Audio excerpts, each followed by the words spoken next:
How's everyone doing? We're going to be casting some GSL replays, very similar to what we've done in the previous days, but today's a double whammy. We're going to do Group B, and then hopefully move through the entirety of the playoffs. I started a bit late because I've been keeping an eye to see if GSL's still going on. I believe it is, but it's... I mean, it should be close to the end unless they're having the most mega epic games of all time. So, yeah. I don't know where they're at, but I imagine it'll be done soon if it's not done already. So we'll go and cast the playoffs afterwards as well. I mean, if it goes super long and there's a lot of long games, we might not cast the finals. But, yeah, I've been kind of waiting to start for this sort of time just because I think it works well. Like I say, we'll see how long the games take us.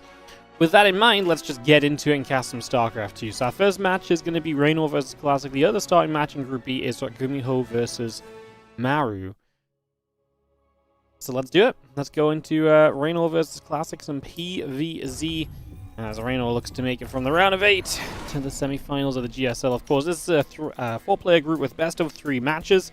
As per usual, similar GSL format you are probably very familiar with.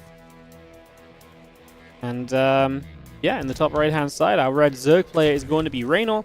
So obviously they play an initial match here, then the winner's match. Losers match, decider match. Top 2 players are 2 players who win 2 matches, get to advance on through. It's plain, simple, and easy if you've been here and done it all before. I appreciate not everyone is maybe super familiar, but generally that's the way it goes. So, Rainor in the upper right, while in the bottom left, we're going to see the blue Protoss player Classic as we get in-game and underway for our first game of the day. Some PvZ action in this best of 3. I was going to say the way we've been doing it lately is we usually do winners match and losers match as well, guys, but I was going to say sometimes we do the mirror matchup first if there's a mirror matchup of the winners or losers, but I think that's impossible, right? Because Rainor's Protoss Classic and the other starting matchup is TVT, in fact. So, yes, you would imagine there's no mirror matchup then, and hence we will just go winners match, elimination match, and decider match in that order, in case you're wondering. The order in which we are going to do things. So yeah, exciting stuff. Hello everyone, how are we doing today? Hope everyone is feeling well and doing good. Nice to see you, and thanks for joining us early on in the show.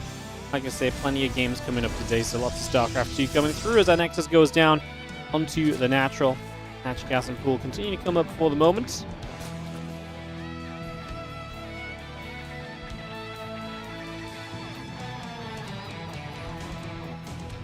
Of course, Rainor, I do think DVP is probably one of his biggest struggles right now.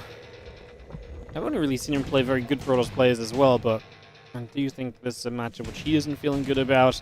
Obviously, the stasis rewards and the energy recharges and just so on is very powerful at the moment as well. He's been quite vocal in some Twitch chats here and there too, so yeah, pretty neat. Let's just get ourselves a couple queens coming up. And Overlord coming in, drones building, Nexus and the Cybercore continue to build.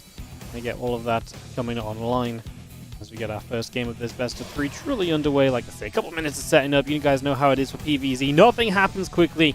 You wait for the Stargate, a little bit of tech coming through. And all of that goodness.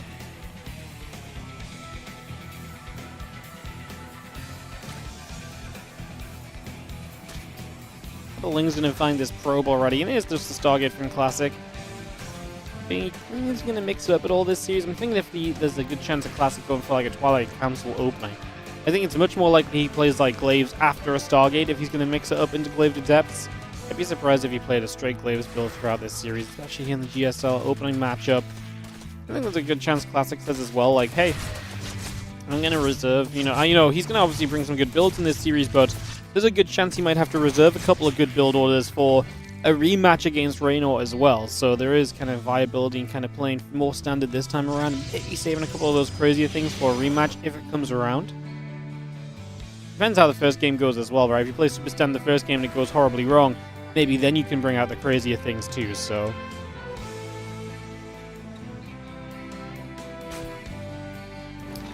Things be coming about. A couple of Adepts going to go shading into the natural right here. The Oracle and the Warp Gate continue to come up. And yeah, a couple of probies coming about also just for now. Queens on the way, drones on the way, Overlord being added.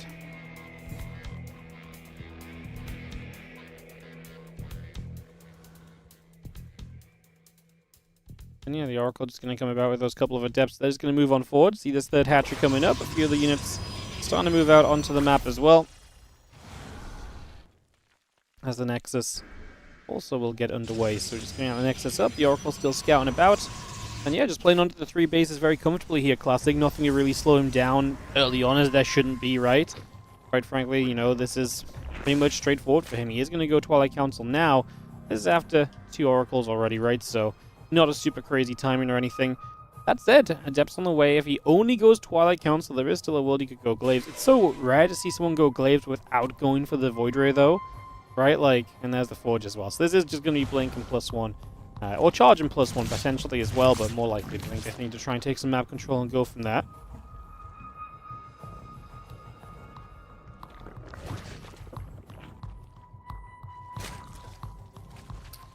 Evo Chamber still coming online. The Feeling's coming up. Overlord on the way. Forge, Gateway, Nexus continuing through. The melee upgrade starts up on the Evo Chambers. The Oracle's going to go after a couple of drones. Oracles escape down that right-hand side, so they're just going to escape out of here.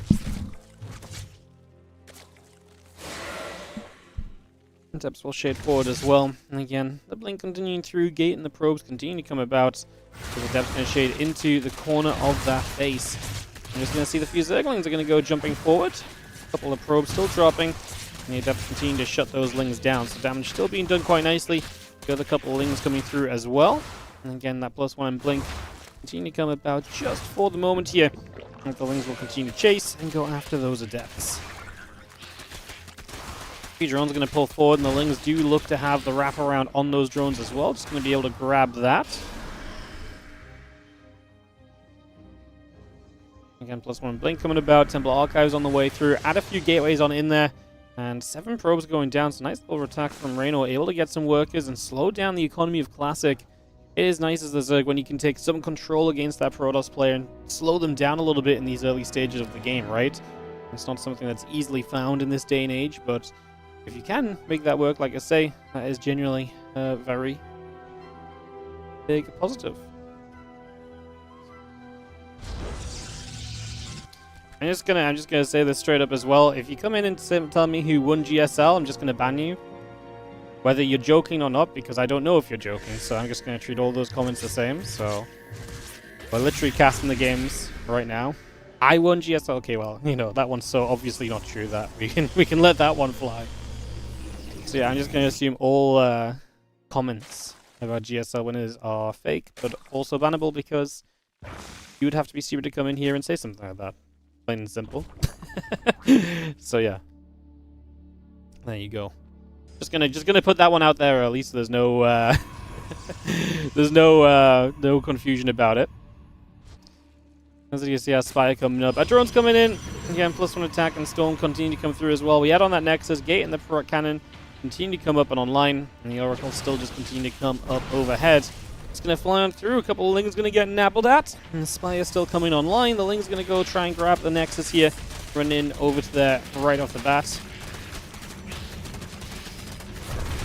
Actually a nice cancel. Reynor's doing a lot of nice things with the Lings early. Putting some good pressure on. Little drop a Lord play as well. Then heading into this Spire. Preparations against the Spire kind of non-existent, right?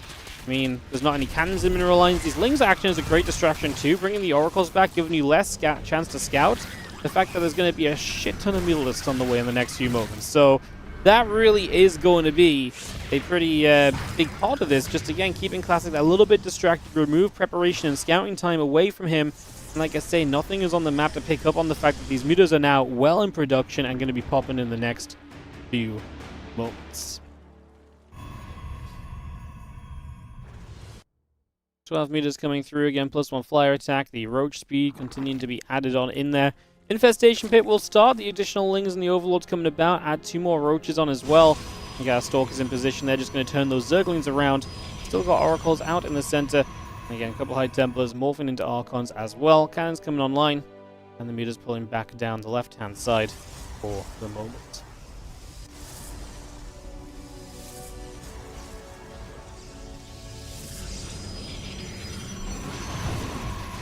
Here's Dive. Couple of probes going to be coming through. 3, 4 workers going down immediately. The Stalkers and the Cannon going to fire some shots off. Meters continue to take some hits. +2 in charge. still very much so on the way up as 7 workers have gone down. The slings wrap around, and again the cannon, pylons, probes all continue to drop right here. 23 workers. What a run by Reynor, just coming in and absolutely slamming his way through, and just obviously with the mutas causing trouble as well. Classic in a lot of trouble, losing a lot of economy here. Going to lose the 4th base as well, which means that you are no longer on 4 bases. You are 3 base Protoss against a 4 turned into 5 base Zerg. The only good news for you as the Protoss right now is that your army composition is better than your opponent's if there was a straight up fight.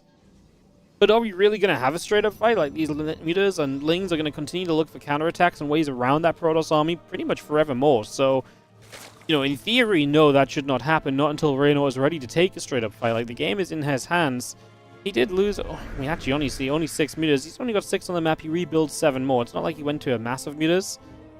Maybe there is a little bit of scare factor about the counterattack here of Classic as he moves across to the other side. There is not really anything that deals with this amount of Stalkers and Archons. The High Temple left at home with a Storm or 2 defensively.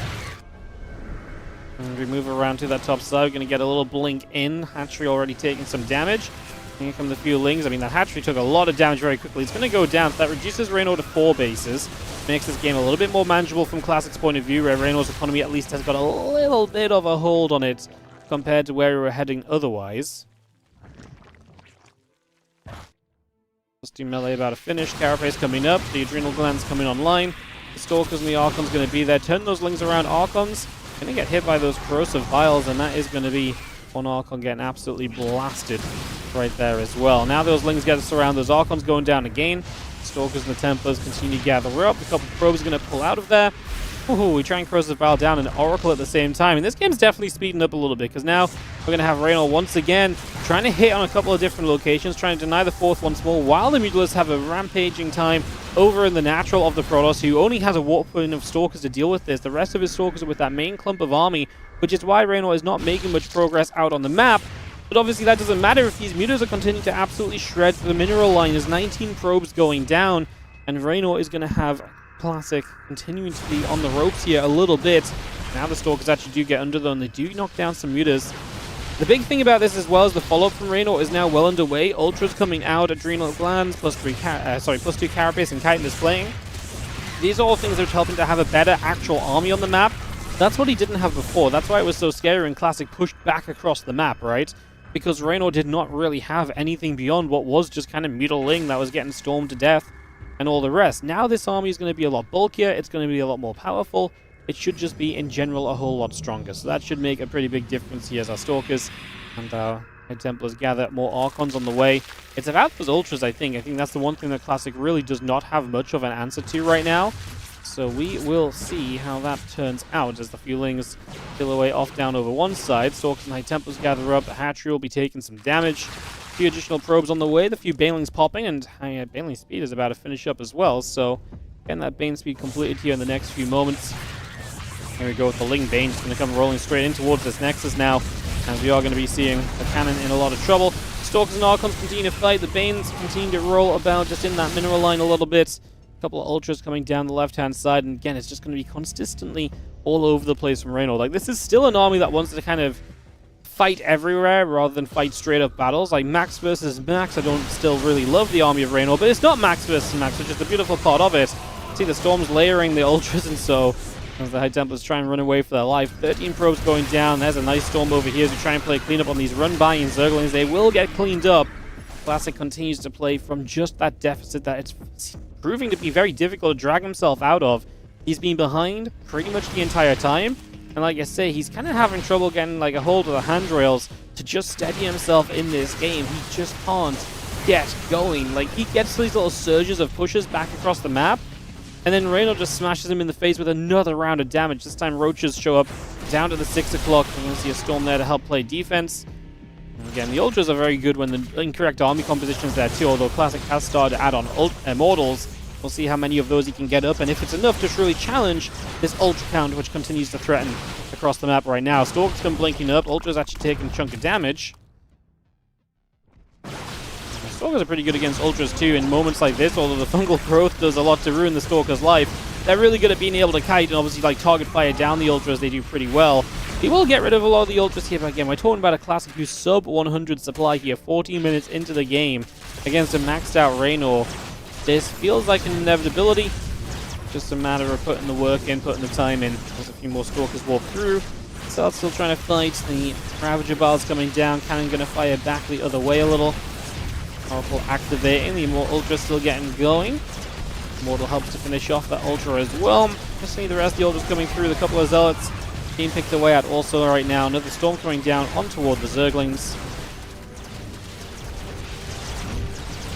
They'll just keep going after those probies. So 19 probes going down at the moment here. Classic just going to say GG. He's going to tap out of this, and I think rightfully so. His time was definitely past him in this game for a little while, really. It's one of those games that definitely the better review was had a little bit earlier on. And yeah, difficult to stay in a game like that. GG's. As we're going to be going to the ley lines for map number 2 then, as Rainor takes the opening game over Classic. We'll be heading into the second one in just a second, guys. I'm going to run ads, but I'm just going to get us started. Lots of games to get through today, and it's PvZ. If it's genuinely a 12 pool or something exciting that we're going to miss a lot of info on in the first minute of the game while ads are on, I will genuinely pause it. But the chances of it being a 12 pool or anything exciting happening by 2 minutes is so minimal in this matchup. I'd rather save the minute or two of waiting around for ads and just keep us going, because like I say, we've got a lot to get through today. A full 5 best-of-3 group into semifinals and finals in the playoffs. I want to get through all of it. I want to do the full cast today. So like I say, we're going to get to work, and we're going to keep the games coming your way. I mean, I'm explaining this to people who are in ads that probably can't even hear me anymore, but just in case the ads hit you in the future, we're generally just going to try and keep the games going today. So apologies if they do overlap a little bit. That's what the power of the subscribing or Twitch Turbo does for you. If they really bother you, and get out of that the grasp of the ads, I suppose. In the bottom left-hand side, our red Zerg player who is leading this series 1-0. We have got Rainor taking on the blue Protoss player in the top right-hand side, Classic. Game number 2 of the best-of-3 after our first game. Just got Classic unsettled early. He got really kind of knocked off balance by the first round of mutas and by a lot of the harassment in general. Even before the mutas came out, the Lings were doing a great job of being busy. They kept the Protoss at home. They stopped Classic from being able to scout with, stopped Classic being able to scout the incoming mutalists and kept Rainor with that threat on the table for as long as possible. And even when it felt like the mutas kind of got cleaned up, they'd just done more than enough, and Rainor's transitions were more than good enough as well. Like, Classic got across the map and killed a base, and that offset some of the damage, and then it happened again, round 2 of just Rainor coming in, dealing a bunch of damage, and pushing himself into a very good place, so... GG's as Rainor will have that first game lead. Like I say, game number 2, time for Classic to try and bring it back. Classic's been playing well lately. It's really hard to put a kind of a pin on where you kind of pick the favorite of matches like these right now, because I've seen a good amount of Classic, and I do think he can play very good games. I still feel like he's one of the more inconsistent players up at the top end of the spectrum at the moment. But then you've got a Rainor who, realistically, what have we seen from Rainor? Basically nothing. He's not played in any tournaments. You know, he doesn't play much at all. He streams a little bit of his ladder recently, but he's just not been as active in the scene. And so we know he can be very, very good. But is this like peak potential Rainor, in which case he's the favorite? Or is this like Rainor still coming in off of the off-season break and he's still kind of warming up and kind of getting towards that absolute peak level, which we know he can be at when given the right circumstances, when given the right reasons to train? I don't think he's there yet, and that's why I think this becomes a very difficult kind of series and group to predict as well, because you have the same effect in Maru, who's also been gone for a while, and typically would be the absolute favorite in a group like this. Maybe him and Rainor would just be absolute favorites and they would fight for first place, and the rest of this kind of the story is already told. But I don't know if that's the case right now, because like I say, Maru and Rainor have both played very little over the off-season. We actually do not know what kind of form they're in, and I actually feel like if it was the off-season had been a month and we would kind of come back into this, then I could be like, okay, yeah, we're probably going to see those guys be favorites, but I just don't know if they've had enough time to ramp back up to their maximum power just yet. So for me, that's definitely kind of the storyline of this group, and we'll see how it continues to pan out. As a hatchery coming down here from Reyno's taking that third base, and we have ourselves the Oracle and the Warp Gate coming up. No surprises just yet on the side of Classic as to where this game is going. Very much so a setup into that Stargate play. Something that can give him a good opportunity to get up and running in the early stages.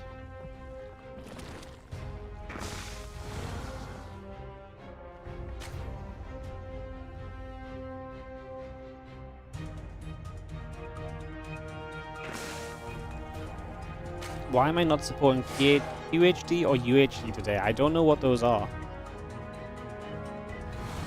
So I can't I can't tell you.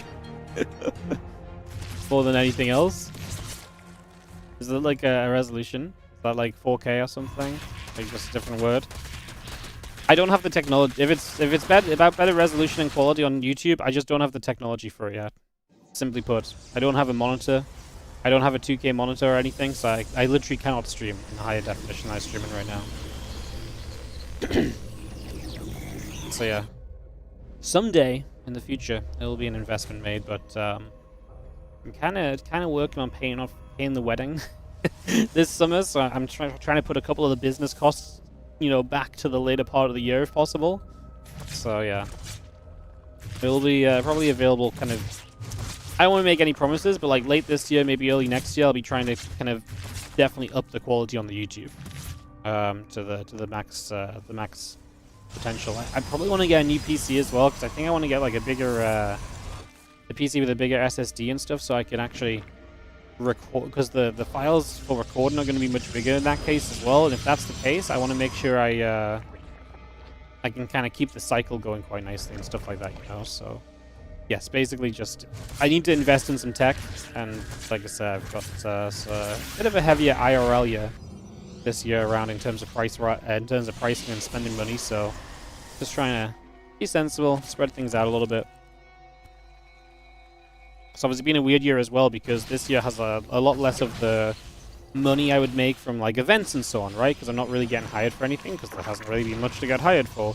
So in the previous years where I would do a couple of seasons of the regionals and stuff, that was a really good kind of baseline salary for me for the year. But obviously this year I've been very reliant just on the stream. I think it's fair to say the stream viewership is not what it used to be either. The sub count is not 1,000 plus like it used to be either. So just trying to be very sensible with the money that we do make and stuff like that, while also trying to, you know, run as much StarCraft 2 as possible, because, well, we want the players to have as many tournaments to play in as possible. That's always what we do as well. So just playing that grand balancing act, and that's why we do so often ask you guys to support, subscribe, check out the Patreon, the Indiegogo page that we currently have going on, to help us to support the players and help us make better content. Helps me all together as well, right? So yeah, that's why we put such an emphasis on it. It is a big wheel that continues to go around, and you guys really are the driving force of that wheel. So thank you so much if you do support. And let's actually get back to talking about the game, because we've given it a couple of minutes and we've actually gotten to develop into +1 in Blink. This game is a Hydra Den, and Hydra's on the way out. So Ling Bane Hydra, the eventual choice from Reynor, as that Baneling Nest coming up now. Going to be quite a while though. Baneling Nest needs to finish, then get Baneling Speed. Before those are going to be super effective. By then, we're going to long have gotten Storm as classic.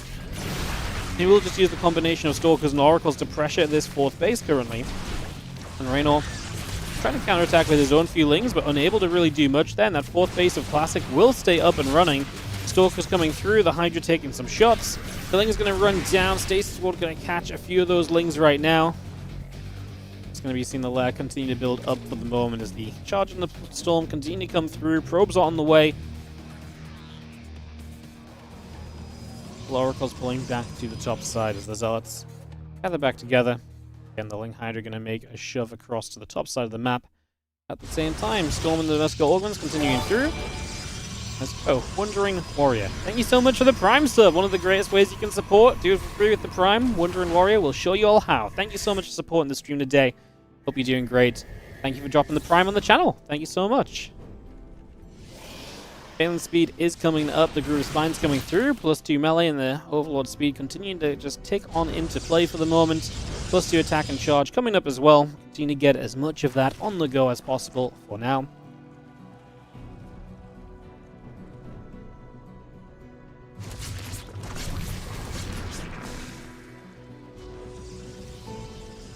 I'm still building. Hydra's on the way.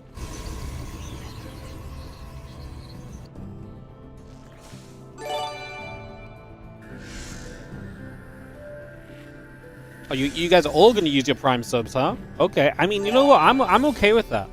Like, we can give a home to as many Prime subs as you guys have. Thank you so much, Openda99 and Fonza79, priming us up back to back, making it the back 3 back Prime sub. Who's got the back 4 back? Hit us up with it now if you do, as we do have Classic hitting us up with a fight. And he's going to take down that 4th base right there. The hatchery will go down. Now, he is a little exposed. I mean, he's on creep still, right? There is a chance that the Zerg can maybe surge onto that army. I saw a couple of those Archons in very surroundable positions, but he gets away without losing really much of it. The units coming around from the other side get caught as well, so those Zerglings just going down, and Rainor is struggling as the attack on the left-hand side. These Zealots are going to be able to go through. They're going to be able to grab that hatchery as well, so that's going to be another fantastic catch right there.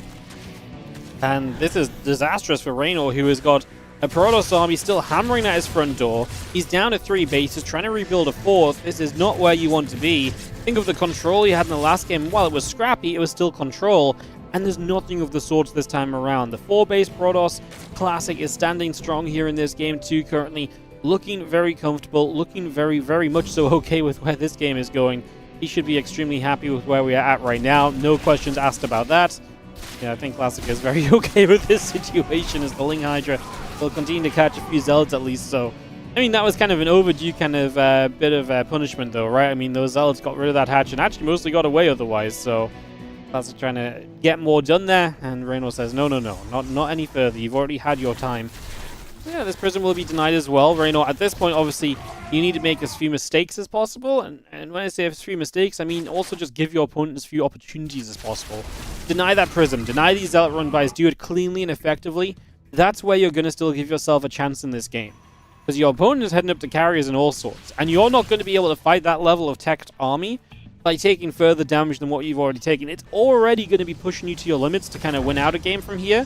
So do everything you can to keep this game from getting any worse. And so far, he's done exactly that with the defense continuing through. He's not let anything else take place. Now, he gets a few Lings across the map and grabs an Immortal, so steps in the right direction. Especially the Immortal is a nice catch because he's trying to get up to the Ultras. And it is that funny thing where the carriers are very powerful, but there is a world where carriers do not exactly kill Ultras super fast. If you just can't get rid of those Ultras, sometimes they can just chomp on through an entire Protoss army. Now, I don't think that's about to happen because Classic also has like 6 Archons, so he's actually got a very kind of well-rounded army anyway. As the Archons, the Stalkers continue to join up, I'm just going to be seeing our +3 attack, +3 melee, +2 carapace coming through. Rainor still prioritizing those melee upgrades, so once these Lings, once these Ultras to be as powerful as they possibly can be, so heavily working on that. The Chitinous Plating coming up, Adrenal Glands and +2 carapace coming up as well, as the additional Zerglings continuing to come around. Some Bane's going to run over the left-hand side. We see the Zealots is pulling back. A couple of Bane's going to go in after said Zealots. Right, meanwhile, over here, we have a couple of Storms going to ward off that Zerg army. There's definitely a quality gap in these armies. Like, these are 100% the kind of fights you're meant to do very well in this Classic and not so well as Rainor, but he's got to just, Rainor's just going to try and do what he can. Trying to run by with some of these Lings frees up some supply for Ultras to be added on instead. So just trying to trade out efficiently with these units that he wants to upgrade, essentially, at this point of the game. As we pull back over, Stalkers are going to go after a few Zerglings there as well, so we chase those down, get some damage. Mothership will be popping out, +3 melee, Chitinous Plating coming through. The few Bane's going to turn back around, and those few Zealots are going to try and grab a few of those Banelings in the process as well. Mothership and the Archons whacking through.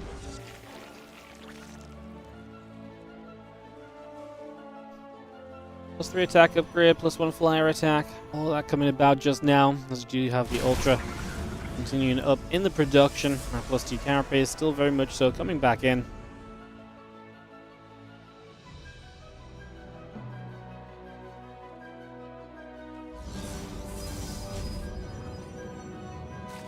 It's another few Zealots just getting warped in straight away there too, so bringing those back into play. Thing's going to run by into that Mineral Line Cannon. Going to do its thing.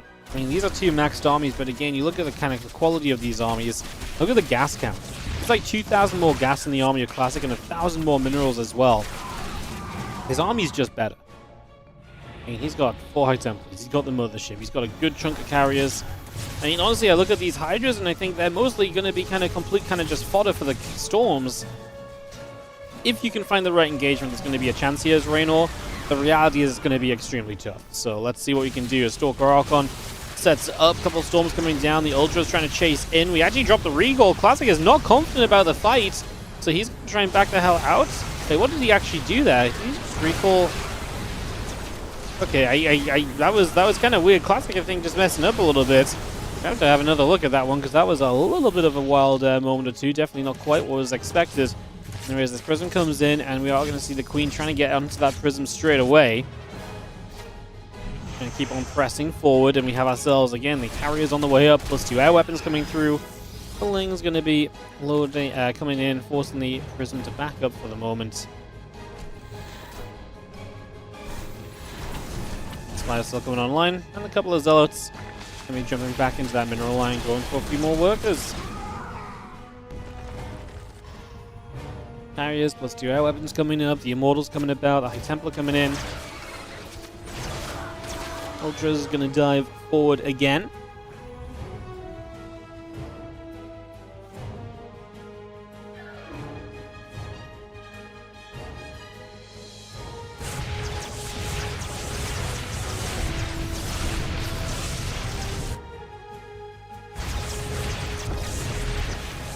Just going after the cannons once more. Still just going to be seeing the rest of this army coming around down the bottom side. All those cannons dropping. And as we do chomp our way through. Plus 2 air weapons still coming up on the cyber core as well. Just going to be seeing those ultras chomping away. Now we come diving up over on this side. A couple storms come down. Those are beautiful storms. The Hydra's going to get melted. This is one of those moments where it's like, okay, we don't quite have the Immortals against the ultras, but everything else is still going to be able to stand its ground. Those Archons especially. Nexus saved on the top side. Middle Nexus did go down, so Rainor is finding some success kind of running around and kind of hitting these different bases currently.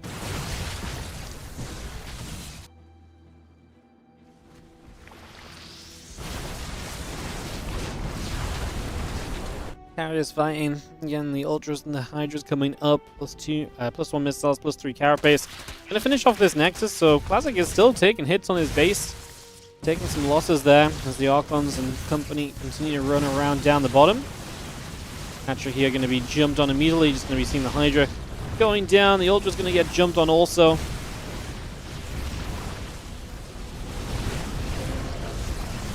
And we just continue to chase our way through. There is a nice little time warp coming down as well. As this is just a massacre. Zerg running through a choke point into this Protoss force. A Protoss force of this size especially. That's going to be G's. I do want to take a quick rewind, guys. This Classic played a great game. I want to just take a quick rewind over to like the fight over on this left side when Classic kind of recalled out of nowhere. Because like I just want to see. I feel like he maybe misclicked the spell, but maybe I missaw it as well because it just like what did he do? So he attacks in. We kind of start the fight, and he sees all the Ultras. He drops a good storm. I think he wanted to time warp, right? But he recalled this portion of the army to the mothership instead of time warping. Yeah, I thought so because at first I was like, oh, he's been jumped on by more than he thought, so he's panic recalling.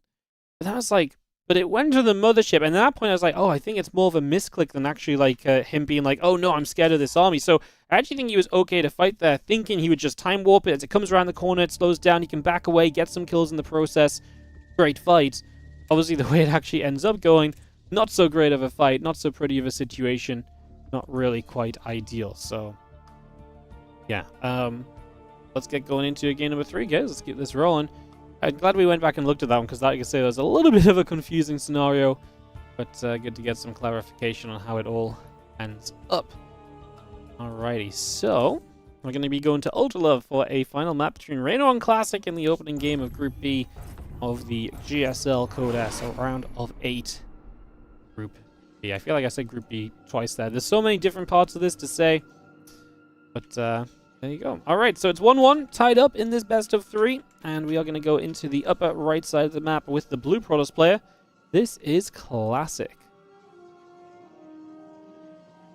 He's so far he could make that misclick and still be... Yeah, I mean, he was... Yeah, exactly. He definitely messed up then and gave Reynor a bit of a fighting chance.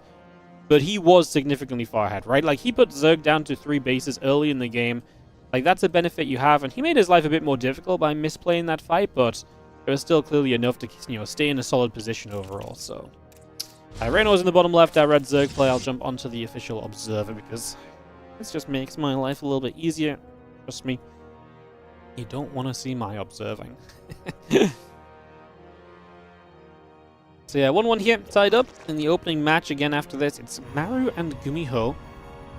And then after the Maru-Gumiho match, we'll have winners, elimination, and decider matchups. all coming your way. So that's what's coming up. That's what's happening here in this GSL Group B. And then the best part of this is that we will be moving into the playoffs afterwards, as long as the replays are up in time, which I think they should be. That's why I started a little later today, to make sure that was going to work out. We should just be able to go into the GSL, into the semifinals and finals too. So we are planning to do a good chunk of StarCraft 2 today. Really get a good stream out of this. Yesterday we did like a 2-hour stream, and I was like, yeah, it doesn't really scratch the StarCraft itch, you know. It's these 5 best-of-3 groups, man. Some days they just don't really quite hit what you need them to. So, yeah. Alrighty, Classic and Rainor as we kick this off.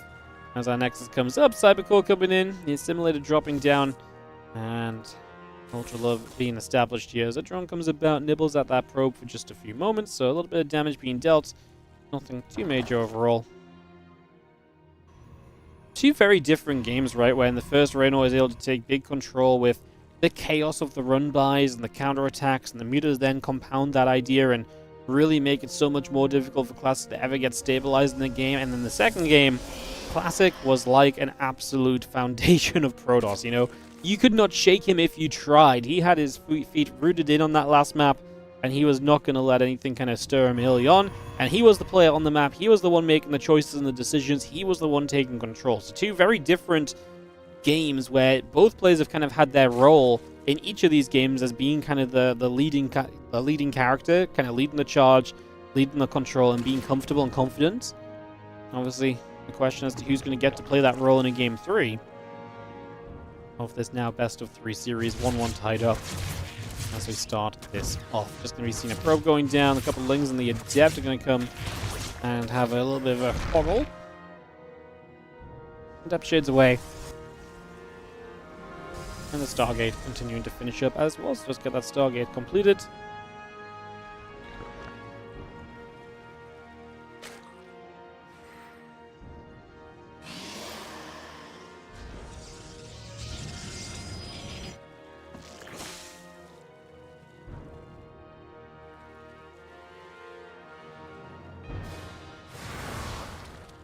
There's a couple of devs really lingering around and just threatening the potential of damage for quite some time, aren't they? They're just kind of sat there like, hey, we have the possibility of doing something here, you know? Like, we could maybe make something happen.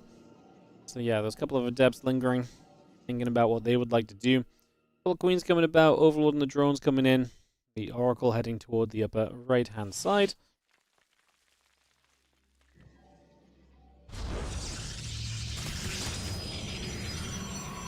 I think we'll get there and hit that Nexus, and the Ling's coming back around, trying to hit the probe for a few moments. Oracle's still about. Continue to try and get something done for now. As our queens, drones, Ovi, continuing through.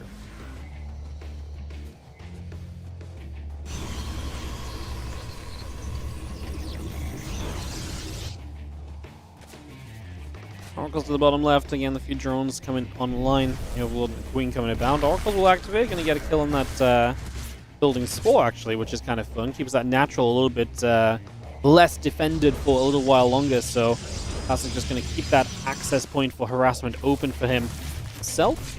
As the Oracles come through, they find 3 drones so far. So doing a decent job of just picking up a little bit of damage here and there. Getting that resonating glaive starting up, so we are going to mix it up a little bit, but it still is that glaives on the back of the Stargate, so kind of what I thought it would be for this series. In this opening match, I think Classic was always going to stick to the Stargates. It does have that potential of mixing it up, and I don't hate it. A little bit of a change of pace is never a bad thing, and this glaives does not have to be like a huge commitment or a huge all-in, especially when you've got the Stargates up to help you give control, and also help protect you in case you kind of go for the glaives and your opponent tries to go for the counterattack beyond that as well, so some possibilities of how that rolls. When were these games played? This group was played yesterday, and then the games we'll be doing later, the playoffs were played earlier today. So these games were all played within like the last 24-ish hours, maybe 25, 26, 27 hours or something. Something like that. They're recent. Like I say, they're just a day later. It's just a little bit awkward. If GSL was like a few hours earlier, I'd do same day cast, but I generally do have like a time in which I typically stream, right? So that kind of overlaps GSL badly, so it's quite difficult to do same day Yes, you know. As the Adepts and the Oracles make their way across, they're going to come hunting over to see what they can do. The Adepts are going to go shading around. And we'll see the Lings and the Queens going to be stood there, able to tank up some of that damage. The Adepts. I thought they were going to be able to get in there, though. That did not look like a wall off on that right-hand side where that roach is, but never mind. They are just going to break down the front door, and they are going to shade their way through. Obviously, taking damage while you do that means that these Adepts are going to be low HP if they commit in, and they are going to go for it and get 4 drones straight away, make it 5 as one pops out the extractor to its death. The big thing now is you can keep jumping between bases, and now there's a few new Adepts showing up on the 3rd base. Stasis ward there, denied. I was wondering how cool that might be, right? If you actually get a catch on that Stasis, and catch like some of the Queens and some of the defensive units, that could have actually been a pretty cool way of going about it. 5 workers still killed is the total number right now, as Classic is seeming to struggle to do any further damage here. Now he gets to target fire a few drones with these couple of Adepts that are left in the main base. It's going to be another 5 workers going down, so still not really severe damage for Rainor. The thing is, Classic has just worked up behind this. He's on 63 probes to the 60 drones, plus 1 in Blink well underway. He did not really warp in too many waves of Adepts. 17, and that was it. So resource loss is actually dead even here. I actually think that's huge. If he kept warping in Adepts at home and sending them across the map, this probably wouldn't have been good enough. Because it was kind of the first wave and then like maybe 1 round of reinforcements and then that was all, then I really feel as though that was, you know, just about fine overall. So, Mad Alien, thank you so much for the 62-month resub. Appreciate it. Welcome back.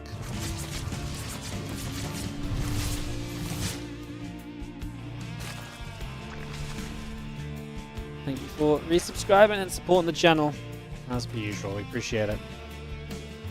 Oh, Queen gonna find one of those Oracles just stuck in the middle there. Was not quite in the dead airspace, so nice catch. One of the units of Classic going down, something he'd like to try to get more value out of, given a bit more time in this game. I mean, Oracles are, you know, those units that are meant to stay up for as long as possible. They really do just provide value throughout.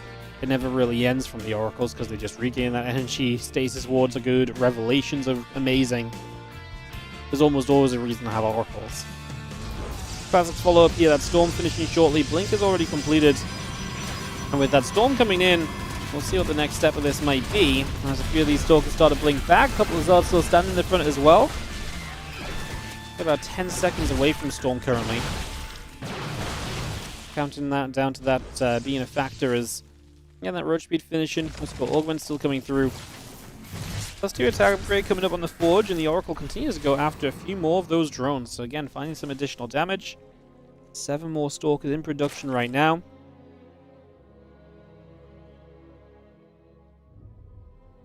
Nexus Cannon both on the way.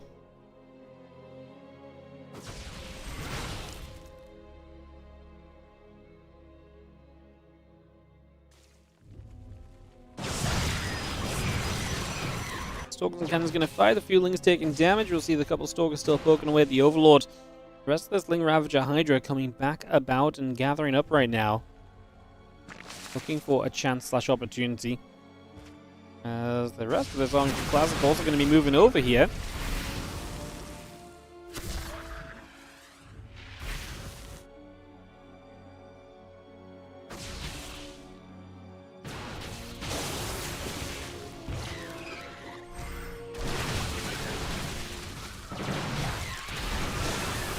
Those Storms, this Protoss army is always going to be scary. That lower tech Zerg force has to really respect it and always be ready to dodge the Storms. Because that those Storms connect too heavily, and you're going to be in some trouble for sure.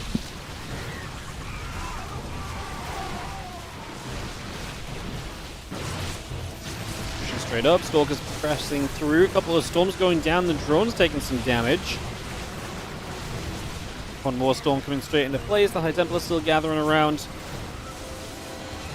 More Storms on the top side here, and we'll just be seeing our Stalkers and High Templars continue to gather together. 11, 13 drones going down, just shoving into this natural expansion. I mean, the Lurkers are here, but they're kind of coming in as a blockage for the exit, and at this point I don't think Classic's planning on really leaving. Unless he really, you know, maybe he recalls out of here or something. A couple of Archons getting messed around as well. It's kind of a weird fight. Because Classic is going to be able to kind of run up in toward the main base. Rainor has to keep chasing him with the Lurkers, re-burrowing them each and every time. Means they're not dealing damage immediately. Now a few reinforcements Stalkers show up at the front, and Rainor's not really ready to deal with that. He's sending everything to deal with the attack into the natural and up into the main. It's just been kind of a wild fight in general. This Classic will obviously be known about the Lurkers from here, and it begins his preparations against those. An Immortal on the way up, a Stargate coming through with the Fleet Beacon in the future. So he definitely has an idea of kind of getting further teched against those Lurkers for now. There's the Hydra's coming about, the Lurkers coming over.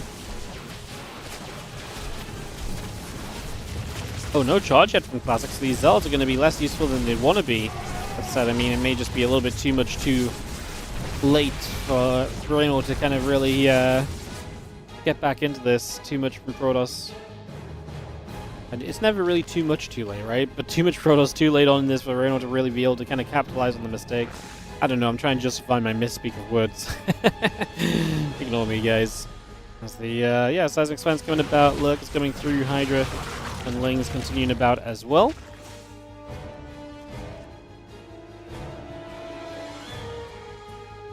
Tempest still continuing through, got the charge upgrade coming about as well. Hydra's coming out. Drones and Lings still building. Let's just see. Infestation Pit gathering as well. There's a Chrono Boost on the Tempests. That Tempest count up. I mean, right now the supply is heavily in favor of Classic. Army supply in his favor, work count in his favor. Upgrades are in a fine place. There's not really one weakness to Classic right now. Composition, maybe quite Stalker heavy against the Lurkers, but obviously the incoming Tempests help a lot with that anyway. High Stalker counts oftentimes do struggle with Lurkers, because what you're going to do, you blink into Lurkers and those Stalkers just melt. You know, by the time you try and blink micro against Lurkers, you're blinking before you even really get to deal damage, you know? So Stalkers don't really work great against Lurkers, but I just don't think the unit composition is mattering that much, because there is that, like I say, there is an answer to Lurkers overall. It's not just Stalkers. If this was only Stalkers, I'd be like, okay, maybe Reynor can actually do this. And maybe you still can as well, because at the end of the day, this is a 15 to 20 army supply disadvantage, depending on when you're looking at it. So it's not completely out of reach, it's just Classic is doing the right things. I actually think if Classic had kept on attacking, that might have been Reynor's best way back into this game. Classic sitting back and giving himself some moments, Immortals joining up, Tempest on the way out. That gives him this much better army composition, and then it really challenges Reynor to come up with a solution to this. Because like I said before, he kind of had the solution to the army composition. Now, not really quite so much. Tempest's going to fly away. There's obviously not a Spire in sight. Reynor's been too poor to invest into one of those. He's been having to think about the here and the now, not the eventuality of these Tempests arriving. We do have a little Ling run by that's going to hit the natural of Classic, but it gets blocked at the entranceway as well, so no access there. Nice Storm as the Hydras come forwards into the Tempest shots, and then the Storm capitalizes too. Nidus Network in the main base could be an opportunity for Reynor to get something done. That could force Classic to recall home. And if nothing else, it could give you that moment or opportunity to just force the Protoss away and give you a chance to restabilize. There it is. Nidus will pop out. Classic sees it now. Did not notice it before then. Classic is just going to start fighting. He might just say, you know what, I'm happy to base trade. It's honestly not too wild of a concept, you know? You know, if he kills the Nidus as well, then there's no way to get those units out of the main base, so he could just base trade for a while, recall to the natural, and then these units have no real escape technique, right? Like, they've got no way to get out if you recall to the natural. They are very much so stuck in that main base. I actually think that Reynor is in some trouble here. Because the Nidus network has gone down, his escape routes are blocked off. Honestly, if I'm Classic right now, I would not hate him just recalling. Beforehand, the recall was going to be kind of sucky, because then you just jump back in the Nidus as Reynor, and nothing's lost. But now, like I say, I don't think there's really any escape possibilities, so I mean, maybe Classic is afraid of another Nidus being available already, in which case maybe it would be a wasted recall, but obviously seeing what we see, I think that would really just kind of decide this already, as the +3 attack upgrade gets to 9. Not sure how much that's going to come into play, though.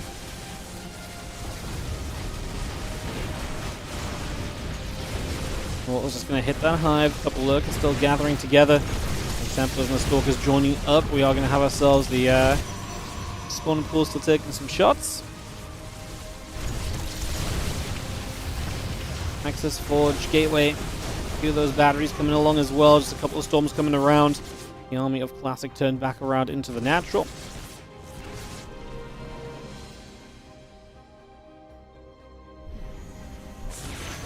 There's the recall. So Reynor does not have a base up currently. He doesn't have the money for it either. Now as the recall comes in, Scripper unit's just going to get killed. It's not really much to fight with for Reynor, and it's going to be very one-sided. It wasn't the right composition. We need some detection apparently against those lurkers, but once we've got that, should be fine. We are going to see Rainor trying to bring other units across the map, but there's just not any real good tech in this army. It's just going to be Lings and a few Hydras. Lurkers are going to take some damage as they step forward. They go into cannon range as well, and Classic is going to end up taking the first series of this GSL Group B round of 8. There you go. It is going to be Classic taking the opening series of this group. So he gets to move to the winners match, and Rainor will be knocked down to the elimination match. Like I say, it's hard to know where Rainor's really at right now, so it's not super surprising to see him knocked down in the sense of, like, I wasn't sure of how good he was going to look. And to be fair, this is a fairly close and competitive series. But I have seen, you know, when Classic plays well, I think he's going to be a challenge for Rainor, and I think that proved to be very true in that one right there. So GG's, and that leads us to Maru versus Gumiho for our second matchup here. Let me press.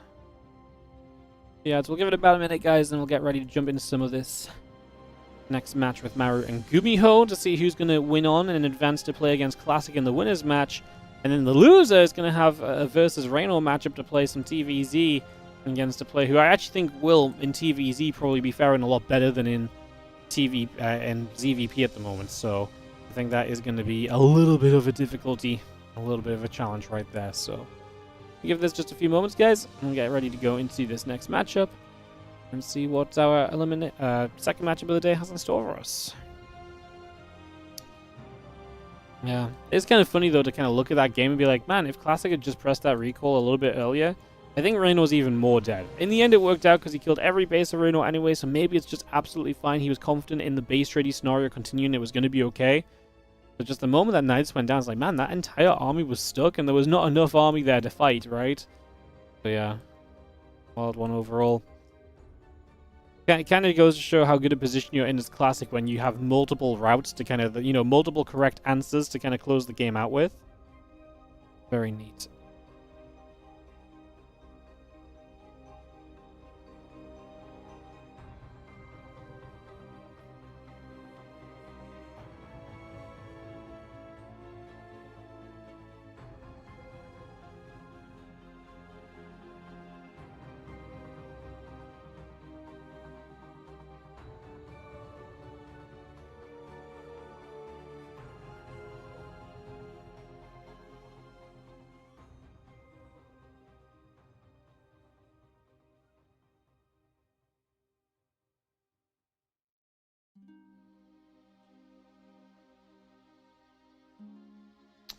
I guess Ants are pretty much played through. Can get this going. What day does Cyril play? Cyril doesn't play in my tournaments, mate. And he doesn't play in GSL, so.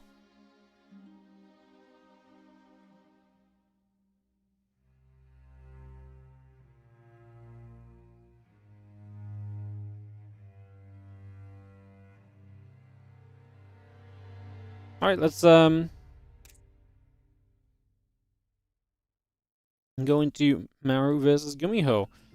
Let's get it. Second matchup of this group, guys. Get this underway. Let's get this started. That's a perfect time to recall. It really was in the end. Yeah, I think, honestly, Classic could have recalled at any point from the Knights going down. It would have been a huge success story for him. Because, yeah, he was just in an extremely comfortable position overall. So, let's get into this Maru vs. Gumiho series. And I've just noticed that in the top right side, we have a Protoss player staring us in the face. I'm here ready to cast us some TVT. And, well, if it isn't somebody trying to do their best Clement imitation up here in the top right, our blue Protoss player is apparently Maru in this opening game against Gumiho. He has played some Protoss. He played Protoss in the Star as Agora qualifier as well initially. And he actually 3-0'd Zaun then, some PvP. So, yeah, a little bit of an interesting one as Maru loads in his Protoss. Let's see what that looks like going up against Gumiho, the Red Terran player in this best of 3 series. Very tricksy opponent, and we'll see what he wants to do. Maybe tricksy against the Protoss pick of his opponent. I wonder if this throws Gumiho's preparation out the window a bit, because imagine you're preparing for GSL, you're preparing to play against Maru, your TVT is tip-top level, and now suddenly he's Protoss. Suddenly you've got to throw your preparation out the window and adapt on the fly to, okay, now I'm playing TVP. Did I have any builds picked out for TVP? Well, yeah, I had some picked out against Classic. Do they translate in playing against Maru's off race? Well, that's a whole different question. how much do you know about Maru's off-race? Do you know the sort of styles he likes to play? Do you know what he might be weak to? Do you know if it's like, is it a good idea to potentially get aggressive against this guy? Or are you actually better off playing a more standard game? You know? The SCV's coming about, the probe chasing the SCV away.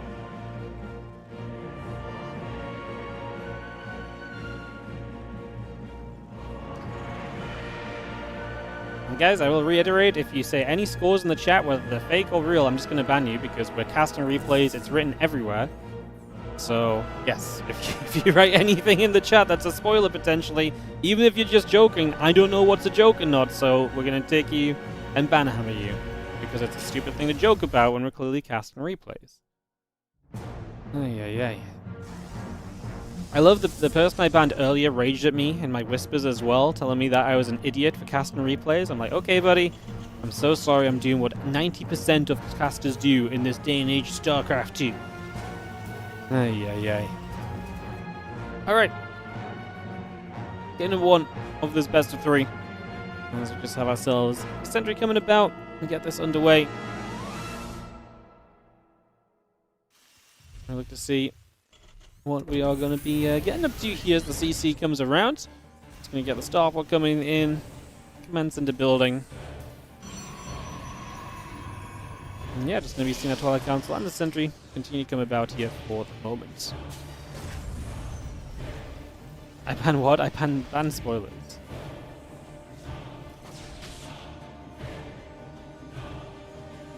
If you're going to come in and spoil the games for everyone who doesn't know the scores, then it's an insta ban in my book.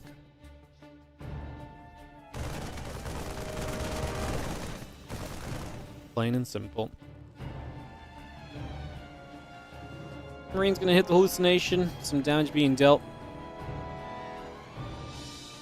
It's going to be seen how Stalker going to nibble at that SCV. So, very standard stuff so far. Blink on the way up. I don't think that's too surprising. A, Blink is a very popular way of playing this matchup. But also, Blink is very popular amongst the Terrans off-racing as Protoss because it really lets their micro shine. And, you know, well, Maru's never maybe been a micro Terran in that sense. His micro is still at an extremely high level. And I honestly, the only reason you don't think of Maru as maybe a micro Terran is because his macro is just that unbelievably godlike, right? So you never really think of him as being like the guy that has to rely on the sick micro and the sick little moves, but like he's had a lot of those realistically in his career as well, right? So, yeah, Cyclone getting across, hallucination, taking some hits. That's just going to be seeing our Raven coming about. A couple of Marines on the Cyclone continue to come over. And Gumiho going to go for the 7 Marine drop up into the main base here. The Stalkers need to relocate slightly over to that side. Oh, did he miss it? I think he missed it. So these Marines are going to get to unload. That means that obviously they have a good chance of running into this mineral line and getting a couple probes. Maru's pretty quick to respond as he pulls a couple of those Stalkers over. Gumiho going to get 3 workers here so far. That Blink finishing up in a few moments. Siege tank coming about, Banshee on the way, a couple of Marines still being added as the Cyclone will jump onto this Nexus. Both those Cyclones continue to get the lock on to the Nexus for the moment.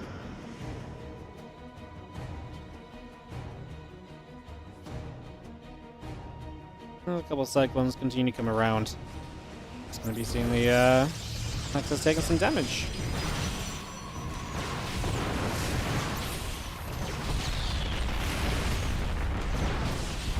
So I was going to get there then. Cyclone is going to go down. It's going to be seeing the Raven come in about as the siege tanks and Marines continue to come through. It's going to be seeing the hallucination. It's going to go down. Probably a dumb question, but can you switch races in between games in the same match? That really depends on the tournament. That's not really a dumb question because I actually don't know the answer because that really depends on the GSL rules. I don't know. Most tournaments will have it set as a different thing. I don't think there's one kind of hard and fast way to set it up. To kind of, you know, that's agreed upon. I shut down with these Stalkers. So yeah, honestly, I don't actually know, if I'm going to be completely honest with you guys. So yeah. Like, some tournaments have no rules about it. Some tournaments say you got to play the same race all series long. Some tournaments say you've got to play your main base you entered the tournament as. I think that is less common nowadays. I'd say if anything, they would stop you. They would force you into the same race for like a single series. But Honestly, I don't know what GSL's stance is on that, so yeah, not really quite sure. As the few stalkers here looking to see if they can find anything. Obviously, Gumiho sent up to the edges. Game so far has been pretty effective. Maru, he's traded efficiently thus far as the Immortal +1 in charge. Coming online, we get some gates coming up as well, so you continue to bring that through.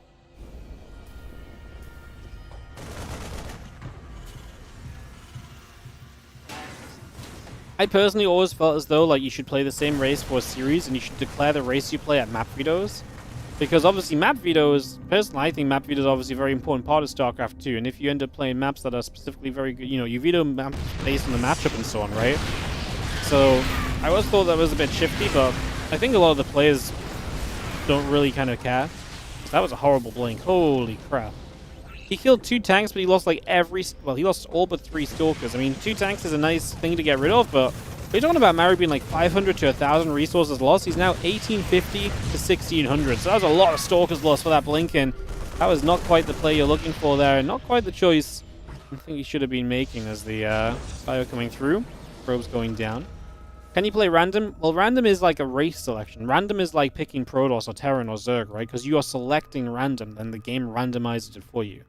It's not you swapping your race based on what the map is. It's not like this map's coming up and, oh, I'm going to play Zerg on that, you know? So, yeah. It is truly just a, yeah,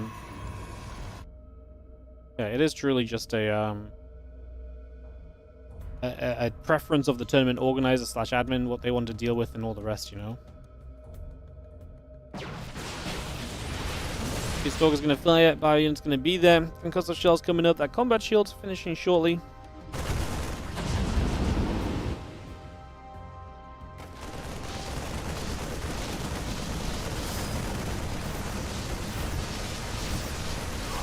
Cells going to charge you up. Marine's going to take some damage. Just going to have ourselves those couple of medevacs lifting off and pulling away. Bio going to get there. Again, battery in the pylon will be going down. Just going to see the Bio continue to shoot. The Nexus in some trouble. And this is a consequence of just losing so many of those Stalkers. You then feel you need to rebuild some Stalkers. That's going to eat into your money. But you have a Colossus out here. Maru just doesn't have anywhere near enough. He traded so badly with those Stalkers. That blink in was just, I mean, yeah, get rid of 2 siege tanks, but none of this fight has really come down to the siege tanks anyway, right? Marine's going to get rid of the Robo Base. That's going to stop you from building new Colossus. Going to get after the Forge there. The +2 attack denied on the Forge. As you see, the rest of the Bio continue to come about.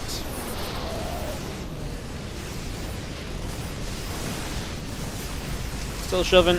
As on the left-hand side, clearly just not enough of the Protoss in the slightest. And Maru's Protoss is going to get absolutely flung to the wayside here by Gumiho. It's kind of weird though, like, it was actually genuinely not a bad first 5 minutes. It was after that blink, it all went horrendously wrong, and then you kind of get stomped a little bit. That was just one very bad decision to blink into that main base and go after those siege tanks. And, like, you might have hit your goal of getting rid of the siege tanks, but if your goal of getting rid of the siege tanks comes accompanied by you kind of losing so many Stalkers, then that is obviously a little bit of a disaster. Well, guys, going into game 2, Maru is set as Protoss again, I see on the loading screen. So, like I said, I don't know if that's necessarily the ruling of GSL. You have to play the same race for the full series, or if he just genuinely believes that he wants to play PvT against Gumiho. I do not know. So, here we go. Game number 2, in the top left-hand side, our red Terran player is going to be Gumiho.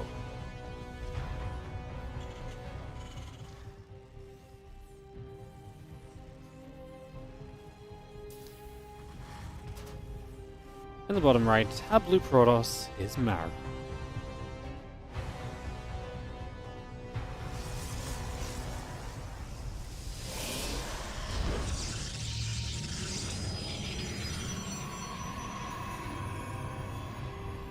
Question, guys, in the chat.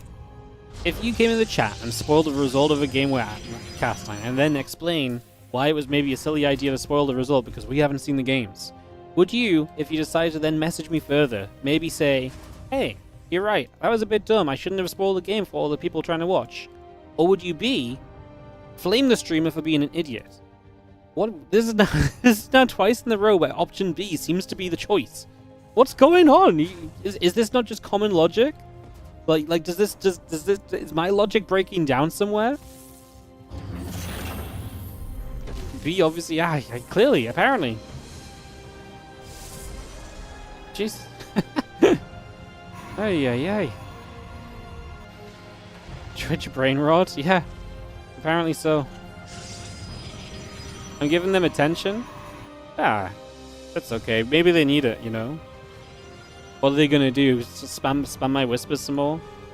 The best part is I can't even reply to Twitch whispers because Twitch, for some reason, my Twitch whispers, like, they don't verify. My account isn't verified, but when I verify my account, it doesn't verify or something. So I can't whisper people on Twitch. So I can't even reply. So they just endlessly kind of message, and then some of them get annoyed that I don't respond to them as well. I'm just like, I literally can't reply to you, buddy. even if I could, not that I want to, but even if I could, I can't reply. What about option C? Spawn more games and whisper. They don't. No one's done that one yet. Is someone gonna now whisper me all the results? It's okay. If I see anything that reflects a score, I'm very good at not noticing what it says, if that makes sense. I've trained my brain over the years to see StarCraft 2 scores, and if I don't want to know what they say, to ignore the contents of it, you know? I see a name, two numbers with like a dash between, I'm just like, nope, I don't want to see that right now. Blank it out.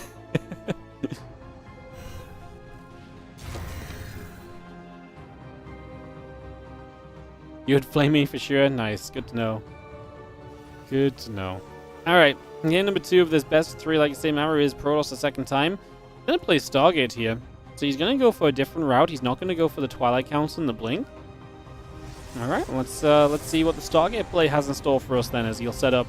We'll see what he wants to build. Phoenix obviously is a really good way to shut down a lot of the early aggression. Against someone like Gumiho, that could be pretty nice. We are going to go Oracle first, though, which is also a great way of finding information and all of that good stuff, so get that set up.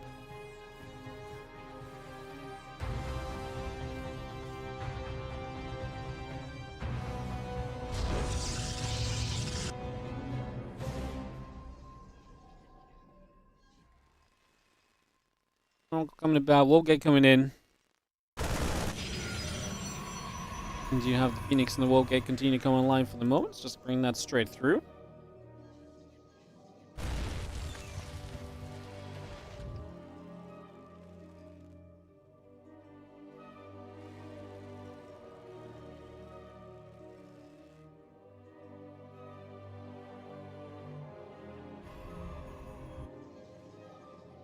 Phoenix coming about, Robo Facility coming up. I'm just going to see the Cyclone there locking onto the Adept.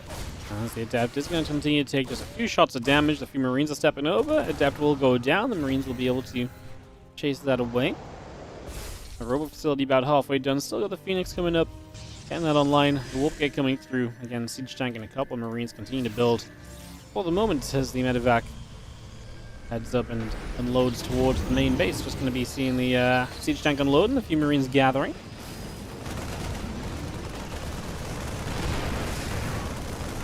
So push here from Gumiho. This is one of those moments where the Phoenix, I mean, this is why going in Oracle into Phoenix is always a bit rough, because now you don't have as many Phoenix as you might want to help out.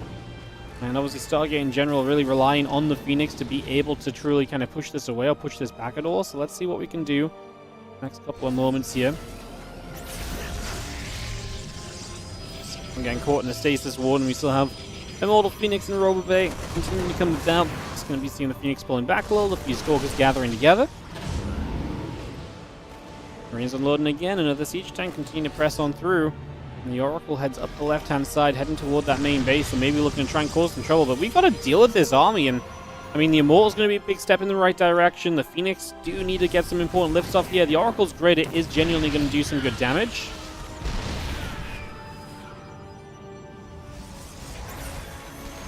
They're again sieged up as well. Obviously pretty committed here from Gumiho. Loses 6 SCVs, 7.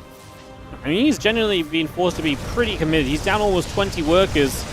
Up 10 army supply, a lot of firepower here. Another Immortal on the way. Maru has to find a way to break out of this as those Phoenix float around overhead. Another Immortal then about to pop. It will come out. The pros begin to pull, so we're going to commit as that Immortal comes out here.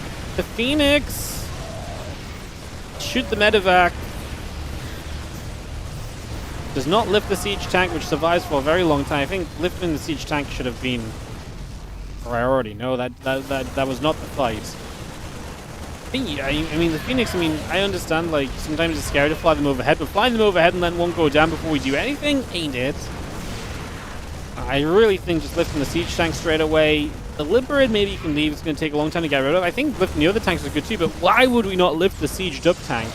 I did a lot of damage in there, and yeah, I gotta say that this one is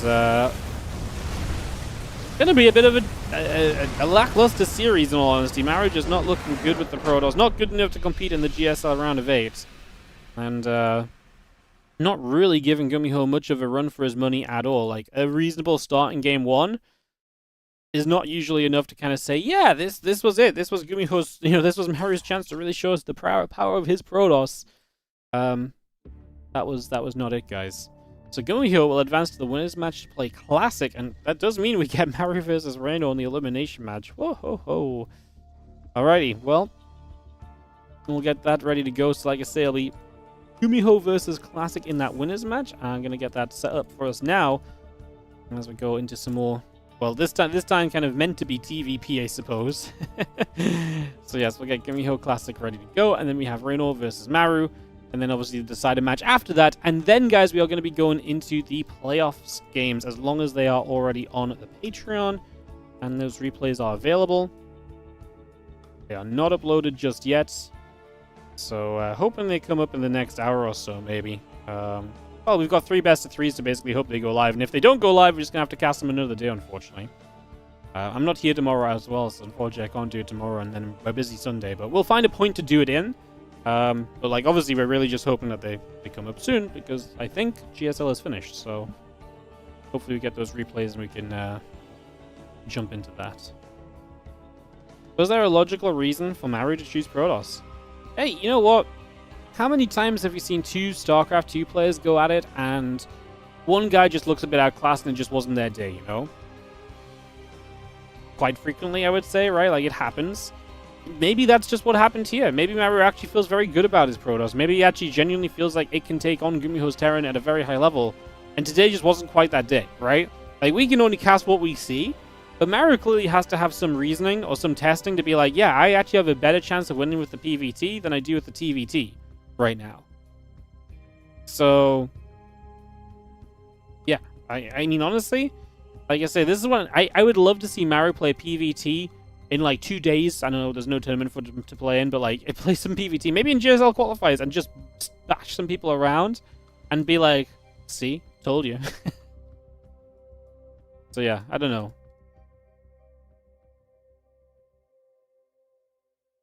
I mean, maybe hard to really kind of provide an answer without just asking Maru, right? So yeah.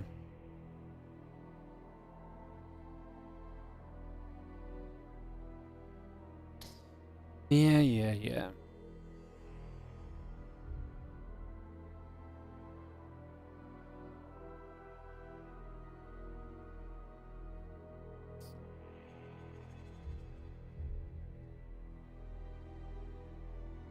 Alrighty, guys. We're pretty much through the ads. Perfect. Let's get into this next matchup. Then is going to be Classic versus Gumiho, and start up on Pylon for game number 1.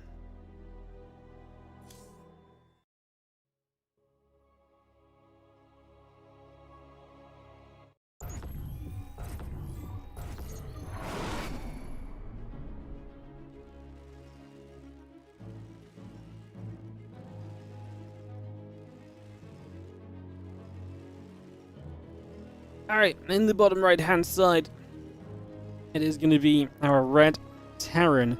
This is going to be Gumiho. And he is going to find himself against the blue Protoss in the top left hand side of the map, Classic. In the winners match, the winner of this series goes to the semi-finals of the GSL. Now, so in yesterday's group, we can figure out who they would play as well, because in yesterday's group, first place was Hero, and second place was Cure, right? So the winner of this series plays against Cure in the semifinals, and then second place of this group should play against Hero, unless they have some super weird seeding thing.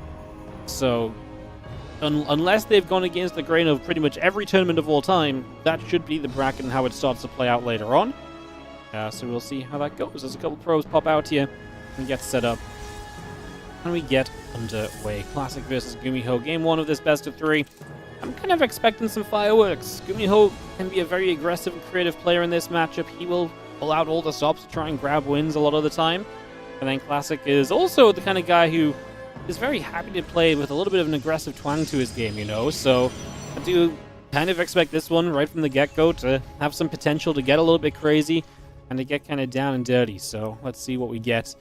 As you have the Reaper coming up. Already Gumiho playing double gas, right? So double gas, no expansion, just going to go into the factory first. And obviously with the depot down, that is going to be already kind of a... Yeah, with the depot down, that's already going to be a blockade. So Classic doesn't get any information, so he doesn't know what's going on. He's a bit more blind than usual. The suspicion levels already have to be raised a little, because, like, hey, he's got a depot, second depot down when he shouldn't have. There are mind games where you build a second depot and you just delay your CC a little bit and you still expand quickly. But yeah, if I'm Classic, I'm kind of wondering a little bit about what the plan is here. And Gumiho, he is going to expand on the low ground still eventually, so he's going to pop that down. And the Reaper coming across the map is going to show up and start hitting that pylon. So Nibble Nabble as the Adept, gets a good connection on that Reaper, and... I mean, that Reaper might actually be dead. The Adept Shade is going to get it close, and the Reaper is kind of pushed to the corner. Gets a little bit of an edge running, but this is a walled-off area. We just need one hit on the Adept. Oh my goodness, he gets 2 hits with the Stalker. Yep, Reaper is dead. We get there. Oh my goodness. It looked as though that Reaper was going to get taken down much sooner, but he just about stayed alive for a bit longer. Got the full scout of the main base. Unfortunately, it was too early for Scout to see any tech. He does see the Stalker popping out, though, so a little bit of information right there that this is going to be a Stalker as the next step of this. And that Stalker now sees the Reaper and the Hellion diving forward, so Stalker and Adept across the map, Reaper and Hellion across the map. That means Gumiho doesn't really have any unit at home. Classic. No, misses the wall off, so the Reaper and Hellion will be allowed in. And instantly these probes are going to be in some trouble, so that gateway does not go down in time. As the probes nearly get a surround on the Hellion, they do enough damage to make it one-shottable by the Stalker now. That's going to help a lot. Reaper will continue to be annoying. Over here, we've killed the SCV building the command center, and that's going to be a hefty delay. Did we kill it, or did it just get away? I'm not sure. It was killed, I think. So, yeah, gets one SCV, delaying the CC. A 4th probe going down, though. Obviously, dealing with this Reaper has proven to be a challenge. And, okay, we just don't lose one more worker there. The Reaper is pushed away now properly, and that should be the end of that Reaper's shenanigans for the foreseeable future. Tanking a few Marines. Gathering up as the Adept Shades. CC. Gonna get jumped back onto by the SCV there. Again, tanking the Marines coming about. Charging the Stalkers coming online. Stalkers popping and moving on through. Here's just the Robo facility. Probes coming about, charge on the way. Continue to get ourselves settled down for the moment. That command center half HP getting finished, but yeah, nice from Classic to be able to obviously slow that CC down a little. Stalker sees the medevac coming.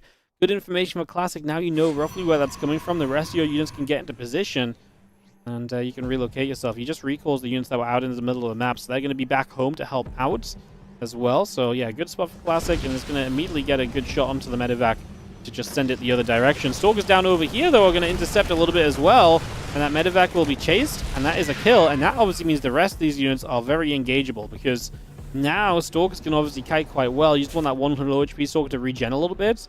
If your other Stalkers can come as well, it's going to be very one-sided. Gumiho is going to continue pushing onto the map with reinforcements.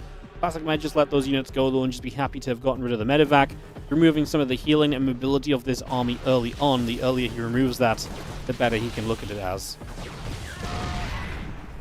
Marine going down, tank is going to settle as the tanks and the Marines come back over to the right-hand side. You'll just be seeing the charge coming up. 2 more Zealots on the way in, the Observer coming online. If it goes over to that right side. It's going to be charge finishing here, so we are just going to, I mean, maybe because he's seen the tanks and the aggression, he's just deciding to go into charge now as a priority. But he has quite a few Stalkers that now will just not have Blink. It's not like he cut Stalker production, right? He's still on 6 Stalkers. It's not a super high number. From here, warps in Zealots. There's a scout through the base, sees the double barracks, the factory in the starport, so you get a good read of what's likely coming out at this stage. There's going to be a hood stim. Wouldn't be surprised to see him make another shove across the map and try and take position with a siege up. So, keeping our eyes open for that possibility. As the depots continue through, the Blink and the Temple Archives coming online. And here come the boys even, so SCVs are coming. I love the charge. I really love the charge. Charge is so good against aggressive attacks like this, because having the ability to kind of get those zealots to be as useful as possible is just so good. And you're actually going to catch this army out on the map. Are we going to siege the tank? So what are we going to do? A little bit of micro with the medevac, pulling the tank back a little bit. The zealots continue forward. One tank going down already. It's going to be seeing the second tank going down. These stalkers still chasing. Tanks continue to hop up and hop down. This is looking very good, right? The zealots are just holding their own. There's just not enough damage against those zealots as we finally maybe push this army of Classic away, but 12 of the SCVs go down. There's very few Marines left. Classic is arguably being a little bit overly aggressive right now. The zealots going through, the medevacs lift up, peeling back a little bit, tanks will unsiege. But yeah, there's a massive slowdown. It's going to give you time to get Blink finishing as well, more units coming out.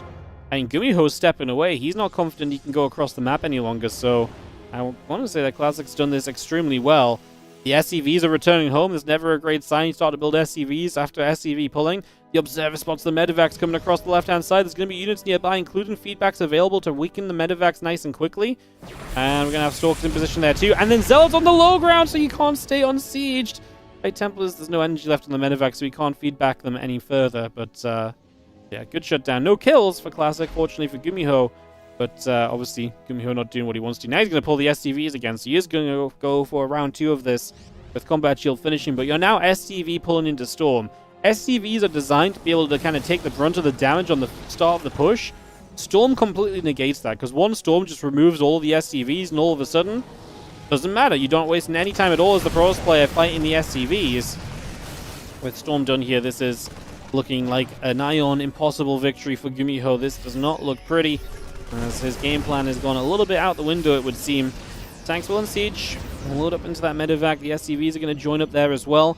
Combat shield finishing shortly. There's a storm on the siege tanks. Maybe not quite what you expect. That one high temple on the right-hand side, realizing it's going down, just throws the storms wherever it can. This is a massacre.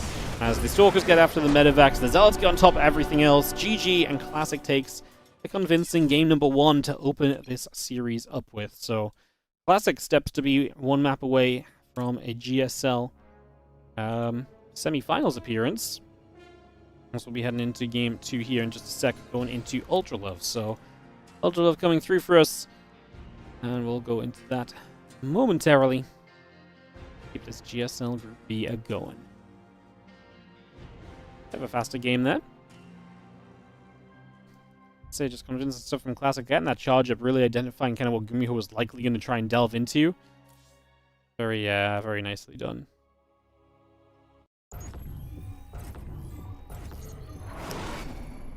All right. Let's head into the bottom left. Our red Terran, going to be down a game, is going to be Gumiho. Taking on the blue Protoss in the top right corner of the map. We have got ourselves Classic.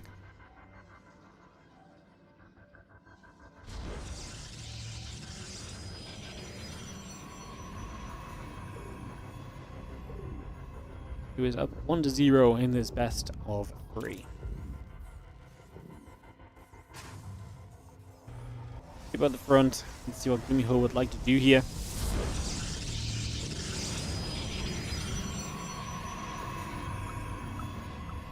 Away coming down, barracks and the gas coming up, add an SCV onto there as well.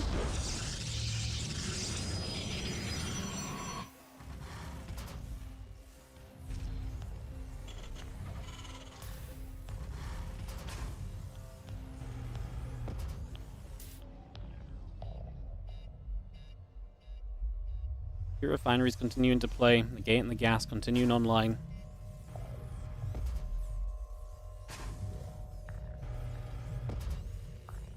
Max gas SCV coming up, gateway continues through, the probe coming about as well.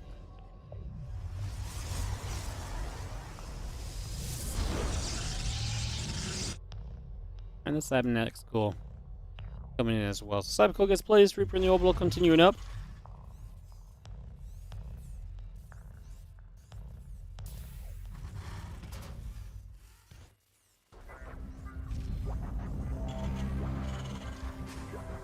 Factory building. And again, the orbital and the Reaper continue to come through for now. Just going to be seeing the SCV finishing that depot in the next couple of moments. And yeah, an assimilator going down the main base. Next to send up on the natural.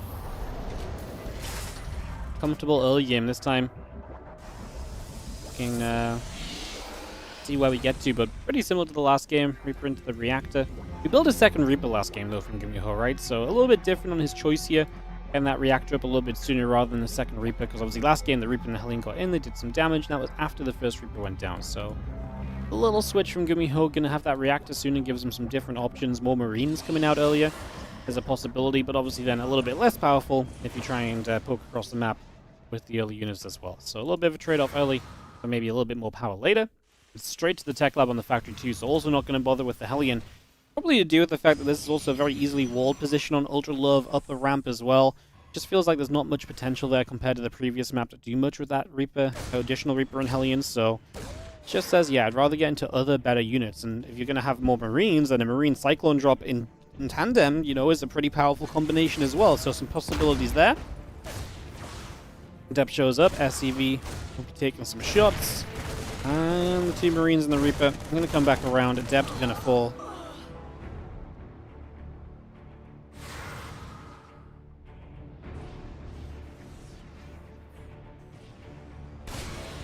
Reaper will shoot, the Adept takes some damage, and he needs to have the blink continue to come about, won't get coming online.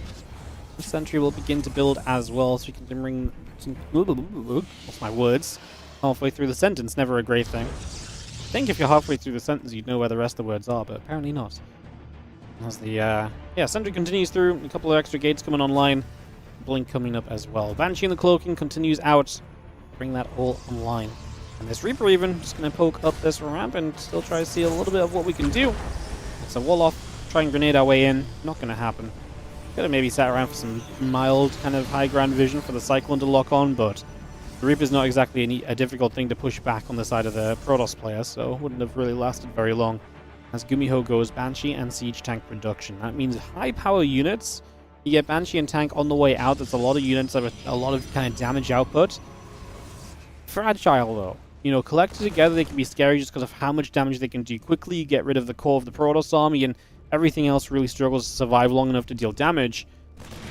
But there is a world where if these units kind of get split apart, intercepted, one fight does go the way of the Protoss player, it's very difficult for the rest of the units to then kind of live on. So let's see what we get going into this game too. That blink still continuing out. Cloaking coming up, banishing the tank coming in.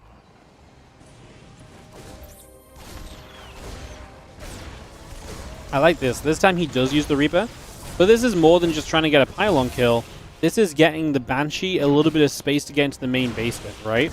And look at this. All these Stalkers in the low ground. That's Stalkers that are not in the main base against the Banshee. However, they are going to find these units here. Whoa, classic. He's like, oh my god. Blink just finished up, fortunately. As he will begin preparations against this Banshee. But no detection as it cloaks up. Damage will be done. Gumiho will find no third base of Classic. So there's nothing for him to maybe punish here as much as initially expecting. The Banshee overhead, hitting those few Stalkers as the detection. So 6 probes go down. Kind of felt like it was going to be more when it arrived, but you know, the probes running away and maybe Gumiho getting a bit caught up and not chasing as effectively as he could have done.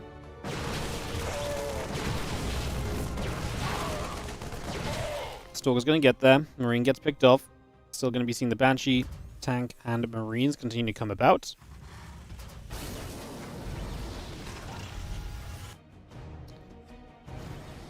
And I think Gumiho's seen no third base, realizes like, oh, well, if he took a fast third, I might have been able to get something done there, but didn't find the opportunity. Now, one Stalker blinks in, takes the shots, and enables him to get rid of that Siege Tank very quickly, so very effective blink in and handling of that. The Observer still coming out of the Robo facility, these Marines still coming through, Stalker still taking some heavy shots.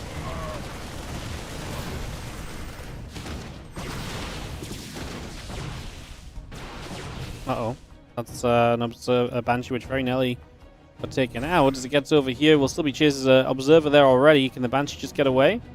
It is. Wow. A little bit messy as players are looking in multiple places. Mistakes are being made. There we go. We do find one Stalker on the top side. Banshee spots the third Nexus at least, so you get some info on where Classic is at with his expansion game. Again, pretty late third base, right, altogether, but it's been aggressive from Gumiho, so it makes sense for Classic. It's not a bad thing to see him taking a couple moments to get all of that set up.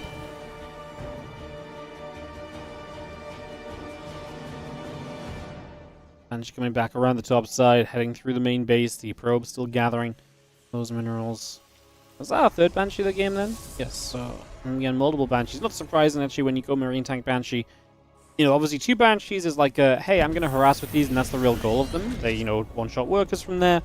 2 Banshees is a good number, but if you're going to go for the Marine Tank Banshee push, having an extra reinforcing Banshee behind is just more damage output. It's not always about killing off workers and getting the numbers correct to fight workers. It's about having the firepower to fight through other armies, right? So, yeah.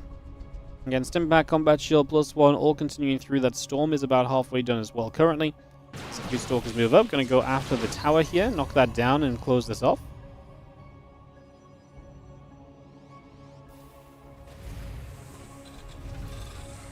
And more passageways we can come about, the better.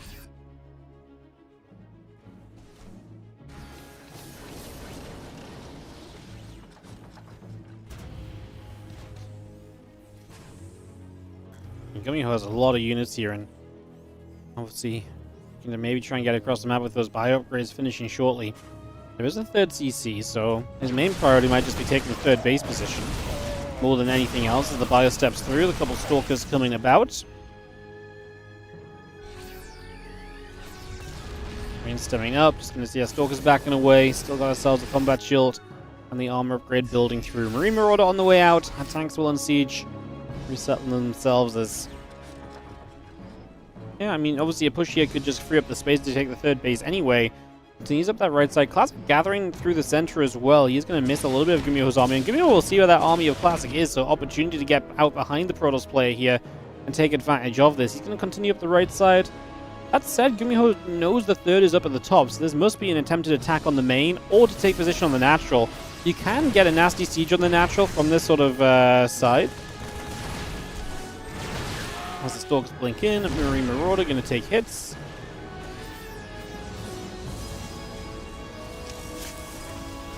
Bio gathering, just going to see the Zeld starting to charge forward. The Medivac's coming back a little bit. Another scan coming around. Continuing to get settled in as the Zeld are going to charge through. So got a little bit of a surround. One High Templar goes down immediately though, right? So that's just going to fall instantly. As we are going to see the lift up and, well, the attempted drop in the main base here from Gumiho. Just a lot of his units. He's got to be careful. Storm, Storm, Storm available for Classic as he is going to start dealing some mega damage. Bio taking some heavy shots. Both High Templar do go down. No, he saved one in the Prism. As Classic just needs to defend this in the main base. Going to be looking pretty golden if he does. Forge is going to be just about surviving there. Medivacs got chased away. They got pushed out the right side. Marine Marauder Medivac still coming through. Okay, well, Classic cleans that up. Why is Gumiho back at home? It did take Classic a while to clean it up, so Gumiho might have some preparations from there.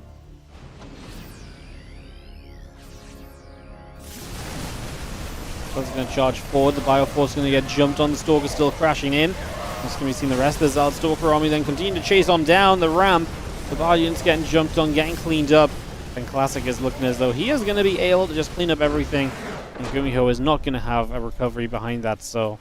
A little bit of a lackluster series from Gumiho here, and he gets a little bit bopped in the TVP. Classic going to take the 2-0 over Gumiho in a convincing little victory there. And, yeah, there you go. So, Classic gets the 2-0.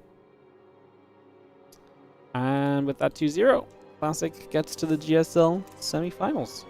Congrats to Classic. Alright guys, we're going to be going into Rainor versus Maru in the Elimination matchup next. I'm just going to be, I'll be a couple of minutes though, so I'll be right back. More StarCraft coming your way. We'll be back with more in just a few moments. I'll see you guys after this quick little break. So I'll see you guys in just a few moments. We'll be right back.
Alrighty guys, hello, welcome back, how are we doing?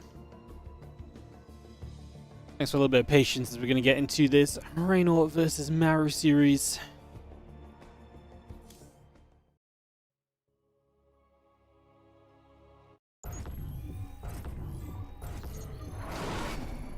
Starting off in the elimination match here in the bottom right side is going to be our Red Zerg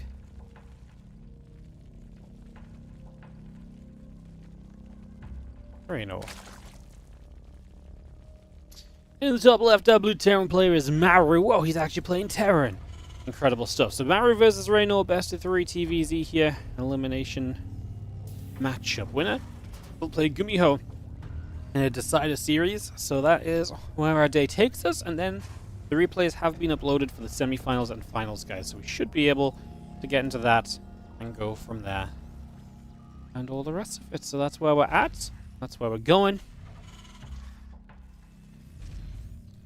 Sounds like the EWC finals instead of the elimination match in the second group phase. Well, it is round of 8, right? So, I mean, there's something.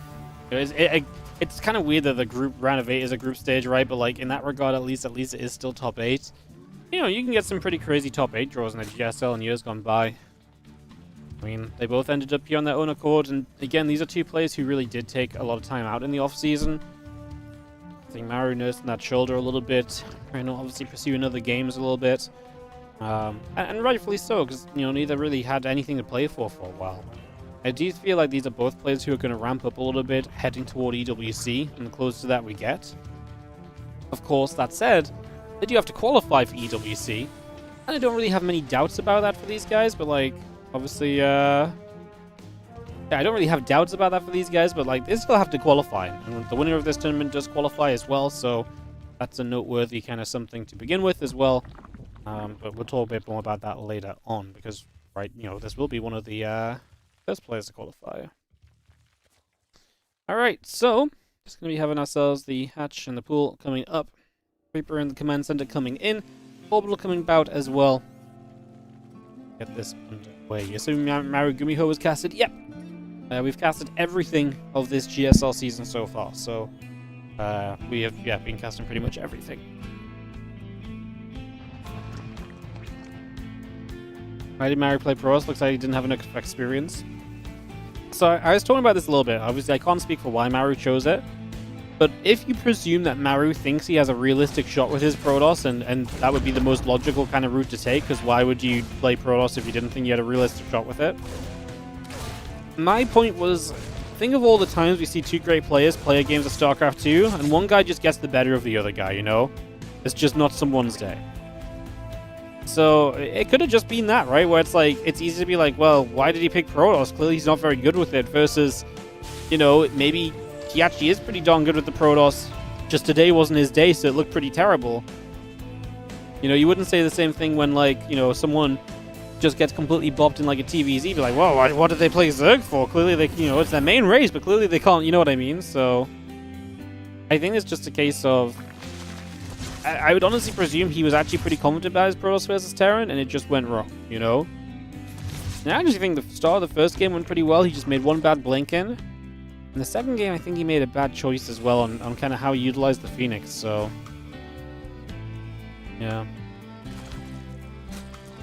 But Gumiho has also been a really good TV tier, and I also wonder, because, so here's an interesting thing as well. Maru TVT was always very good, because even if he fell behind, he'd be able to sit there and drag the game back super slowly and surely, right? But what if Maru isn't really in the business of playing long games right now because of his shoulder still? Like, what if he knows that his best way to win TVT is playing long games?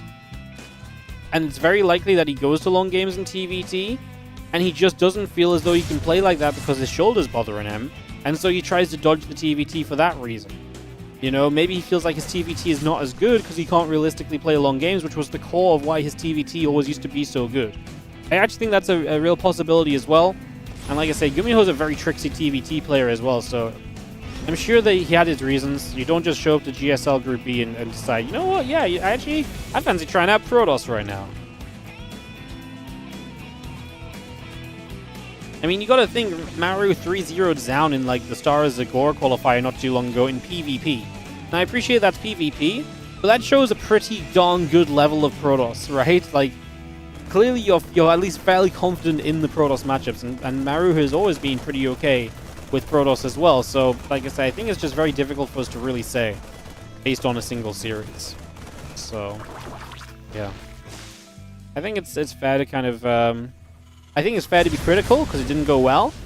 But I think you still got to think of it in the fact that, like, hey, this was just 2 games, and maybe he really did have a good reason for it, rather than just being like, well, that was stupid. Anyways, little chat. Obviously, that's why Maru ended up in this elimination match, as Rainor lost out a Classic in the first series of the day.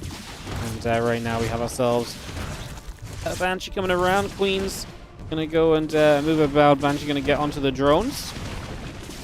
Workers going down. Queen's still taking some shots. Sport relocating a little bit as well. Just going to be seeing the extractor continuing to come through as the starport moves over to the reactor and the barracks gets set on the reactor as well. 1-1 upgrades and stim continue to come about. The extra barracks still coming online.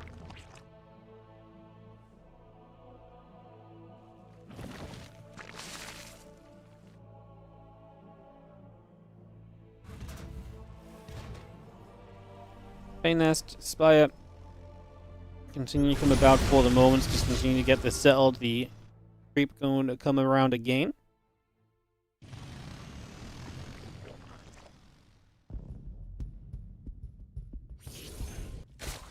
Well, Banshee's coming around right now. I'm just going to be seeing our 1-1 upgrades and the stim continue to come online for the moment.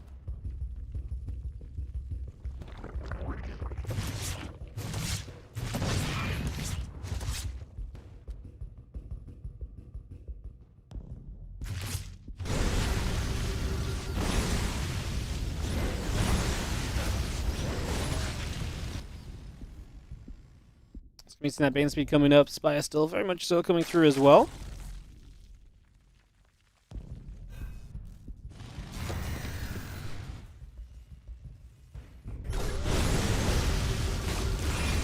Let's see the Hellions pushing straight through. A little bit of damage coming about right now. Can see the 1-1 upgrades, the combat shield coming around. +1 fly attack, Bane speed, and those mutalisks continue to come about right here.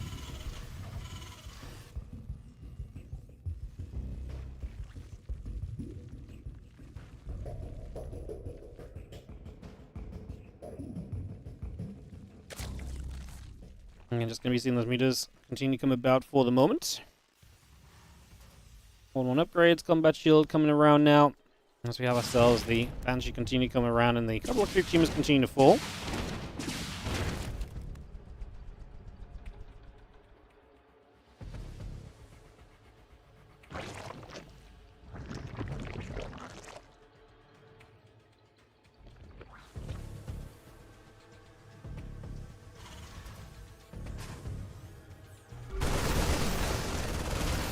Is going to continue after some of that creep spread, so we're getting some damage dealt right here. So just going to be seeing those lings showing up, a few of those Marines getting chased around.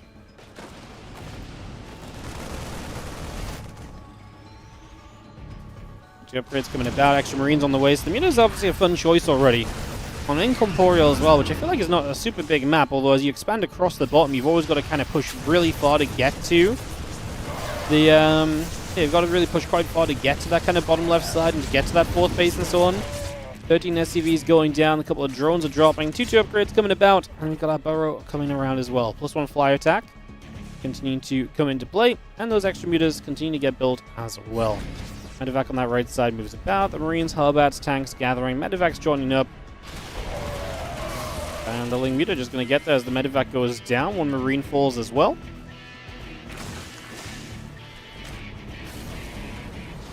2-2 Marines, tank, Medevacs continue to build out melee upgrades and the infestation pit coming up as well. Just having ourselves the infestation pit continue to come over, and again those mutas are going to be in position to chase that Banshee about.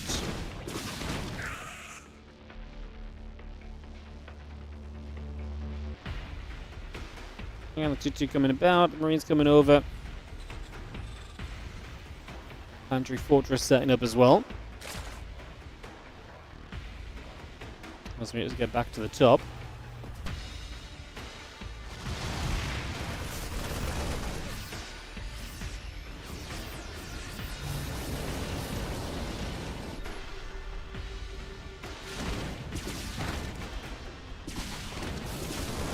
going to be seeing a few units continue to move around, so a little bit more damage being done here. It's going to be seeing the Ling Bane gathering and obviously trying to protect the creep spread. That creep is very important. Need to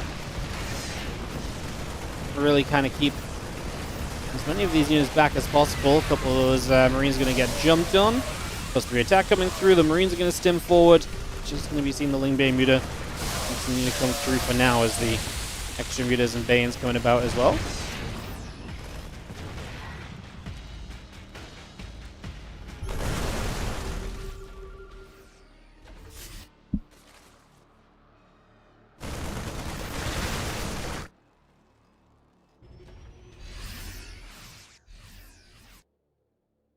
And 3-3 coming up, +1 vehicle weapons coming through. A few Marines is going to step towards the Crypt Jammers. I'm just going to be having the Marines that are just going to be able to chase the Lings back away once again. A couple of those Banes connecting. That's actually going to have a good wrap around. Those Marines taking some damage. The Muta's still coming across. Nice little run by from Rainor, trying to really get in there and get a little bit more done.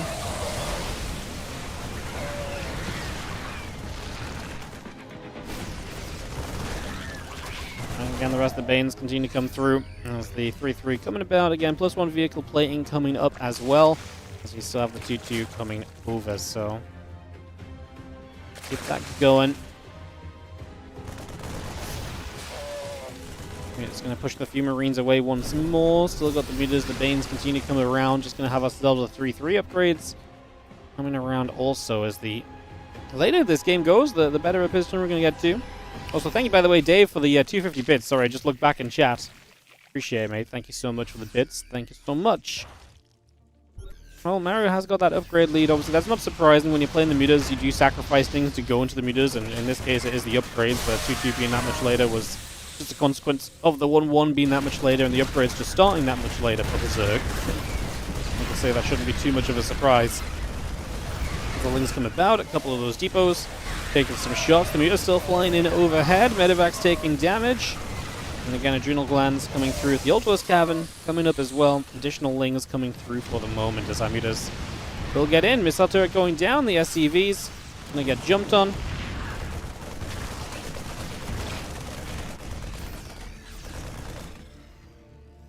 This will come back through and just jump onto those SCVs. The rest of the Marines going to get there. Hatchery going to go down.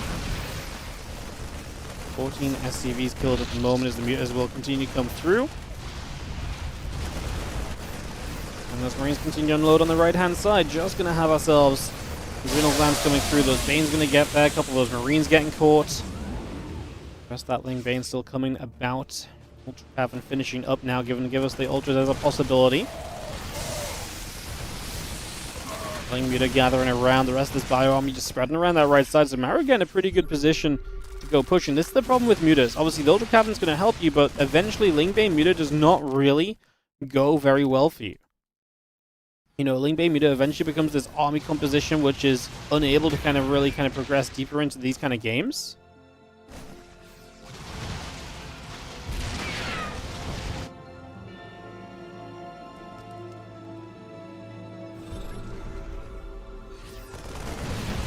Marines there. Mutas get pushed around the left-hand side. Missile turrets firing. Again, chitinous plating coming up. Let's just have the Ling Bane still moving about for now.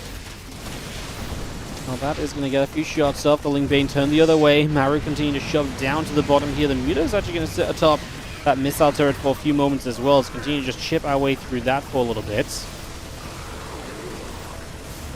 And to that bottom left-hand side, so that hatchery will go down as well. The few Zerglings will actually dive on through. So obviously, at this point, Rainor is just causing chaos, right? Wants to try and make this as base tradey as possible and try and make this as difficult a scenario as you can.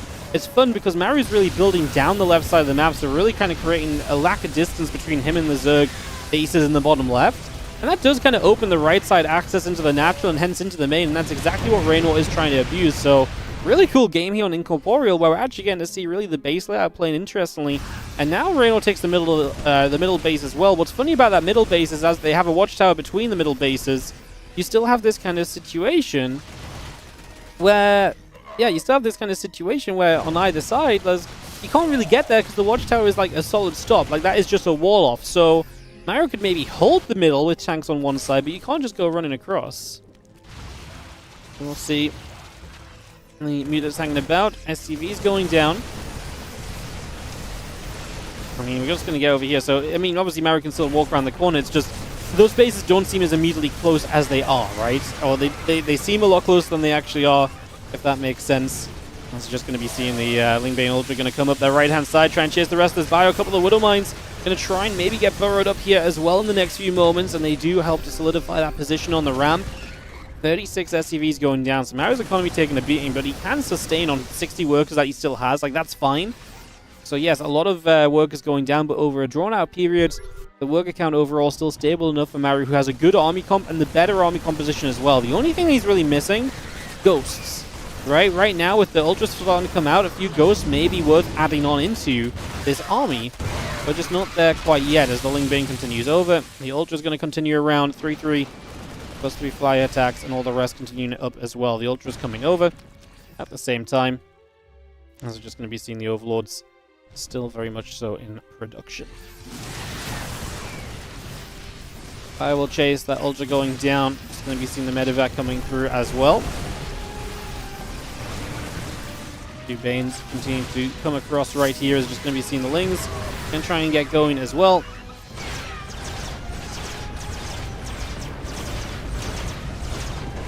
Eleven SCVs, 12 SCVs falling. Nice little counterattack with these Ultras, finding one of the bases on the edges there. I mean, that's nice, because anything you can do to put Maru on a lower work count is going to make this game a lot less sustainable for him. And removing command centers especially really makes it difficult to keep replacing those bases as well. So that definitely becomes more and more of an issue right now. Drilling claws coming about. +3 melee on the way in. Couple of hatches being added in. Medevacs gathering together as well.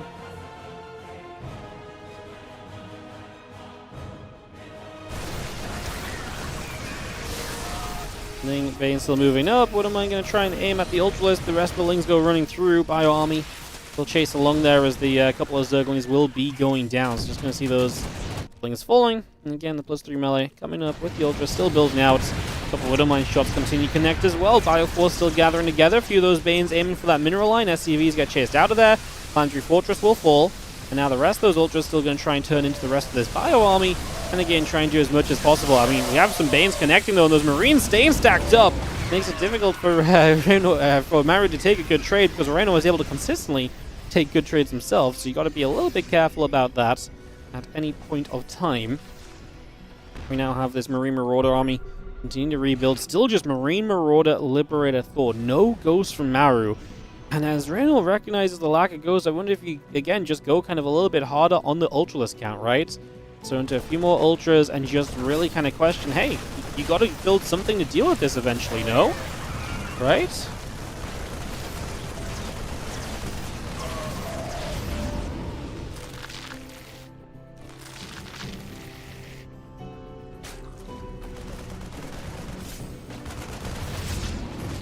Marines coming about, Bio coming across. Hatchery going to take some more damage. Going to be seeing the Bio Force will continue through. Hatchery taking a few more shots there. Lings coming up, Liberator and the Marauder coming about. You can see the Ultra's going to jump through as the Widow Mine connects onto the Ultra. Again, the extra Zerglings are coming around. The Banes are going to come straight over toward these SCVs. And the Bio continues to come about. Ultras will go on in.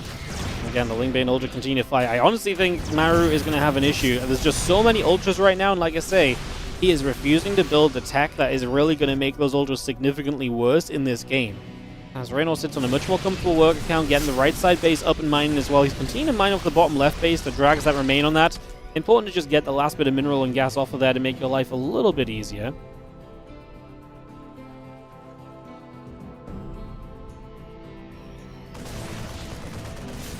Lings running up, couple Widow Mine shots coming through, more Lings going down, Spire coming over as well. Additional Zerglings going to get there as a couple of these SCVs are going to get grabbed.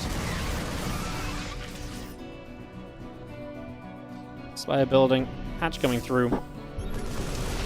That Bio will jump onto a couple of those Zerglings. The Spire coming about, the Corruptor's coming around. Ultras coming over as well. I'm just going to be seeing a few drones coming about here as the Ultras continue to gather up. Widow Mines coming about as well. Ultra's going to continue to chase in, and we do have ourselves the Bioforce is going to continue to fight. That Ultra going to be taking place. Just going to see the Ultra stepping back again. Maru, again, supply is definitely dropping, and Rainor doing a great job of continuing to maintain the run-bys on the mineral lines, keeping the worker count as low as possible and stopping the rebuild to the best of his ability. Bit of that bio comes to the left side. The Lings are going to take some damage.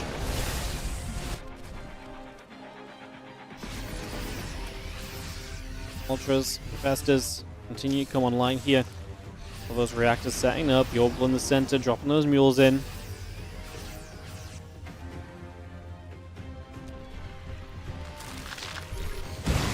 Got a few Widow Mines actually going to connect and get a few Zerglings as well, which is nice. And the rest of this army still from Maru stepping over toward the left side for the moment.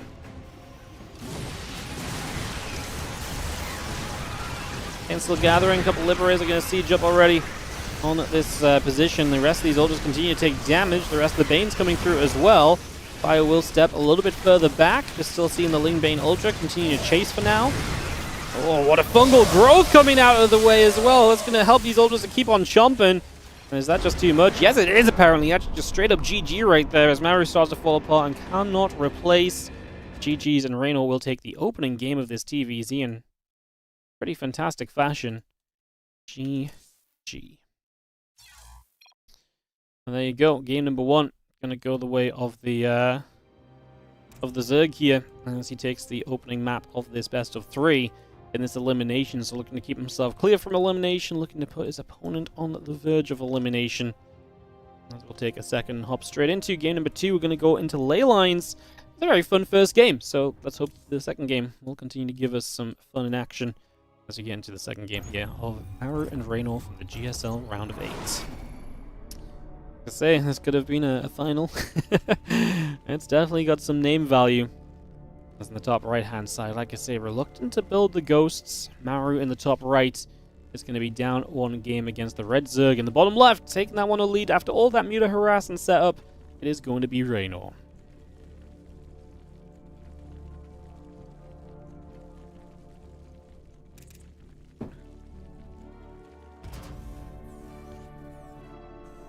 Game 2 of the best of 3.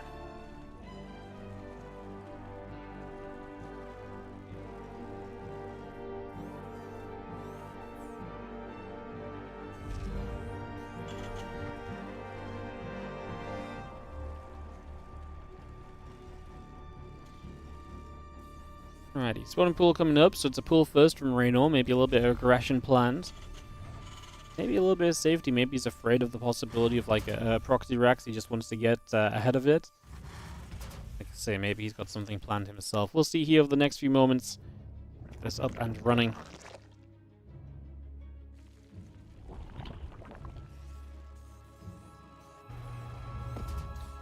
Match going about. Pool coming in. We just have ourselves the barracks coming by, as well as we get ourselves again through these early stages, getting ourselves set up.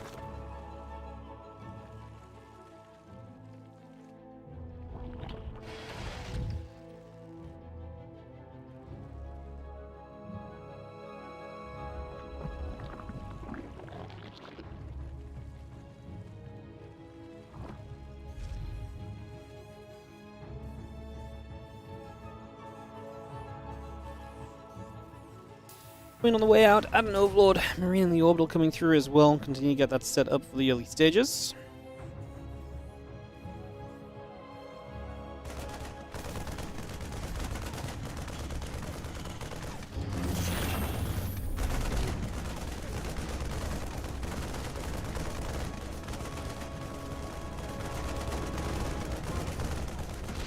Marines is going to get that. She's going to get that Overlord, but the Lings are going to show up, so these Marines are in a little bit of trouble. So we get the Ovi, but the pool first is going to successfully get a couple of Marines, and now the SCPs have to pull forward.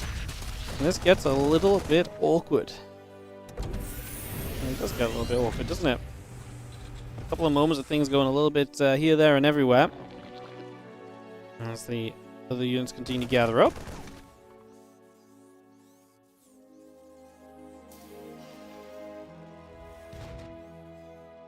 Coming through, reactor building on the barracks, a few extra roaches coming around here as we set up right now.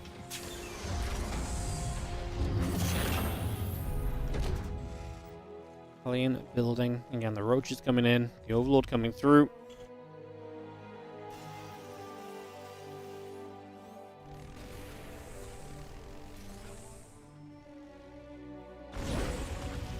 Just going to shoot. The Ling going to be taking some damage. Again, the Orbital Command coming up. A couple extra Marines coming around. Starport coming in. The Overlord and the drones coming about as well.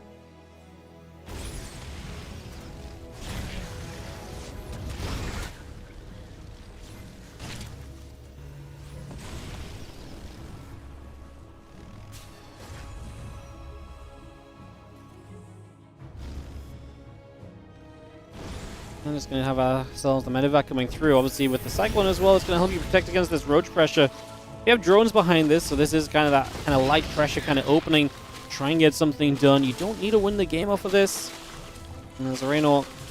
There's obviously the benefit of, you know, it's kind of weird, but Maru has the benefit of this, you know, units being on the low ground, the structures being on the low ground, but at the same time, it then exposes it, so he has the wall off nicely there to buy some time, but then it means all of his units are going to be popping out right into danger. Now that's going to help the Cyclone. Immediately joins in, gets a lock on, and Rainor pulled the wrong Roach back, actually. The Roach that was locked onto did not pull back straight away, so a few extra shots than maybe initially guaranteed. The Cyclone getting a lock on again as the Ravagers try and push through. Barrack's going to lift up, drop back down. The Cyclone gets another lock on. This time the Ravager will go down, so the lock on good for the moment as the units continue to hit the structures at the front line. Cyclone and Medevac together will step through. The couple of Overlords will spread out a little bit.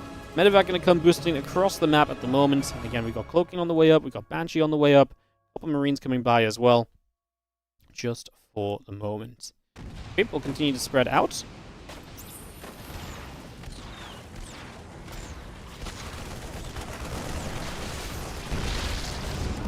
A couple of Ravagers and the Roaches coming over. Just going to be seeing this link speed continuing about as well. And the Queen's continuing through as the units unload. Just the Ravager's taking damage. Cyclone's still locked onto.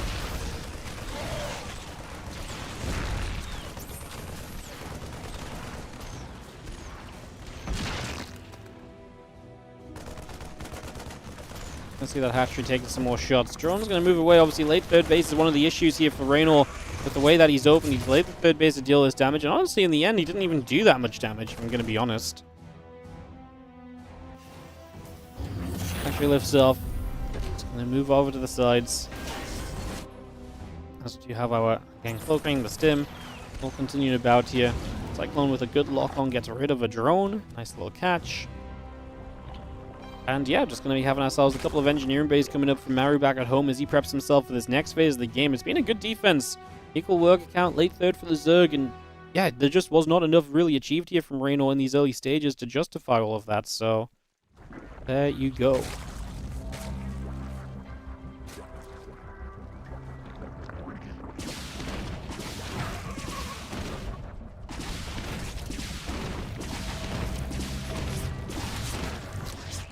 Four drones being picked away at.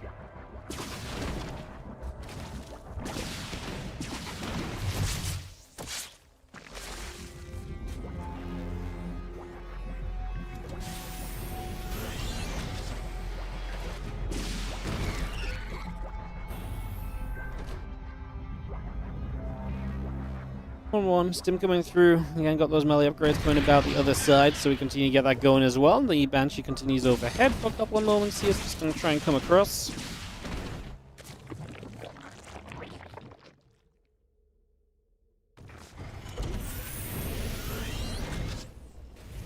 Again, melee upgrades coming about. Bane Nest coming through.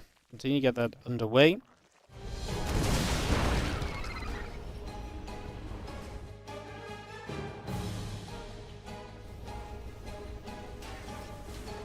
At this stage, as you just take the third base here as Maru, you get pretty comfortably set up right now. Lair still morphing in, Hatch coming through, Bane Nest coming about. Those melee upgrades still trickling along as well, so we get all of that finished here, and we are going to have ourselves the Marines going down to the bottom side.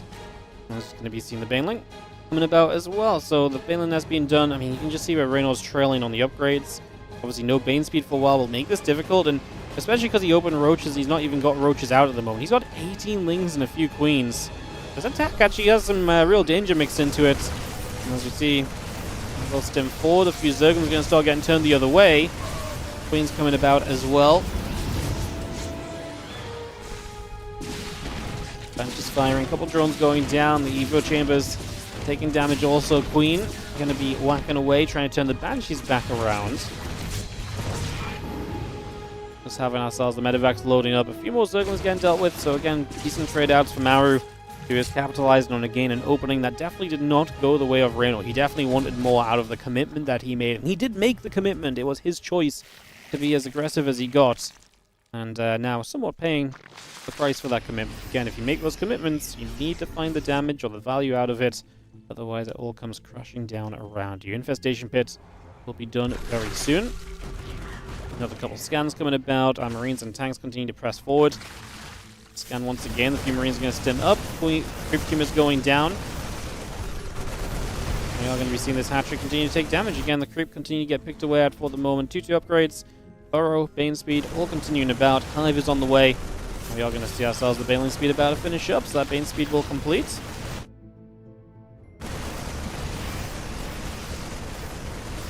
22 additional lings coming around. Our Zerglings coming over as well.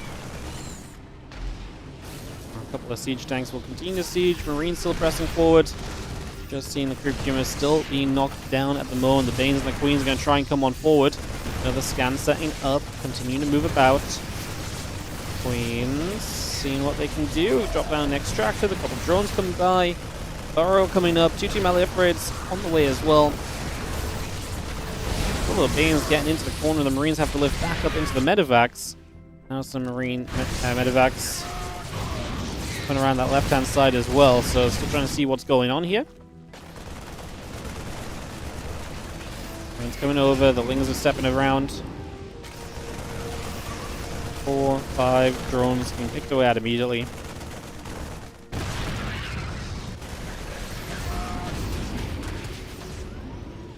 It's nice damage. I mean, obviously Maru just ahead and seems to be extending the lead here.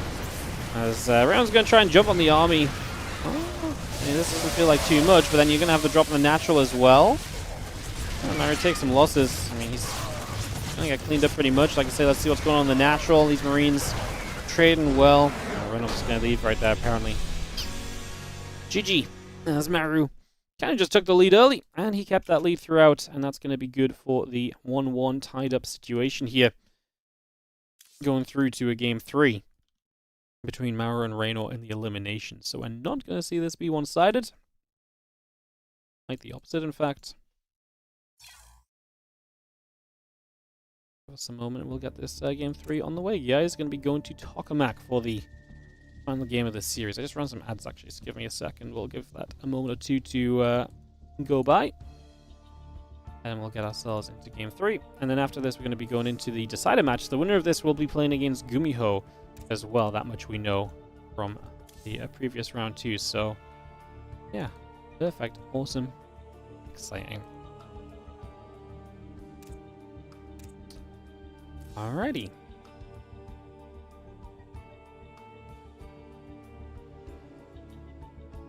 Give it 15-20 seconds for some ads that I had to play, and then we'll get into this Game 3.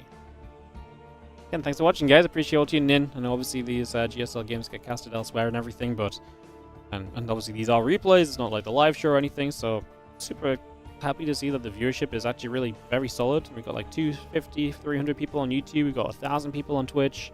Go and join on YouTube. Consider hitting the like button, and definitely hit the subscribe button on YouTube as well. I really want to try and push us towards 50,000 YouTube subs. You're going to hear me mention this a lot. If you watch on Twitch and you want to help us out with that, subscribing on YouTube is free. So exclamation mark YT in the chat will give you a link to the YouTube. It'll even give you the sub link so you can just sub straight away. Like I say, I really want to push us towards 50,000 YouTube subscribers. So if you can help us out with that, it would be really appreciated. Thank you in advance if you do. But yeah, that's one of the things we're pushing for. Otherwise, just thank you so much for watching. Will I be cast in Dallas? I will not be in Dallas, no. But then again, I don't think any of the casters will be in Dallas, so... yeah, I'm sure you guys will find out the caster lineup soon for Dallas. There's no SE2 in Dallas? Yes, there is. It's the EWC qualifier. There's an offline qualifier for EWC, like $50,000 prize money. It's in like a week. This time next week it'll be happening. It will have started. It's a full weekend tournament basically. Full tournament. But yeah, there'll be no on-site casting. So yeah, none of the casters will be there. I think Fear Dragon's going to be there doing like interviews and stuff, but like just his own stuff. Like he's not like there officially. You know what I mean? And the people already qualified for EWC compete in Dallas? I believe so. Yes. I don't see why not. When you put $50,000 prize money up, you kind of take away the ability to kind of block other people playing, right? Because then it doesn't really make sense, you know? So yeah. Alrighty, let's go into this game 3, guys. Sorry, I got carried away with the questions. Let's get into game 3. Tokamak for game number 1. Game number 1 for game number 3. I'm like, let's get into game number 3. It'll be Tokamak for game 1. Yes, Wardy, that makes sense, doesn't it? Because I almost stopped for so long between games. I was like, this must be a new series. My brain just switching off a little bit. I'm still reading chat. Alright, in the bottom left-hand side, our blue Terran player here is Maru. And he is tying it up. Again, just gets a good defense and really just keeps the game in his control after that. That's really all that comes down to, I would say. Keep your game, keep the game in your control after your opponent kind of gives you the opportunity just to control the game off of an early push that does not really do enough, I would say is, yeah, pretty reasonable little situation. So, GG's. And he takes on, obviously, Rainor on the top right. Winner gets to play Gumiho in a decider matchup. Obviously, it'd be kind of cool to see Rainor Gumiho, because we have not seen that one yet today. We did see Maru Gumiho, although that was Maru playing Protoss. I'd be somewhat interested in the rematch if Maru played Protoss again. I'd also be interested to see if Maru played TVT if he got there. So, let's see what we will get going for ourselves. Yeah, it's a very busy period just for StarCraft 2 in general, though, guys, because obviously we've got Dallas next week. And then the week after that is busy StarCraft 2-wise, but not in terms of actual StarCraft in a way. Well, it is. It's the EWC qualifiers. Unfortunately, me, as well as pretty much all the other casters, are not going to be here for EWC qualifiers because it's Kailaris' wedding. So we're all going to be in Poland during Kailaris' wedding. So I'm not sure who's casting the EWC qualifiers. I'm sure there will be some casters that are not going to James's wedding, but a bunch of us won't be here. So obviously Dallas next week. The EWC qualifiers the week after. And then the week after that, I believe, is the Bulgarian tournament already. And then there's like a week or two downtime, and then there's Home Story, and then I don't even think there's a week or two downtime. I think there's like Last Chance qualifiers or something. And then there's Home Story, and then it's like then it's EWC. So yeah. Cast the wedding. Yeah, I mean, I'm sure I'm sure I didn't ask James. I'm sure he's gonna be fine with it. I'm gonna IRL stream it naturally, with full commentary. Especially the part where they're walking down the aisle and stuff. Full on hypecast, Here they come, right up the middle. Oh my God, they've decided to get married. They've said the words, GG.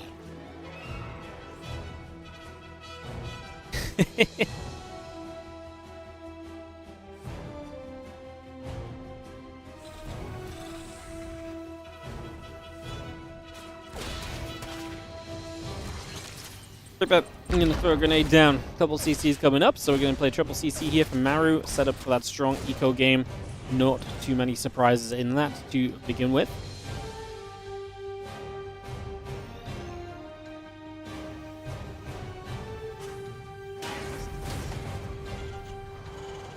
Hello, Ellie. How you doing? You come to say hi, have you? Well, hello to you too. You have an amazing time of being able to show up when you're not on camera. It's very impressive. Ellie here to give us some more supporters. There was a little cluster of Lings coming across the map. Lair coming up and Overlord speed, 2 bases. We are setting up into like a Ling Queen all in against the 3-base setup of Maru. So Rainor coming in with a little bit of a feisty build order here. Ling's going to actually get around. We are going to be seeing the Reaper going down. It's a nice little catch. Any unit you get rid of here is going to help you in terms of this kind of follow-up attack. That's going to be full commitment from you. Lings only in production. Again, it's funny though, because there's only 2 hatcheries, you can't build any more queens because both hatcheries are busy. One's building a lair, the other's building Overlord speed, so you can't add any more queens on, which means you are going to be very committed with the few queens that you've got. Queens gather up, the drop lords overhead. Starboard coming through about halfway done currently. The Fuelings still gathering themselves together as the Hellions continue out across to the upper right side. They're actually going to be seeing the drop lord, so all of a sudden now, as Maru, you are aware of what's up, instantly goes home and starts up a bunker. 2 bunkers, both on the low ground, both in an open space. There's no wall off, right? So, interesting. He is going, honestly, against a 2-base Zerg. I wonder if he could just defend the main. Like, I wonder if there's a need to actually defend the low ground here. Engineering Bay, wall off, going to start. There's going to be drops the lords into the main base as well. So, Rainor going to come from all angles. In we go.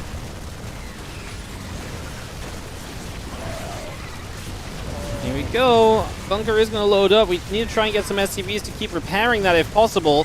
And the drop lord spread and the creep spread down. The lingers are going to flood on through. Rainor with this all-in attack here is going to have Maru down. A lot of SCVs down. A lot of the army. In fact, I think Maru is just dead. Nothing held on here in the slightest. Wow. Absolutely brutal. GG. Rainor is going to take the 2-1 victory over Maru. Just like that. Bang, bangity, bang, bang. Oh, that series really got wrapped up very quickly in the end, didn't it? That got wrapped up very quickly. Alright, guys. We are going to be heading into a decider matchup. That was a much faster game, so I actually think we can just get straight into the decider matchup. Again, my only real reason for slowing down today is ads, but I actually ran ads between game 2 and 3, so we actually do not need to run them right now, so we can just go straight into, I guess, Gumiho versus Reynor. That was a freaking fast game, yes. It went too fast. Can we watch it again? No. You can watch Gumiho versus Rainor, though. Let's do it. The power of replays is we don't have to wait for videos. We can just begin as soon as we're ready. Let's do it.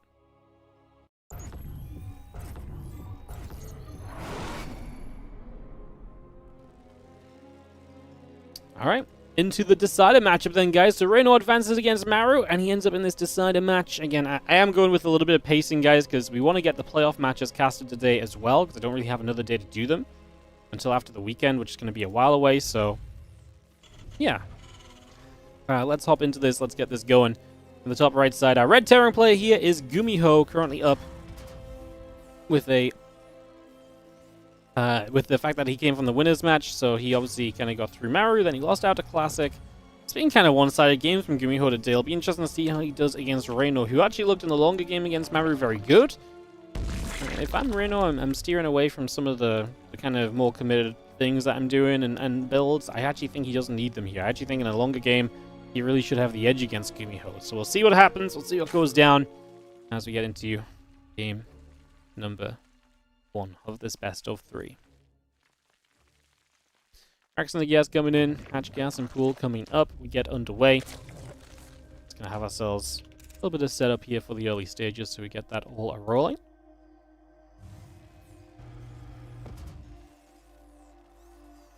Good drones popping out for the moment as well. So just continuing with that, the barracks on the way up. Get that all started. And we just have ourselves the, like I say, a few moments of building here for some Terran versus Zerg action. Game number 1.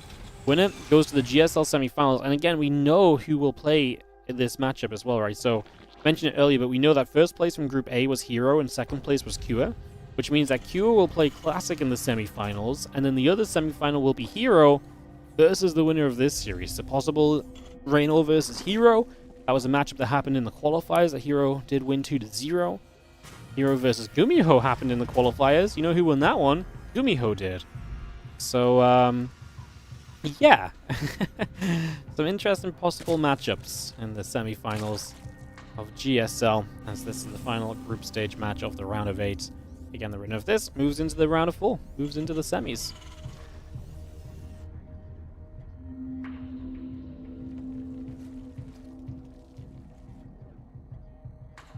So yeah, like I said, guys, we'll finish this up and we'll be diving straight into the playoff matches as well. Like I say, I kind of want us to just go today. I don't need the downtime, but lots of games to get through. Oh, make a good stream of it as well. You've already been live 2.5 hours, so hello everybody, good to see you all. Thanks for watching, thanks for tuning in. Hopefully some more fun games still coming your way today. I'd like Rainor to make it, obviously get the Zerg representation into the top 4 would be nice. It's always fun to see Gumiho though. I mean, Gumiho going on a good run is always fun. But, like I say, Zerg representation is also a very nice thing, right? Also a big bonus.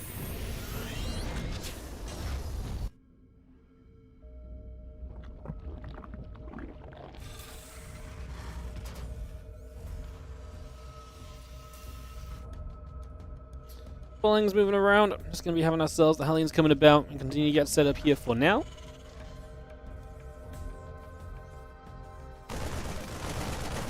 Green's going to get underneath. The Overlord will take some damage. Bunker continue to come through.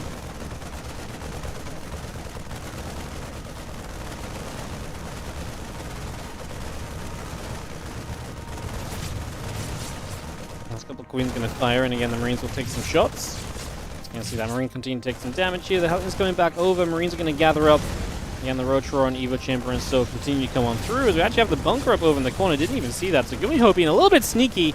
Bunker getting set up here, and it's just going to keep pressure onto this third base. And yeah, Gumiho kind of punishing Rainor for not having a link speed or anything right now. So this gasless opening into Roaches is going to have Rainor a little bit slowed. And yeah, that bunker is holding strong. Nice wall off here. It's actually important because if those Hellions get in, you're going to be in trouble if all your Queens are pulled toward the third base. That would have been absolutely disastrous, right? So very important to kind of keep yourself on guard there. Hellions actually helped to finish off a Queen. The first Roaches are popping out taking damage. The Spore Crawler did finish as well, so nice to check on that as Gumiho, just in case that was out of position right there. There is a possibility that it was. Wouldn't have been the craziest things for that not to be there and be relocating to let some Roaches through, for example, right? Hatchery down. The Hellions going to go back onto the Roaches and the Queens. Continue to go back and forth here. We got a couple more Overlords popping through for the moment as we have ourselves this bunker still very much so holding its own for the moment. Yeah, Joe Joens, thank you so much as well for the Prime sub. 51 months. Appreciate it. Thank you very much indeed as our Roaches continue to come about. Again, Lair coming about. Spores on the way. Drones coming up. A couple Queens are going to get there, and that Banshee will take a few more shots, getting pushed back the other direction for the moment.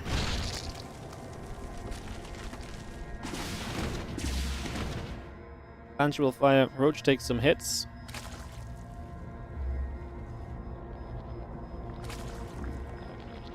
All those extractors continue to come through, and again the Banshee is going to come around this side and just go nibbling it up a little bit right now. Again, the Queen coming about, Carapace upgrade coming through and online. A lair building as well. And again, the Hatch also continuing to come about here for the moment. A couple of Queens and the Roaches continuing through for the moment. Viking going to jump onto the Overlord.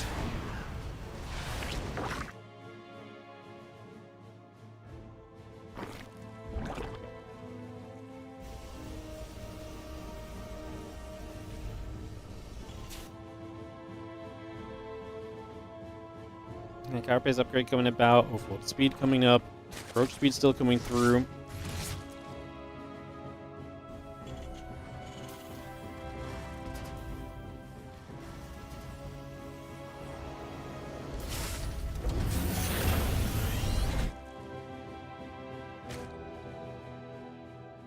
Now this is going to be obviously interesting because obviously Reynor took a good bit of damage early and obviously got slowed down a little bit, but he's getting the Drop Lord going. With Overlord speed finishing, Roach speed and Carapace upgrade coming through, it looks like he's really going to just send this here very shortly. These Hellions going to see a few Roaches. See no gas on that base, trying to get an idea of, where is Reynor at worker-wise? What is he maybe setting up for? Maybe what do I need to set up for? If you can identify that this is going to be aggressive, then brilliant. The Banshee's obviously going to be there as well defensively, as we are going to see the Overlords moving with speed, and now you're going to see the Drop Lord as well. So Gumiho gets that heads up, and let's see what his response will be. Going to go after an Overlord here, but we actually drop the creep and get the transfuse to save the Ovi, which does keep Reynor a little bit away from being supply blocked anytime soon. A couple Banshees firing, Roach taking damage. The Banshees have to step away for the moment. No cloaking on those Banshees, so the Overseer is not actually important, but Reynor doesn't know that, so he'll morph the Overseer in. Can still be used to give him some additional vision, right? As the Drop Lord there goes down. So it's going to be a slow approach with the Queens. Roach is going to start stepping forward. Actually morph another Drop Lord so we can actually micro the Queens a little bit. First bunker in the front going down, but we got tanks pretty well spread. Obviously the Banshee damage will add up as well if they can actually get involved, like right here, but the Queens are still quite far back. This is quite nice. I actually do not love this fight for Reynor initially. Gumiho's going to pull the Marines back as well and just let the Banshees do the majority of this work. The Marines get in trouble, we back away.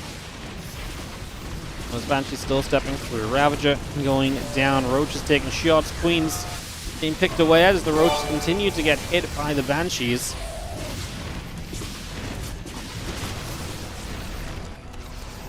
Couple of missiles plus 2 carapace continue to come through. Just going to have ourselves a army of Gumiho making a pretty darn solid defense. I mean, Rainor got thrown off early, but this has been a very good defensive game from Gumiho as well, because this timing still had potential.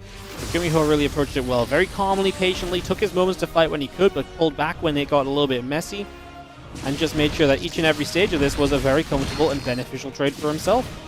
I gotta say, I really like how Gumiho played this opening game, and Rainor, again, with the timing windows, just not always going to be the most secure way of him getting into good positions, so not quite ideal.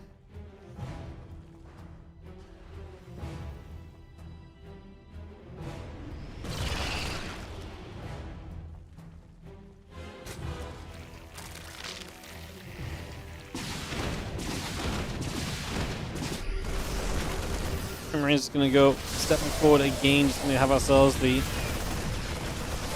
little bit of back and forth coming through for the moment. Two upgrades and combat shield coming about. So we don't even have combat shield yet, but these tanks are going to do monstrous damage. There's not enough Ravagers to knock them down. We do get a double kill with the first round of Bowels, but will also be the only round of Bowels, as most of the Ravagers go down right there. Reynor trying to get himself into Burrow and some other tools, but he's going to have tanks still sieging up his base. I don't think he's going to break through these Marines. That tank support is just a little bit too much, and hence the Marines can really stand strong out at the front right now and really keep themselves in a very good position. The reinforcements about to show up as well. We were finally losing the Marines. I was like, okay, well, maybe. And then the reinforcements show up, and Reynor's building Roaches into the complete counter of Roaches, which is just a massive tanks, which are going to do very well against each and every Roach that walks into range. No Ravagers remaining as well, so again, no more of those Biles to try and help you out of the pickle.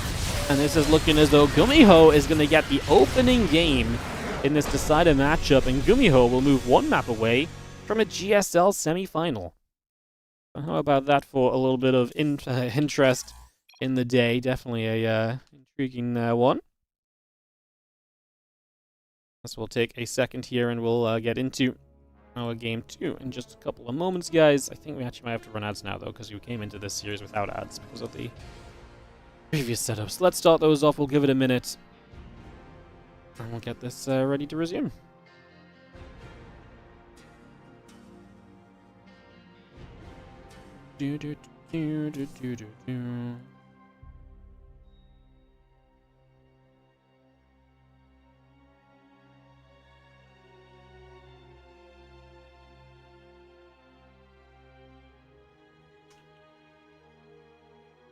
Awesome.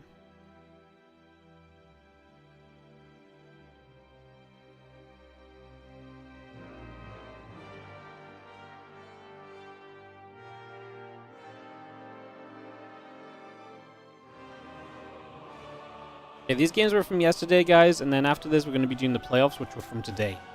So like I say, just a little bit of a longer stream, not just doing a group. Going to mix it up a little bit. Yeah,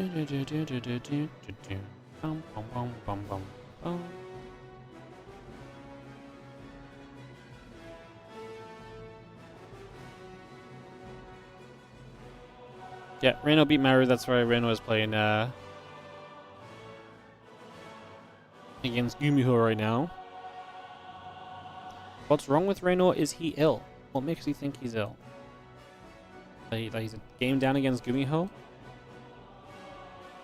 This might just be the repercussions of, you know, not playing as much in the offseason. To be fair, Gumiho didn't play as much lately anyways, but Gumiho, when he has played, has looked very good.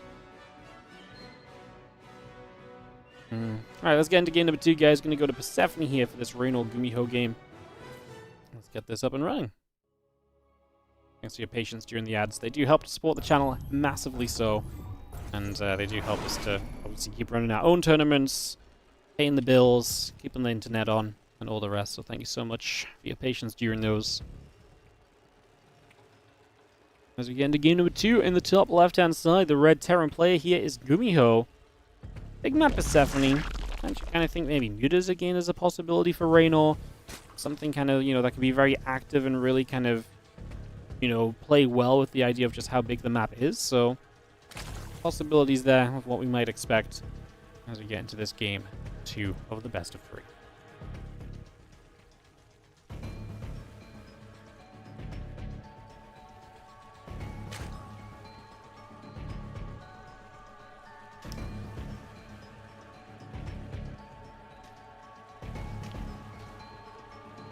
Take a moment to breathe. Some pretty action-focused games so far.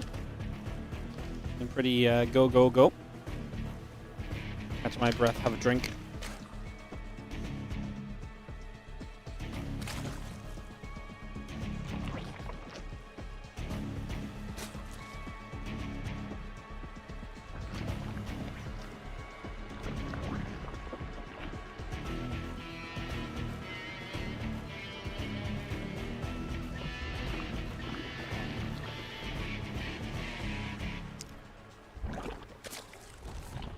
Just gonna drop this one pull down.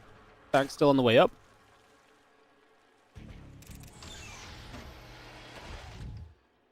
Forward barracks for Reaper, but not gonna go multi-racks Reaper, interestingly enough.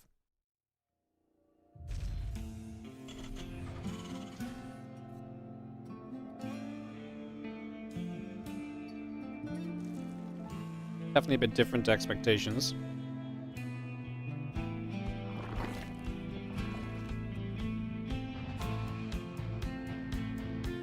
Now it's going to get that queen on the way. As again, we get the Reaper coming through. Queen's coming about. Things popping through as well.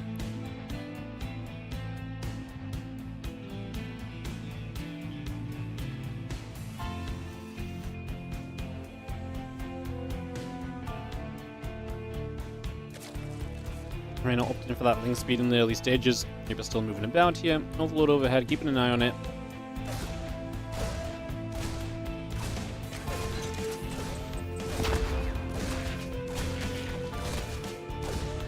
Now you get rid of a drone. A nice micro from Rainor. Keeps the drone alive, uses the links to push the Reaper back.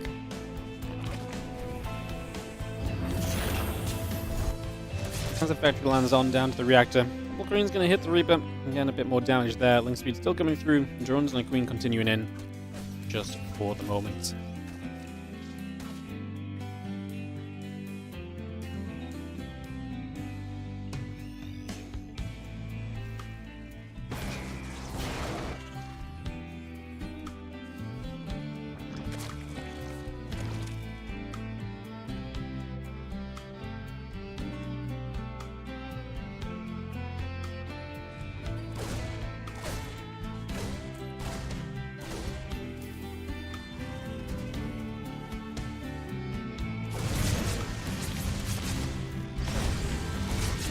Well, he's the Reaper. He's going to go banging about. He's going to be seeing a couple queens on the way through. Hatch coming about as well. And you got that armory on the way up here from Gumiho.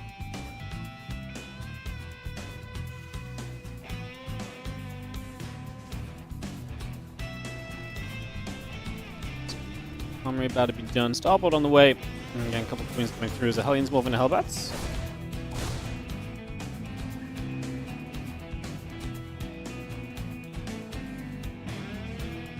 Well, a little build early. I mean, super early Hellbats, but Queens alone should be able to deal with this. Like, I don't really love this because it just doesn't feel like it has any power to it at all. When you're defending this with just a baseline set of Queens, it kind of feels as though you've done something wrong, right? Like, kind of feels as though this was really not kind of as good as it should have been.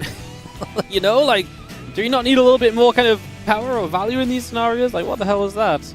We pull back, we heal up. I mean, is that just the idea that you can pull back and heal up in the healing shrine each time so the Hellions can come back over again? It's definitely a little strange, isn't it?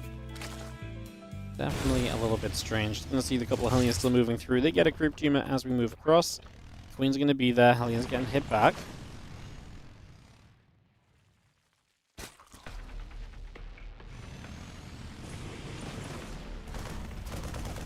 Just going to go after the Overlord, a little bit of damage being done. Again, the vehicle plating coming through, the Banshee and the Marine coming in and around as well. Continue to put some work in.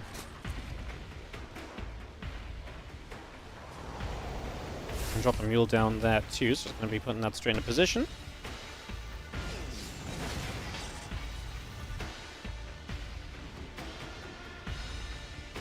Queens gather.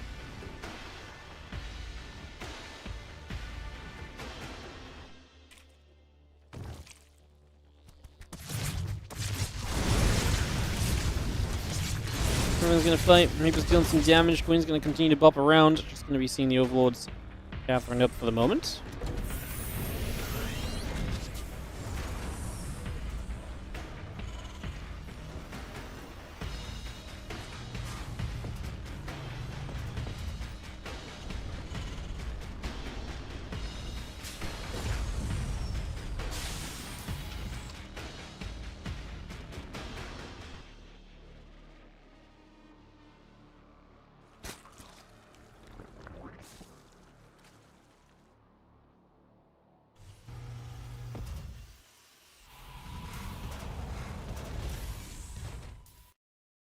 Just gonna see the main playstyle here from Gumiho being that battle mech. So the Cyclone's on the way up, Magfield Accelerator coming through. Obviously more upgrades coming in. So I guess that explains kind of the early armory and the Hellbats then.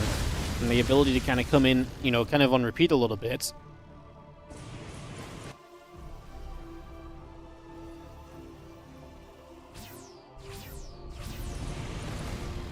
A little bit of healing, just getting brought back up again. Just gonna see the Roach is gonna step through there too. Just gonna keep the Hellions and the Raven at bay. Banshee's still chilling. A little bit more healing being done. Keeping those units nice and healthy. Again, +1 missiles, Roach speed coming up. Gonna get rid of a couple of creep teamers already.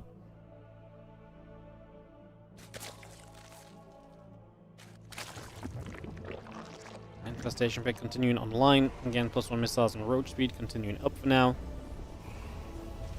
And the barracks moving over. A couple of Hellions moving across as well. Infestation pit still coming online as well now. Got that underway. Infestation pit will be done shortly.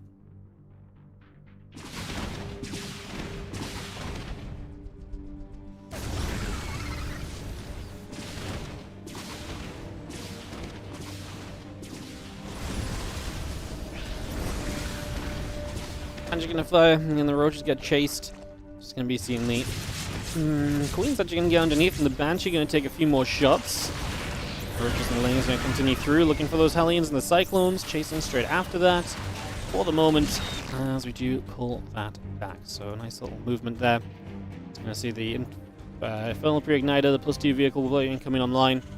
Swarm Host from Reynor. So gonna play the Swarm Host as a defense against this mech. No surprise.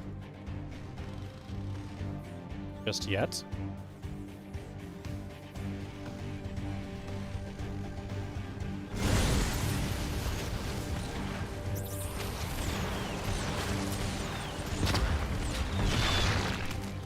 Roach is going to be taking some shots. Cyclone's going about.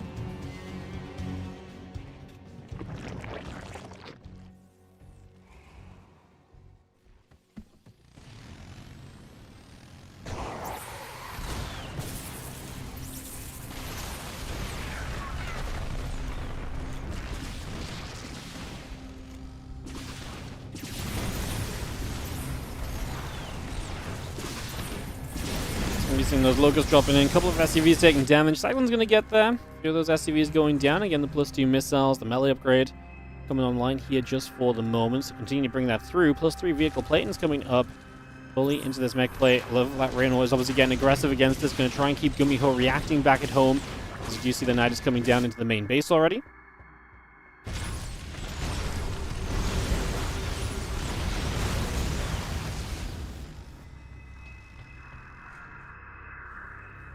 Moves back up again, +2 missiles and the melee upgrade coming by. The Hive, the Spire coming up as we speak. That Nidus network play continuing through as well, as we have Cyclones moving around to the left-hand side. A few of those Swarm Hosts popping out of the Nidus.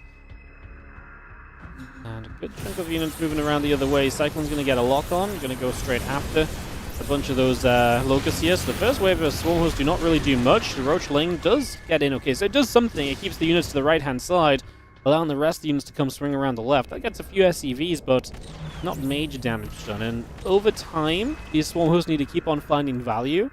It always feels rough if the first wave of Swarm Hosts doesn't find value, because then you kind of feel like, well, are you actually going to be able to keep finding value as this goes on? Or you're going to end up in a little bit of a stuck position. So, questions to be asked as the few Zerglings being picked away at as well. There's a Nidus here. Will go down. Banshee able to get that grab.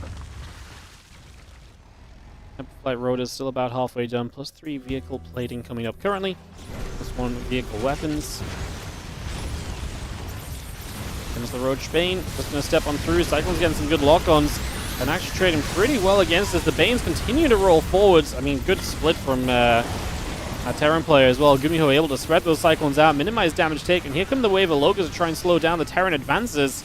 A pretty darn good trade from Gumiho. Resource loss so far, 4.2 to 6.4k. The Swarm Hosts are meant to keep your resources lost down in this situation, but that did not happen there because the Locusts were not in front of the Roaches for a lot of the time. Now we're going to be seeing these Cyclones continue to trade out. Vehicle plating just finishing up, so again, really focusing on keeping these units alive. The Cyclones don't care about upgrades in terms of their, lock-ons. So having them with plating keeps them as survival, keeps them as alive as you possibly can, keeps that cyclone count high. If you keep that cyclone count high, you're going to give yourself the best possible chance of keeping these cyclones in play and keeping them doing damage. So that's the idea there, as a few of these creep tumors continue to get chipped away at. Greater Spire coming up, +2 melee upgrade coming in. I think Bane's still coming over. These Ling's going to come in from 2 different sides, and they're going to start wrapping around here. There's a couple of auto turrets go down as well. Cyclones still showing up, getting some lock-ons. And again, just using these Cyclones in such high numbers, getting wraparounds and surrounds with them. They look terrifying when they're in a concave. They just get so many lock-ons nowadays. They are just doing mega damage. It's +3 missiles, +2 melee, all coming out. We actually have another Nidus top left-hand side as Reynor tries to find a different way to get the Swarm Host involved. Try and push Gumiho down a little bit and trying to slow him a little bit here in comparison to what we're currently seeing, which is that Gumiho is kind of taking heavy control, right? And with a few Blue Flame Hellions mixed in, those Lings don't exactly fare very well running around the map if they get caught either.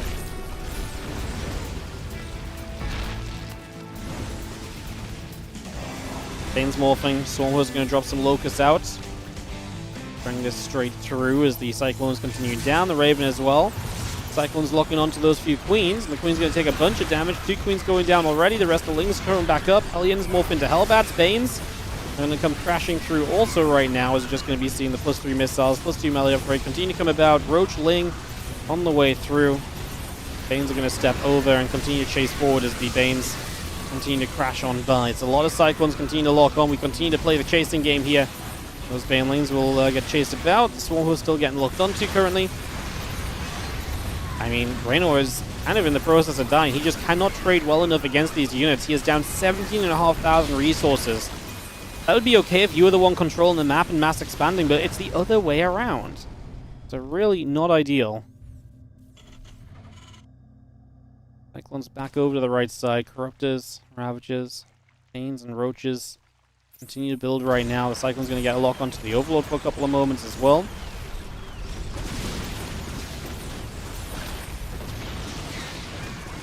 And Banshee's just going to go and fight away the Ling Roach Ravager, pushing on through. And Queen going to fall as well. A couple more shots coming about. Cyclone still locking on. Got a bit more done. +2 vehicle weapons, +1 ship weapons coming online. And the Queen's going to be there to turn the Banshees away once more. Didn't think Battlemech and Banshee was a comp. Yeah, Hyperflight Road of Banshees with Battlemech, it's a big thing. Very plausible. Not super plausible because we don't see it a lot, but like the Banshees being introduced in this style is not a crazy concept. It's something we have seen before, so yes, it is like I say, not super commonly seen. But yeah. See the Swarmhost Locust dropping down. And just see the Nidus Network on that right side getting picked away at as well.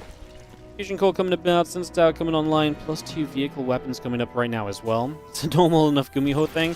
Yeah, I guess that's true. Maybe we've just not watched enough Gumiho TBC. He's not been playing in as many tournaments, so maybe that's just what we're missing. Fusion Core finishing, Planetary Fortress coming up, +2 vehicle weapons is very much so on the way right now.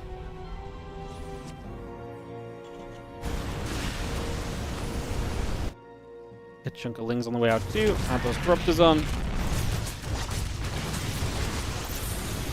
Oh, nice fungal growth. One of the nice things about this battle mech, against this battle mech, is fungals, right?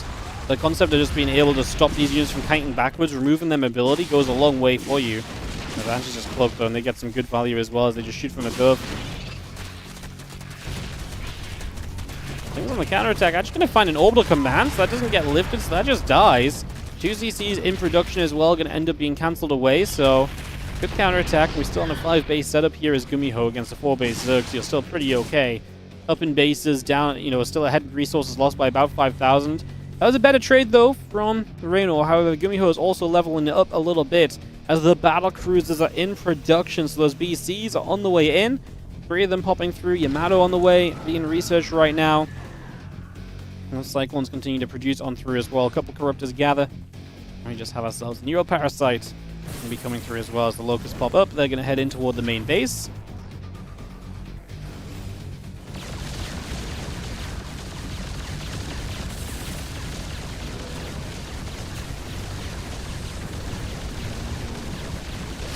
going to drop in. Starport goes down.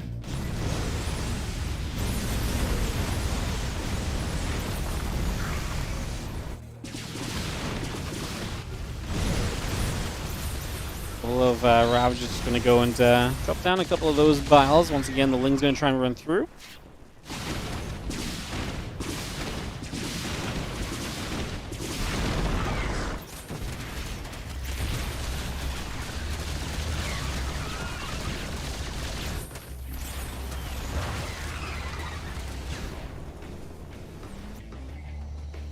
Nice counterattacks, obviously, at least getting some damage done to this Gumiho army.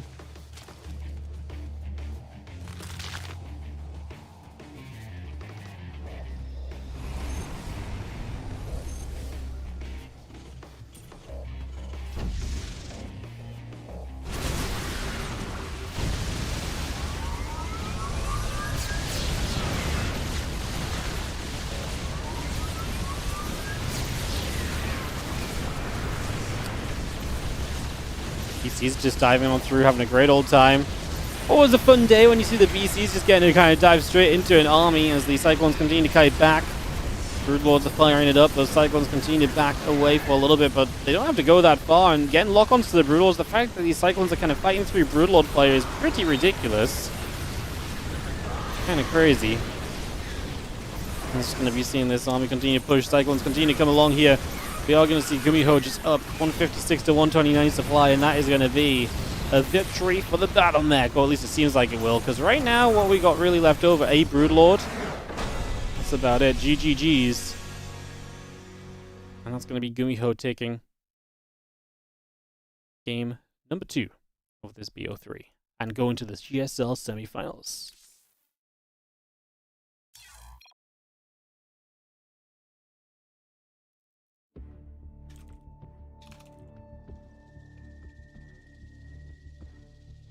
Alrighty, guys, so that is going to take us to the semifinals. Give me a moment or two to get this set up and so on, and we will go from there. In fact, I will be right back while we get that set up. So we're going to go into the semifinals. So the semifinals are going to be as follows. It's going to be Hero versus Gumiho.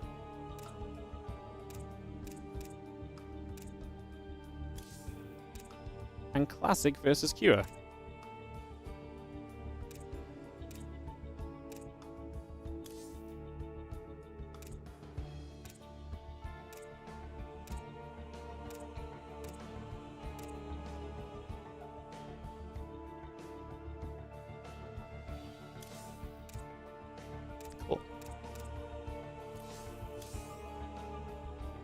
Alright, I'll be right back, guys. I'll see you guys very soon.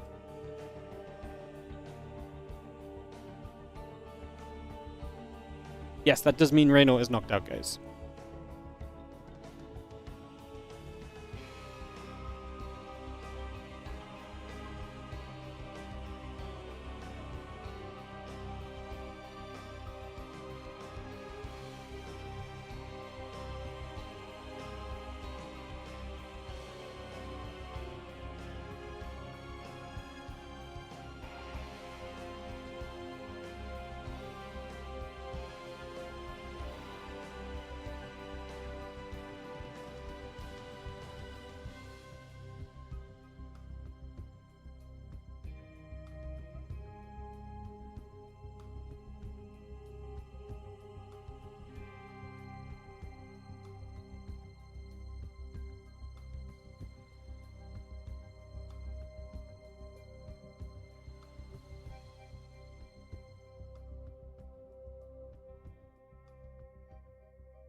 We've been joined by Ellie, who is here to her thoughts on StarCraft 2 today.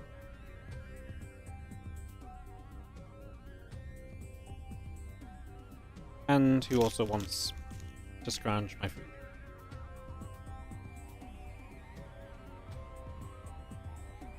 Alright guys, 1 minute.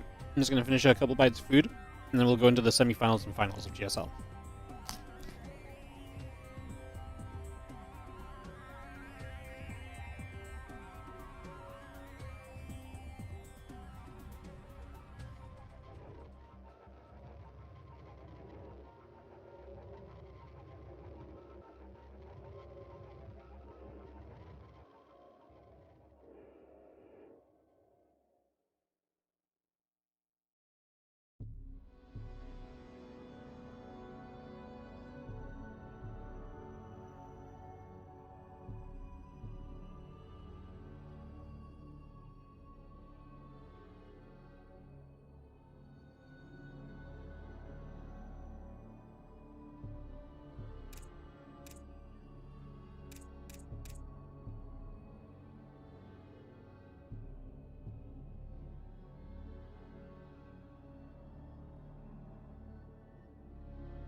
Alrighty guys, welcome back. Let's get into this semi-final action. It's going to be Gumiho versus Hero, and Classic versus Cure. And then the finals, so 2 best of 5s and a best of 7. Let's get into it. So these games were obviously from earlier today. We're in best of 5 territory now as well. As in the bottom right, our red Terran player here is Gumiho. Taking on the blue Protoss in the top left, we've got Hero.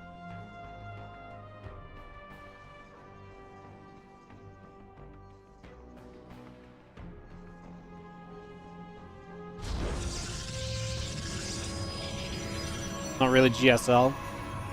Yeah. I've got to kind of agree. It doesn't really feel like GSL at all. To be fair, GSL hasn't really felt like GSL in a while.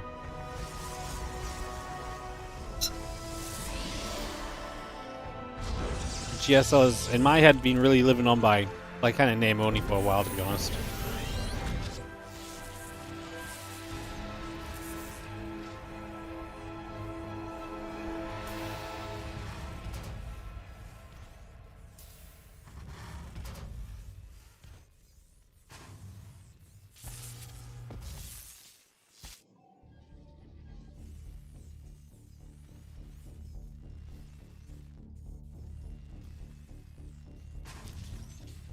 The prize pool. Yeah.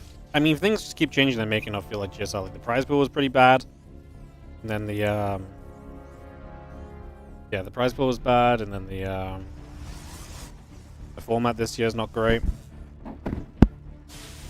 No ideal. Sorry for that little noise, guys. Sorry, I was trying to get something on my microphone, and it kind of pinged more than I thought it was going to. Sorry. But yeah, it's just the way it is, unfortunately.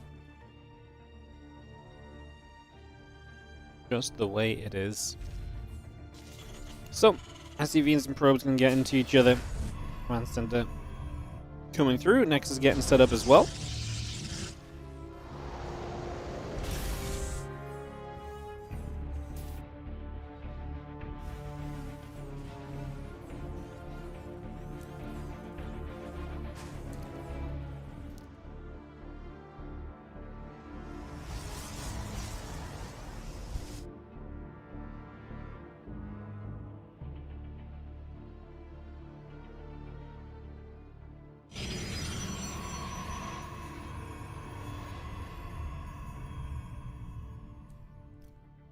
We're coming about.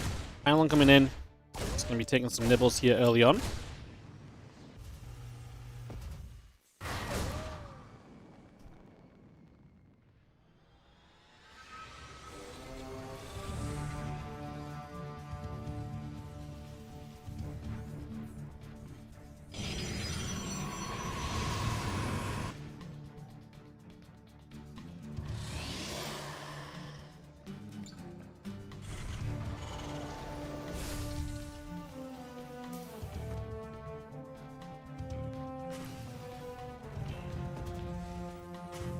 kind of excited to see what the plan is then, because Hero and Gumiho played some pretty wild games in the qualifier that went Gumiho's favor. A lot of base trades that definitely ticked across the line into Gumiho's advantage, so see what happens here. And get this set up. They're just going to go patrolling around for a few moments, cycling a couple of Marines coming through as well. As we get this going. What's the total prize pool for GSL? I think it's about $25,000–$30,000 this season, actually.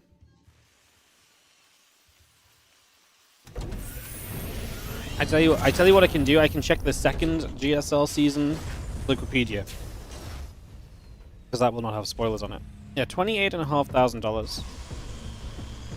So it's about $7,000 for first place, $3,500 for second, and then $2,500 for third and fourth place. So it's as usual pretty top heavy, but yeah, let's see who can take it down as we move through the top four. It's not bad. No, it's a very respectable prize pool. It's much improved from last year for sure. So yeah, nice to see. Genuinely a positive thing. I kind of thought the same when they first announced GSL this year. I was like really expecting like the like the $10,000 prize pool or something at best, but they pleasantly surprised by what's actually the case. Temple Archives coming through, Forge on the way up, and get that Blink on the way in as well. As we settle ourselves down into game one of this best of 5, a couple Stalkers come across chasing the Reaper. Gonna get pushed away down to the bottom side here, so getting that chased away right away. And we are gonna be able to get that kill. It's 5 minutes in game. It's not terrible to be losing your Reaper right now. It's been able to pick up information throughout this time, so it's been pulling its weight as the Marines just take a chance to knock down some of these rocks on the low ground. And we get ourselves settled. Medevac popping through. It's going to have the few Marines still stepping across for the moment. And cycling the top right, the few Stalkers coming over.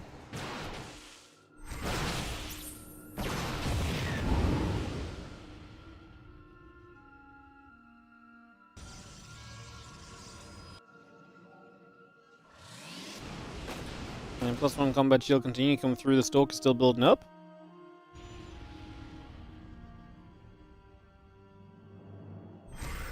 I see Stalkers blinking back across toward that natural. Marine's going to stim. A couple of those Stalkers getting chased. The Zealots are going to step through, and the Marines are going to be able to quite nicely be able to get through those Zealots. And that's actually going to be a pretty good trade for Gumiho, getting rid of a bunch of the gateway units in the front. Storm is a few seconds from finishing those High Templar. Got to run for their lives. It's scary for Gumiho to chase those High Templar, because you've got to expect Storm is done soon. Trying to like really hunt them down is scary. We saw Hero pulling the pros for a few moments trying to survive as well. Gumiho gets a couple final units here. We'll actually get rid of the Medevac on the escape, so none of the Marines will get out of here alive. We will not get that sentry either. Popping the Guardian Shield to help it keep itself alive there. +1 attack. Combat Shield building through. +1 charge on the way out from Hero as well, so we continue bringing that about. As our Stalkers blink over and continue to chase after those Marines. Siege Shank coming about as well. And we'll just see those Marines actually go and chase after the Stalkers. The Stalkers taking some more damage. Combat shield about to finish. And yeah, the +1 armor upgrade coming through as well, so we can get a lot of that underway.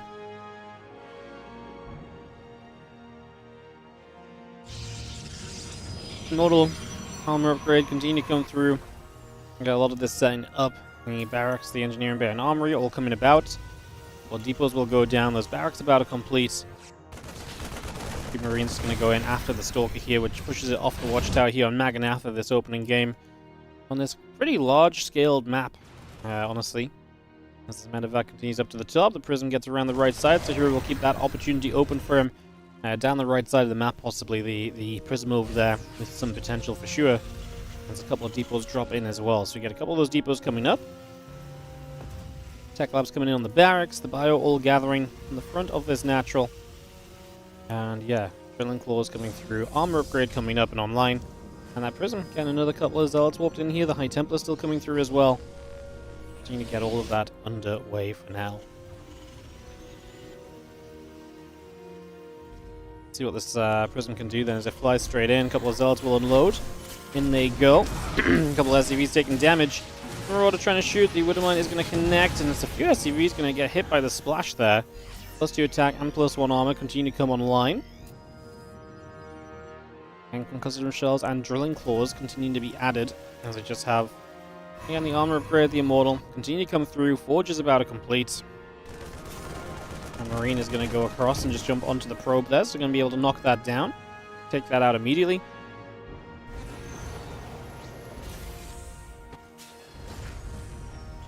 With this new format, could you qualify from outside Korea and just go to Korea for 2 weeks? No. I'm pretty sure the qualifier states you must be in Korea for the qualifier. But I mean, the qualifier and then the groups start very soon after as well. The problem is with the next season, has the Star Zagora in between. So next season, it's like, the qualifiers happen, and then there's a week, and then there's a break, and then there's another week. And there's a tournament in between, so you'd have to fly back and forth. Which is why I think Clem is not participating in it, as he said he was not going to try play the qualifiers despite them being this weekend. And he's in Korea. 15 SCVs going down. Hero just does this sometimes, where he just walks into like the 3rd or 4th of a turn. He's just like, hey, by the way, I have an army. And the turner's like, yeah, well, you know, I expect you to have an army. He was like, no, I have an army that can win the game. And we're all like, what do you mean you've got an army that can... What?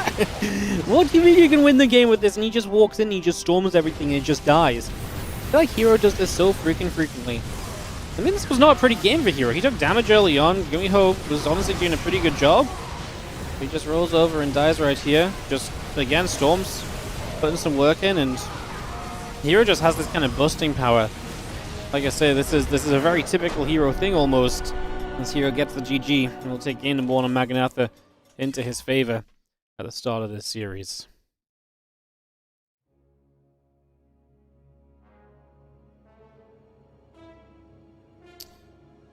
Alright, we're going to be going to game number 2. We're going to be going to Pylon. Let's keep the games rolling, guys. Like I said, we've got lots to go through today.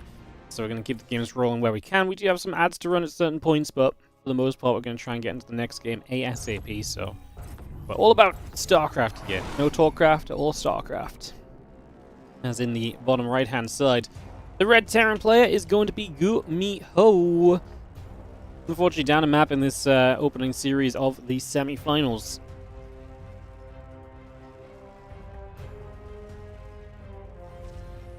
So Pylon for game number 2 with Hero up 1-0. How will he fare? And Hero was a lot of people's favorites for the GSL, coming into the kind of the second group stage even. I was talking about this when we were casting Group A, that I think he was a lot of people's favorites. He's really been one of the most consistent players, and yeah, really truly one of the absolute best right now. So here he is, and game right now in the semis. Looking and trying to make the finals.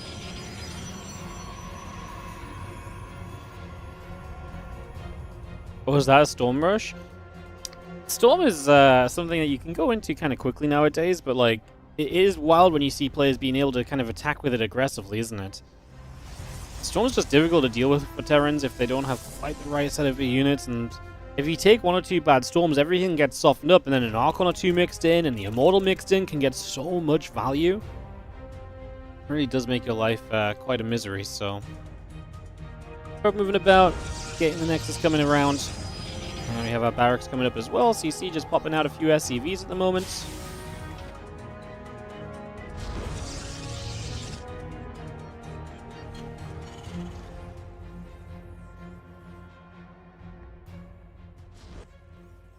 SCV coming up this ramp once more. So again, just going to come on through. Nexus and the Cybercore coming up for the moment.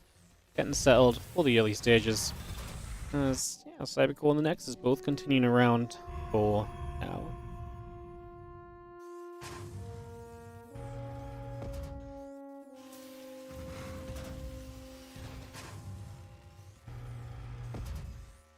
Health Factory going to be finishing. Just get that completed for a few moments.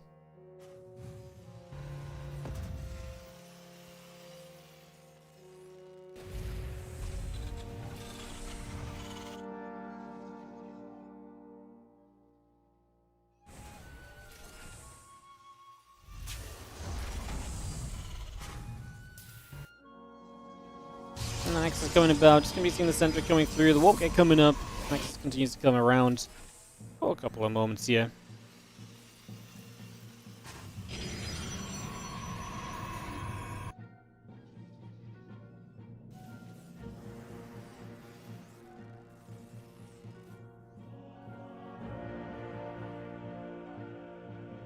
Hallucination still coming about. Twilight Count's coming through. Cyclone, a couple of Marines coming over. And just have our Marines popping. Again, Cyclone, the medevac building for the moment.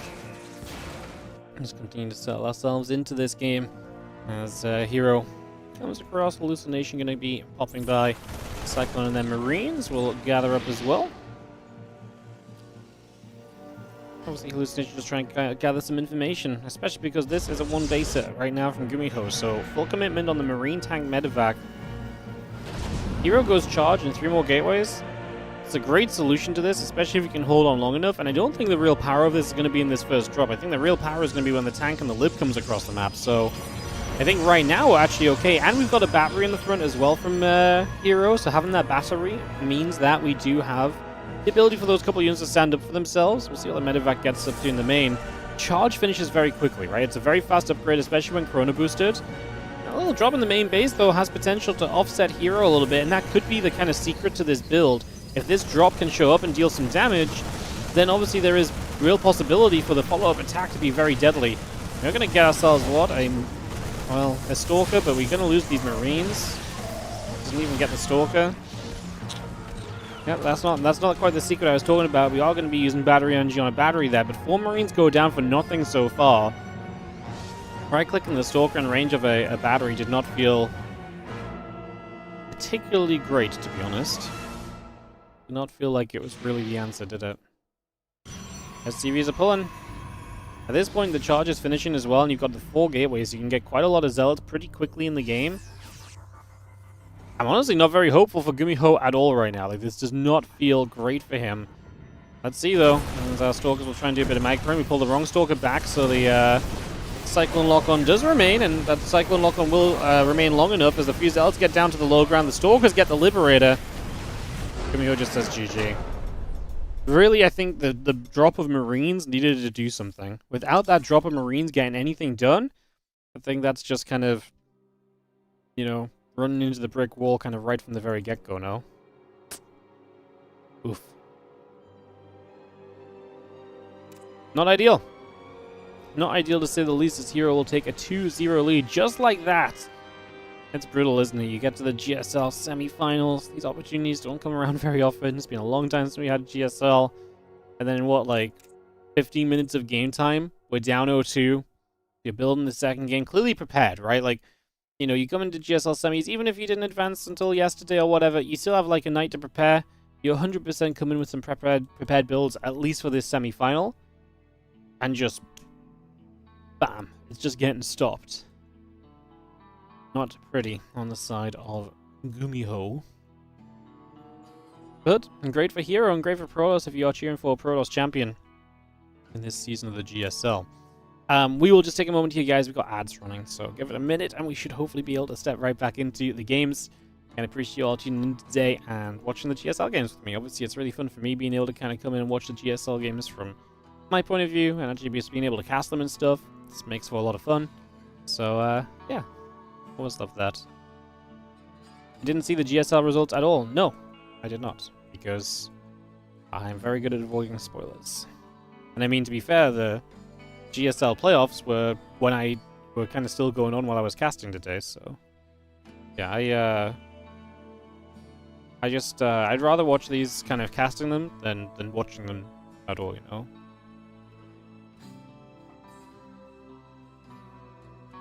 I've developed this ability to kind of, if I do see anything that like spoils something that I'm gonna cast, I have a great ability to forget about it. Like I see it, and my brain, before like my brain really stores the information, I'm like, no, I can't know that, and I like deflect it. This happens a lot as well when we're like doing groups sometimes with like if we're like hosting like 2 matches at the same time in a WardiTV group. I think that's where it comes from. And like I see the result for some reason on the other game, I'm just like, no, can't know that, forget about it. And then I would say I actually still end up casting the game pretty spoiler-free, especially if it's like a close matchup where there is no, you know, in particular favorite, right? So, yeah. I don't know if that's a skill, but yeah, we'll run with it. The pooch deserves all the people food. Yeah.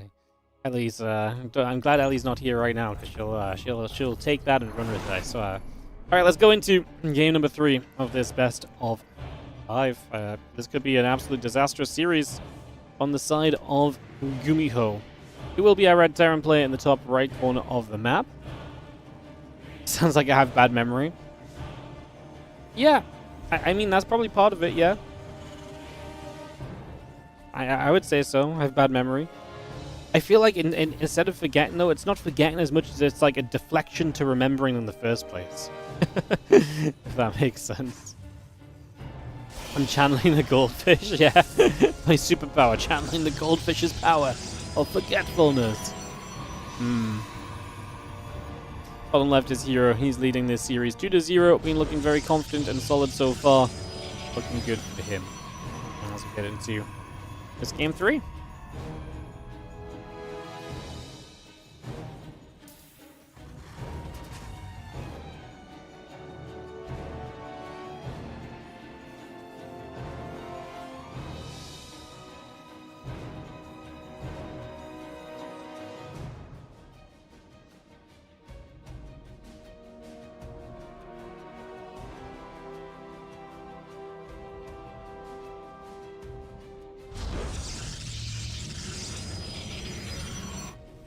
Game 3 of the best of 5.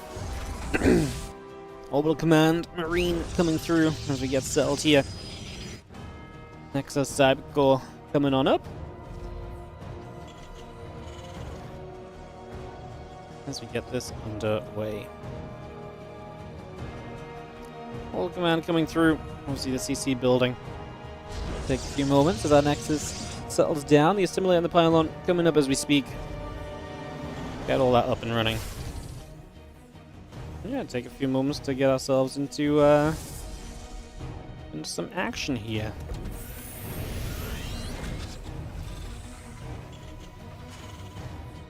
Okay, and the Stalker coming through currently. He's just going to get that online.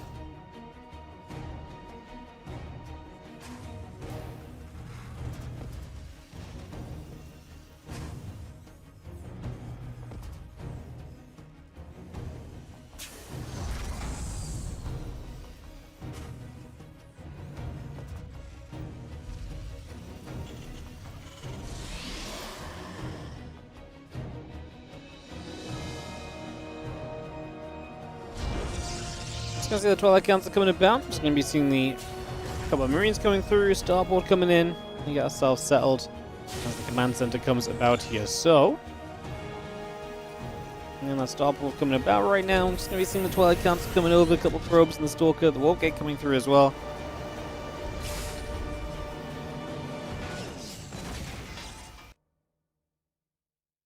First Nation coming about. As we just have ourselves, yeah, the Marines and the Cyclone coming up, Twilight Council building in, Gateway coming online, and a couple extra probes and so coming through as well. As a couple of Marines are going to go and jump onto that hallucination for a few moments. Obviously, Hero keeping up with that information and scouting, trying to make sure he's always aware of what's going on, always aware of what's happening in these early stages.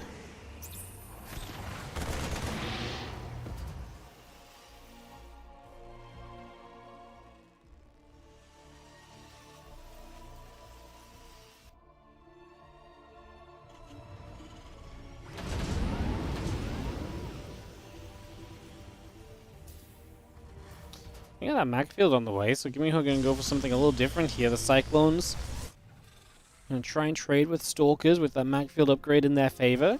Yeah, okay, I can see it. Very Gumiho-esque way to kind of approach a Game 3, and I like it, you know? You're down in the series, it's not been going your way. Let's play to your biggest strengths and maybe take away some of the normality of the games that have been happening so far. Okay, Game 2 was a one-base all-in. I didn't really get off the ground at all, but I like kind of making it something that maybe you're more comfortable with that your opponent isn't, because right now we need to throw Hero off of his throne. Him being up 2-0 and feeling good about things, you gotta get in there and stop that right now, you know? The sooner we can make a stop to that, the better off you're gonna be feeling, as the Raven is gonna be on the way up as well, so we bring that straight over. All Stalkers and the Sentry still wandering by, just having the Blink and the Sentry coming up, Robot Facility coming online as well.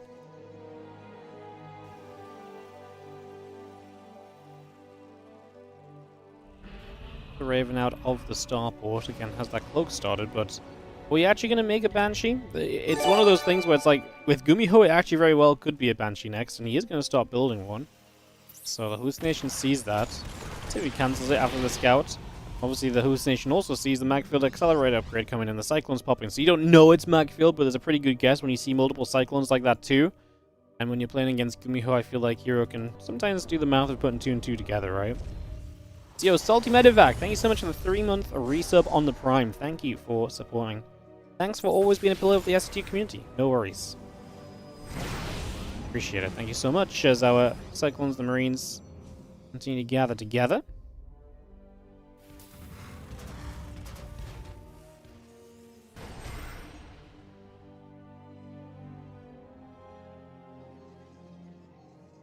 And Cyclone coming about, the Hellion coming through, the Forge is coming about as well, Immortal in the charge. Getting produced right now as we continue to settle down. Again, the Twilight Templar Archives on the way in, the Immortal and that charge upgrade coming by for the moment. Just gonna get that set straight into place.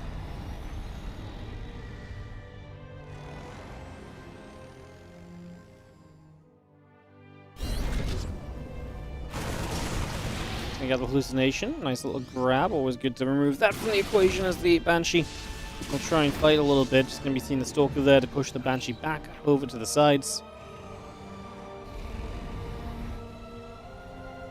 And the Phantom Reigniter coming about. The Cyclone being added on. Charge and the +1 attack upgrade coming through too. For the moment. And the Cyclones all gathering up, the Marines and the Raven gathering as well. Everything powered together here. Seeing what we can do.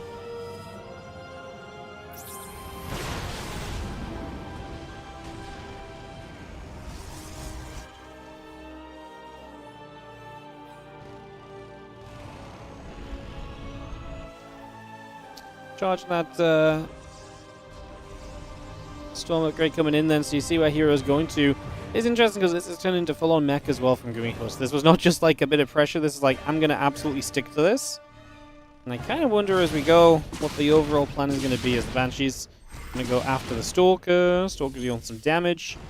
Again, charge going to be coming up as well. We get that going.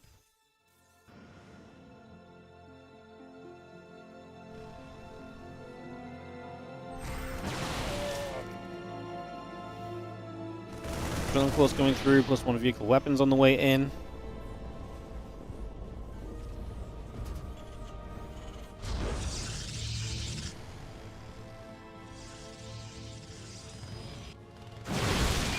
Stalker's still coming about. Again, the +1 on the Nexus coming about at the moment.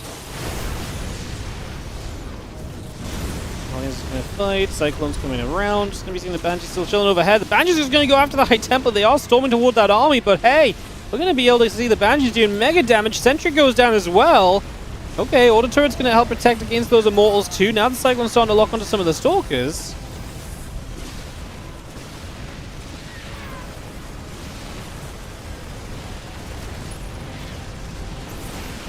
Again, those Banshees still going to stay overhead. Battery going down. Stalker's still getting chased.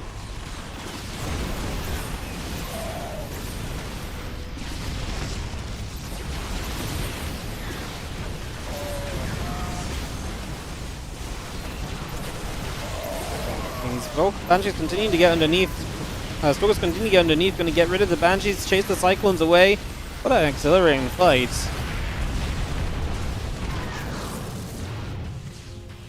And I'm just going to be seeing the Banshees chase the battle a little bit. Stalkers get underneath once again. Cyclones coming through. +1 vehicle plating coming about.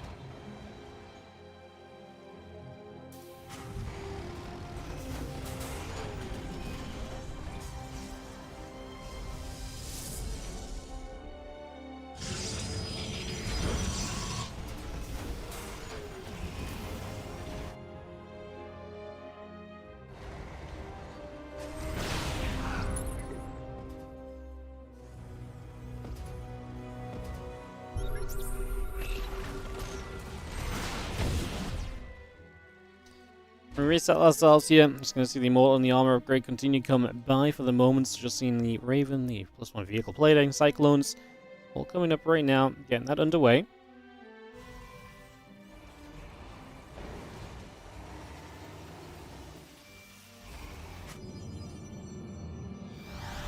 Just warping. I mean, Hero just gathering up a very standard army, which, to be honest, a lot of the time is good enough against mech.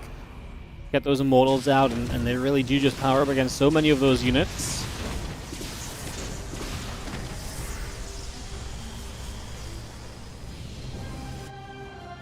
Cyclones, the Raven coming over. Just going to be seeing the units heading down the bottom sides. So Gumiho going to go pushing once again.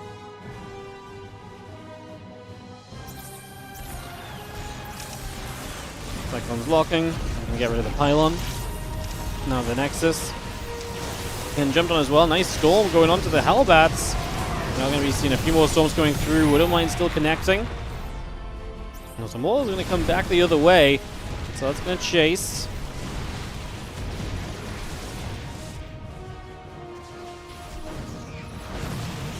Gumiho gets pushed back once again as Hero looking to give himself a chance to play in the GSL finals if he wins this game. This new vehicle plating is coming up. Gumiho still trying to get some more upgrades into place. Still kind of sticking with the same composition. Banshees, Cyclones, a lot of these damage output units. Just hoping to be able to overwhelm overall, but being chased back with less supply at the moment. Hero is going to go hunting. Cyclones going down. The Hellbats in the front getting kind of chopped up as well. These Stalkers do continue to give chase. So do you have the Cyclones locking on, going back the other direction. Archon and Immortals being chased down too. The couple of Immortals going to flare. The Stalkers blink back. Yeah, in the end, I mean, Hero ends up being too far forward. The Immortals especially have no escape plan, so they will end up going down. That is going to be Gumiho kind of turn this around. He's going to go for the Prism here. Can't stay in range. The High Templar getting back out, and we'll be looking for a Storm to soften up some of those units. It feels weird, but they do. The Storm does actually work pretty well there.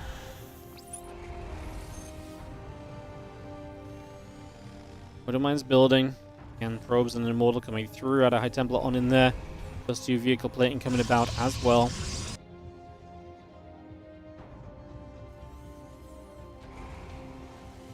Stealth, Archon, High Templar building up. Widowmines on the other side.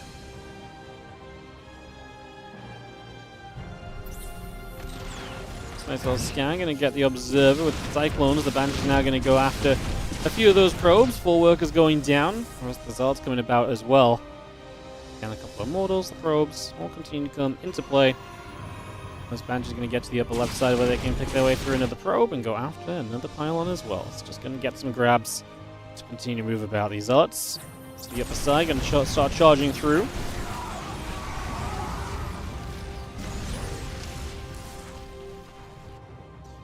And 5 probes going down. Gumiho just trying to play a little defensive. It means Gumiho gets maxed out though. I guess he's going to want to get back on the map. It just feels like Gumiho's maybe not doing as well in the fights on the map, but he is doing well defensively. But is Hero going to continue to attack in? I think Hero, we know how he likes to play PvT normally. He will happily just mass expand if given the chance. So I think you kind of got to be the one to push across here as Gumiho and try and make the fights favorable on the other side instead. So this is going to be a chance of exactly that happening. Get rid of a few Zealots. The Archon and the Immortals coming about too. Locking on here. Another High Templar storms away. Archon getting picked off, and now the +2/+2 upgrades continue to come through. Gumiho gonna have a few Stalkers around the other side. He gets locked onto. The Blink does not get you out of reach of the Cyclone lock-on, so a few of the Stalkers really getting chased hard. And again, the Banshee's still trying to be an annoyance up overhead. If the Stalkers can't really clear out those Banshees, they really can continue to provide so much value in this situation. That's definitely going to be their goal for this part here. Coming through, gateway going down. Got ourselves the army going to come in from 2 angles once again. In they go. Cyclones continue to kite back. Stalker's going to blink through. Widowmines getting jumped on a little bit as well. Going to be seeing the extra Zealots continue to come about right now as the Immortal's still coming around the other side. Stalker's going to go blinking forwards. Again, the Cyclones getting chased away. Hellbats settling down as well. Widowmine shots continue to come on in. 15 probes have dropped so far. We're going to see that number continues to increase. It's going to be another Immortal going down. The Cyclone's still locked on. Immortals very much so still taking damage. The 2/2 upgrades on the way out right now as well. Banshee overhead still trying to get some work in here as we are going to go and try and finish off this Nexus. So the Nexus will go down. Command Center in the front here from Gumiho setting up as well. So we're going to get ourselves up to 5 bases over these next few moments. Get all of that up and running. Widowmine shot going to grab a Stalker.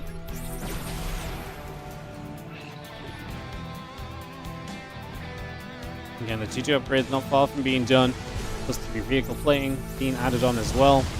And just seeing our few probes again getting nabbed at just for the moment here as our Cyclone locks onto a pylon.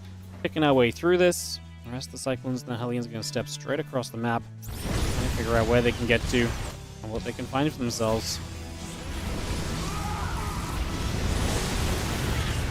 Storm's coming down. Hero supply is struggling. These massive Cyclones continue to put the work in. Leylines is a pretty cool map to play this style on because you have a lot of rotational ability with these Cyclones. You can continue to come in from different angles all the time, keep catching the Protoss off.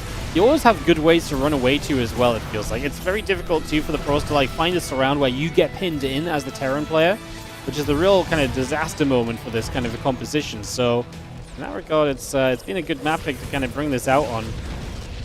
Gumiho maybe denying Hero from stepping into the finals for at least another game. Because like I say, the supplies are in his favor. He gets forward here, gets on top of these Stalkers, and then Stalkers are going to get beaten up. My goodness, they melt when all the Cyclones are locked on, huh? They absolutely just melt the hell away. Cyclone still pulling back. Archon going down. GG says Hero. And that will be Gumiho to take Game 3 of the series. And we will have a battle on our hands. Gumiho wins a game that was longer than the first 2 games combined. Because Hero was really just smashing him around initially. And now we will head into a game number 4. So, I think we can just go straight into it. Let's go, and see what we get as Hero and Gumiho go to battle here in this next best of... in this best of 5 game 4, in this next game of the best of 5 is what I was trying to say. My words got lost on the way there. In the top right-hand side, still a map away from the finals of GSL. The blue Protoss player will be Hero. He takes on the red Terran in the bottom left corner of the map.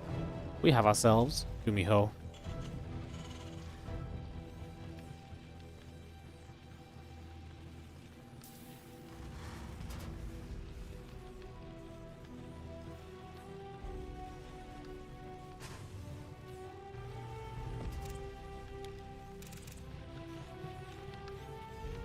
Probe Scout early torches the map. Kind of a weird one. It's kind of the map I feel like Gumiho should excel on. It's weird. It's not quite normal, right? To me, that's checking all the right boxes for Gumiho. It takes a lot of good boxes for Hero as well, though. Hero is also kind of a fan of these maps, which are a little bit weirder and a little bit different. So we'll see what happens. How's the SCV and the probe going to nibble at one another? Well, more the SCV nibbling at the probe than the other way around.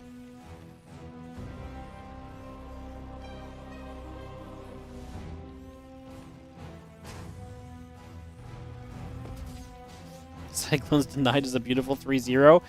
What do you mean a beautiful? There's nothing beautiful about a 3-0. We want to see a good series, right? I want Gumiho to bring it to a game 5, don't you guys? You guys don't want more StarCraft? Honestly, you guys are such StarCraft haters in this day and age. Seriously. Hero top weirdest player of the world. 3-0 is always beautiful as long as Protoss wins. Oh, I see. So 3-0s are good for Protoss because it just means Protoss are winning. I guess it's beautiful if you've not seen Protoss win in a while. AK, you haven't watched StarCraft 2 in the last couple months. Ay. Got him. We got him. It's supposed to be a Kappa. I don't read Kappas, sorry. Alright. Hey guys, just at the start of this game and not too much is happening just yet. I just want to take a quick mention to, again, just tell you guys to consider supporting the channel. Follow on Twitch, like and subscribe on the YouTube. If you've got a Prime sub available, use that on the Twitch as well. Helps out massively. We also currently have the WardiTV 2025 series Indiegogo fundraiser going on. If you want to check that out, ! 2025 in the chat. We've just pushed across $6,000 and a bit there. We're aiming for 10,000. We've got a few weeks to do it. Check that out. We appreciate it. Thank you for listening to my sellout segment. As our Twilight Council continues through, the factory and the command center continue to come up. A couple of Marines go after the probe. And now the Stalker are going to get, interestingly, surrounded by the Reaper and the couple workers. The grenade doesn't really help you there much as Gumiho, though. But still trying to use the high ground to your advantage to hit that Stalker a little more. Now the Reaper being healthy actually has really good chase potential on that Stalker. Tries to body block a little bit. And the Stalker goes down. So Gumiho going to get the grab. Took a moment of patience from him. As he backed away with the Reaper at first, let it regen, came back in. But that's a successful kill on a Stalker, and you gotta love that as this Reaper now, though, unfortunately walks into the next Stalker. Gumiho's like, what do you mean you just brought another Stalker across the map? And yeah, I kind of agree. Hero's kind of wild. The first Stalker went down. It's not like anything better is here, apart from the... I guess, obviously, some of these Marines are low HP now. Trying to bait a couple of shots at the moment as the Orbital continues to settle in. Adept just going to shade. Just going to be going up the ramp. Ooh, we let the Adept in. That's not great when these Marines are low HP, but we're not going to commit to it.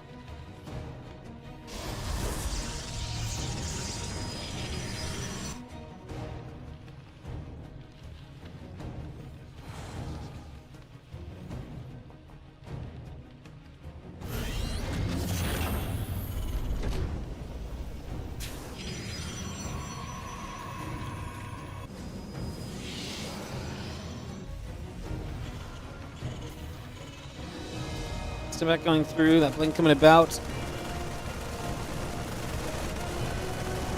Marine's going to go after some rocks in the low ground. Just have ourselves the refinery, the engineering bay, all coming around as well. Oh, blink coming through, robo facility getting put into place. We'll just see ourselves the factory. We'll get the reactor out here in the next couple of moments.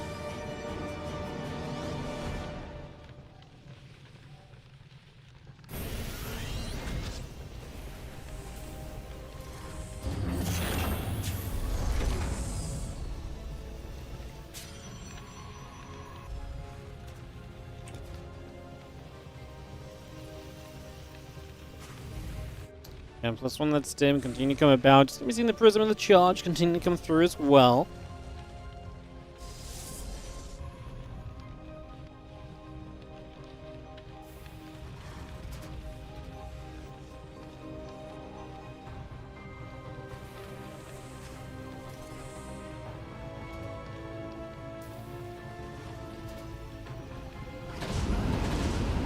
And back to load up, just going to be actually going after the Observer right there. Be able to get rid of that nice little scan. Also good to keep Hero as blind as possible. Don't give him the info as the Stalkers come across the map, but look to put some pressure on. As the few Marines are going to step through.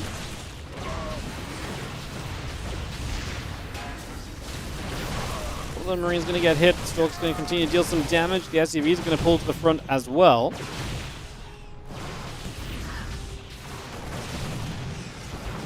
7 SCVs going down. Not exactly pretty for Gumiho to start off with, right? There's a lot of workers going down, and he's not even really begun to defend this. That Adept in the mineral line forced friendly fire from the siege tank, and multiple more SCVs drop. Hero does step up the ramp into the natural. That's extremely dangerous from Hero, to be honest, but I mean, he's still getting SCVs. He just will lose a lot of Stalkers as well, which feels a little unnecessary, right? Because he was kind of doing very well without giving these Stalkers up, but even still, 19 SCVs. And Gumiho also lost a chunk of Marines as well. General Sentry going to be coming through, Robo Bay coming about.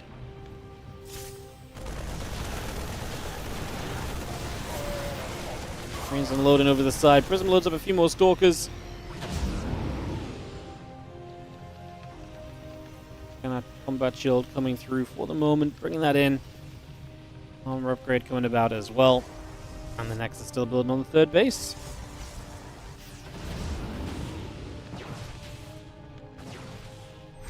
That gets turned around. A couple of Stalkers will be there. We're taking a few more shots.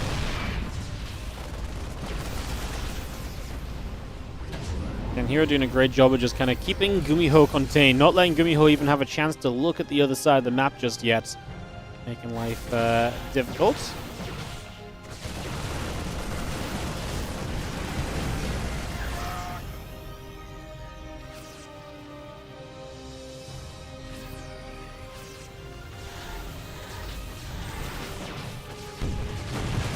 These few Stalkers getting scared a little bit by the tanks. We'll just lift up, saved by the Prism, though.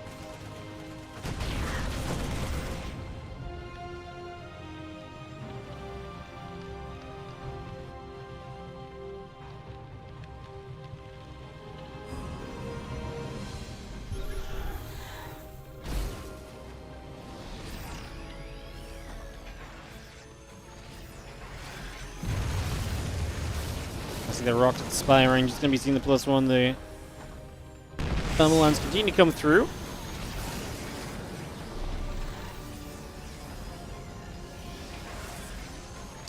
Big push from Gumiho. I mean, he needs to put work in right now. He's taking a lot of economic damage, so he has to go.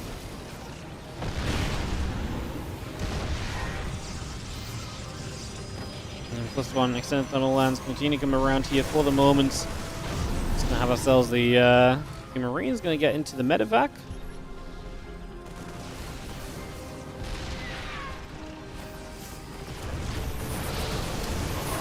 What's going down? The Marine's gonna get caught already.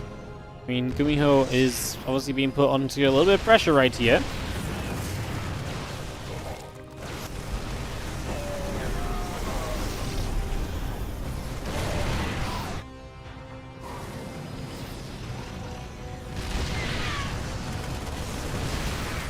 So it's gonna charge through. Zealots from both sides. Let's see if he can clean this up as hero. If he does, he probably goes to the GSL finals, and there ain't looking like a lot of resistance. The Terran is getting completely swept under the rug. And Gumiho will end his run in the semis as Hero takes the 3-1 victory over Gumiho to advance through to the finals of the GSL.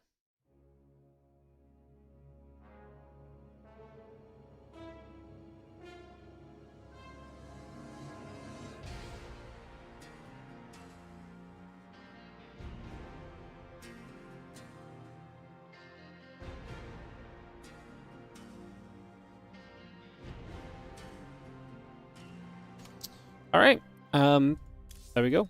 First semi-final wrapped up just like that, apparently. All right, so next series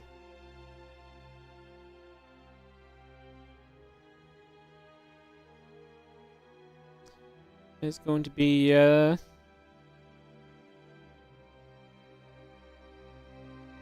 Classic versus Cure, and then obviously the winner plays Hero in the finals. So that's where we are going to be going with this, guys. Thank you for joining us so far today. Just going to pop them ads on. Like I said, we'll get into the Classic versus Cure semi-final, and then the finals, winner versus Hero after that as well. So best of 5 and a best of 7 still to come. We bring this through and get this started. Perfecto. I think we can just start up the Classic Cure series though, so let's get this going. Like I said, I don't want to really delay too much. I want to kind of just keep the games rolling as best as we can, so let's get this underway. Tokamak going to be the opening game of this BO3 as we head to Classic versus Cure. Opening map, second semi-final. In the bottom left-hand side, the red Terran player, it is going to be Cure entering the GSL semi-finals here. He's fighting to give us a TVP final. Avoid the mirror matchup of a PvP, which is a matchup that actually this guy's had the better of Hero in a couple times lately. Classic in the top right. I actually think both these players have genuinely good chances of being a contender against Hero in the finals. Classic's been good in the PvP. Cure has honestly been an all-around very solid player lately too. And as he took a map off of Hero yesterday in the groups, Group A as well, so I think whatever happens, we get a pretty fun final matchup as we get this up and running.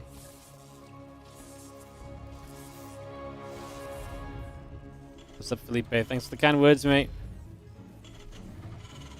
Thank you for watching from beautiful Brazil. I feel like that's much more of an upgrade than the UK. All right, Killer Refinery's coming down. Cure, what have we got planned for this best of 5? Cure is also this kind of player who he might not be quite as crazy as Gumiho with the builds. He's definitely quite experimental with his builds, right? Like he will come out, he will play a couple of pretty hefty games and kind of play things a little bit kind of offbeat and off kind of balance from what you're kind of typically expecting to see. So let's see what goes down. Let's get this underway. SCV just going to chase that probe.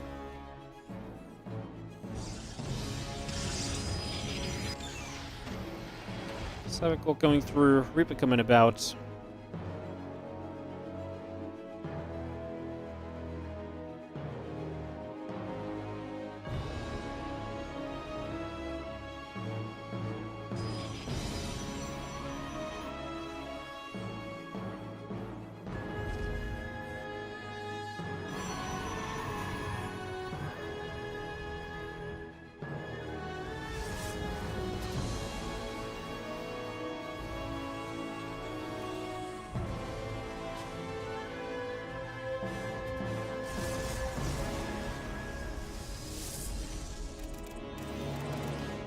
Classic has been a player who's been pretty solid in PvT, likes to get up to his Storm.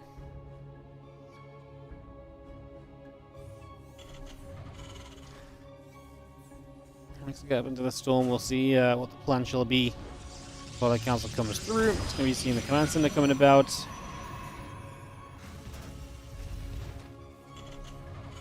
And then factory getting up on the tech lab. Reactor coming by. Get this up and running is just have... And the Twilight Council will continue to come through for a little bit. The Reaper going to fly, the Dev going to come through, hitting that Reaper for a couple of moments. And yeah, the Stalker and the Warp Gate continue to build up for the moment.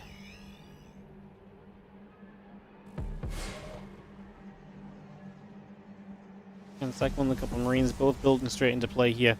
Just going to have that Adept continue to chase about. Going to go straight after the Reaper for a few moments. The Reaper gets into the mineral line and will start to knock away at a few of the probes. Again, Marines and a Cyclone coming about as we speak. Getting that underway. Command center currently about halfway done. For the moment, as the Reaper will continue to fight, the probe will take a few more shots of damage. Cyclone about to complete. Starport going to swap on over to the factory.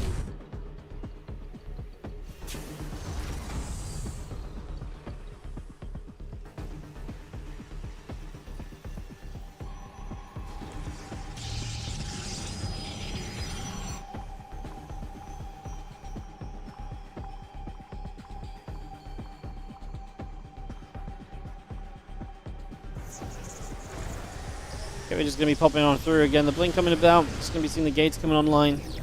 The hallucination gets turned around the other direction, so it's just going to get across the map in Classic. Looking to try and get some of that early information gathered here. Look to see what is going on.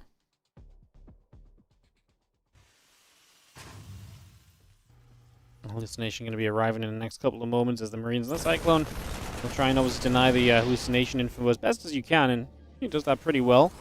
As the cloaking start on that starport, because we've got a Banshee out, we're going to go Raven as the second unit though, so interesting little combination here. Everyone's getting pretty creative with what they do on the starport, with what they research and what they build nowadays. A single cloak Banshee into Raven. Is there a chance we build a second Banshee after this Raven, or do you think we just really commit to the one? I feel like we should only really build the one, but then it's weird, right? Like, I can understand maybe wanting the Raven kind of quickly. I guess it depends how much you feel like you can really achieve with this first Raven.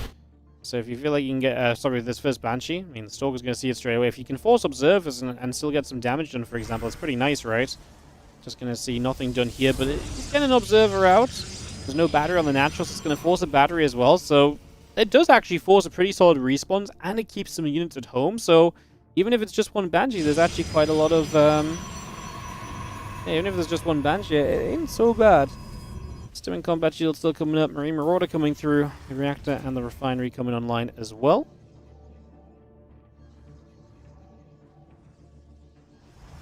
And building that charge online. Nexus building up on the third base.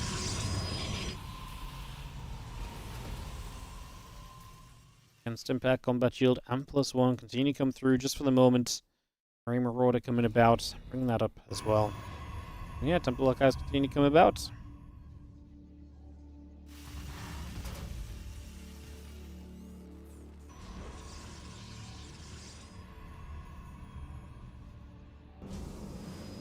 Two more Stalkers getting walked in the front of the natural. Third Nexus still coming about. Gateway coming through. Temple Archives coming over.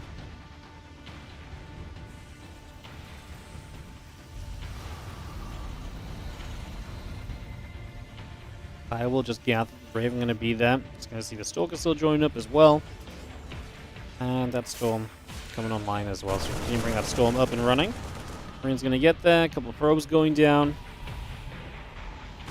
Storm and the Charge upgrade continue to come about. Concussive Shells and the +1 attack upgrade still coming by as we continue to see the Bio pressing forward. A couple of Stalkers taking damage once more.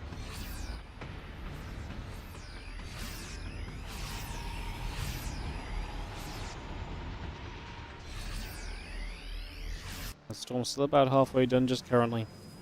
So you have that going to be a main portion of Classic's game plan into these mid stages of the game. So get through onto there, see what we can do.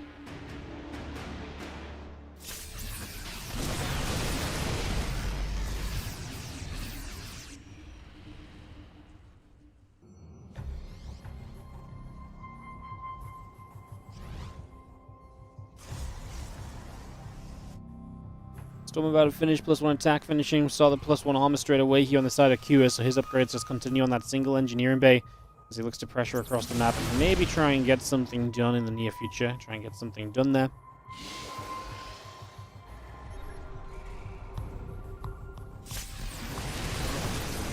Yeah, anti-armor missile going to strike the first few units. This push of Q are going to look good until the High Templar show up. Should be able to push that back a little bit. Another storm coming down, bio getting kept away. And upgrade still coming through. Medivacs and the Marauders coming about also just now.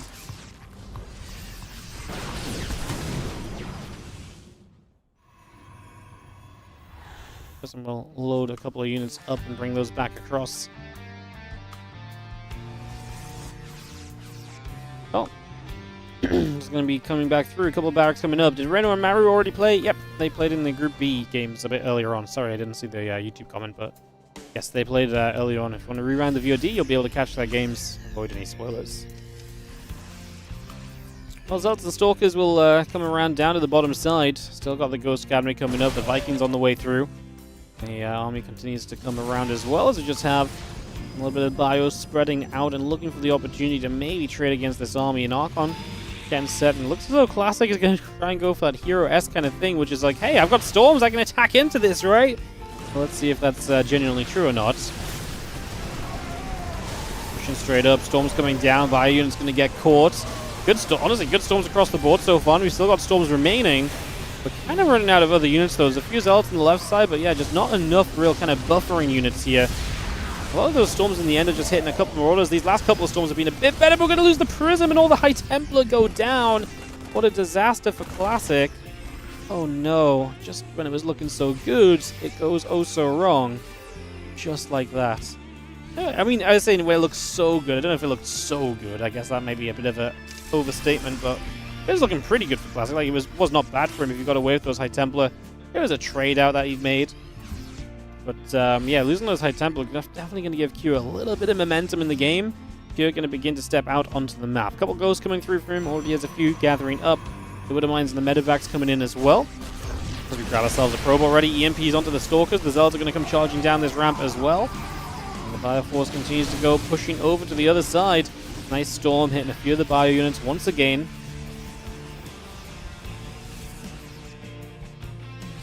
Extended thermal lance and the +2 attack upgrade coming about right here. Bio still trying to step out to the front where possible. Observer sitting overhead right now as our upgrades continue through. Some Marine Marauder Medevac coming up. The Armory is on the way. Engineering Bay as well. So that's going to be delayed on the 2-2 upgrades quite heavily, Kua. We're taking a pretty solid advantage here otherwise, right? I mean, we're talking about a 93 to 57 army supply advantage for him at the moment. Coming across, the bio units continue to produce, add a couple ghosts on in there as well. Stalkers and the High Templar getting positioned to deny the drop as Kua hits a perfect EMP. We are going to morph the Archon in. I think Kua's biggest issue right now, no real answer to the Colossus, but I almost want to feel like he's got enough just to kind of dive into this anyway. Let's see if he does, and if he, at least let's see if he wants to. I don't think if he can EMP everything. 2 Colossus are a little scary. Let's find out. We're going to start stepping back. There is 1 High Templar there. That's going to be nice and scary.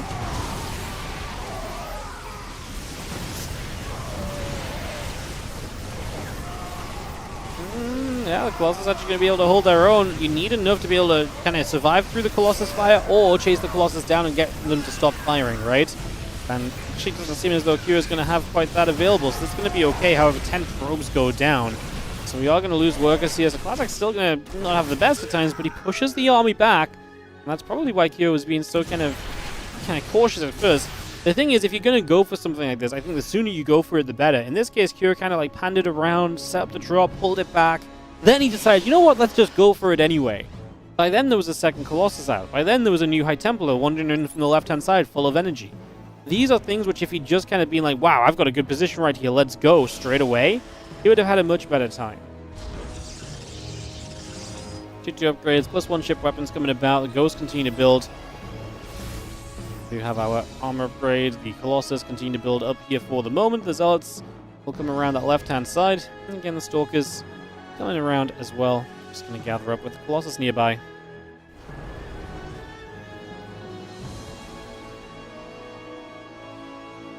Prism speed on the way. Chrono Boost on that about. Armor upgrade coming through. The Forge finishing in the very near future from Classic.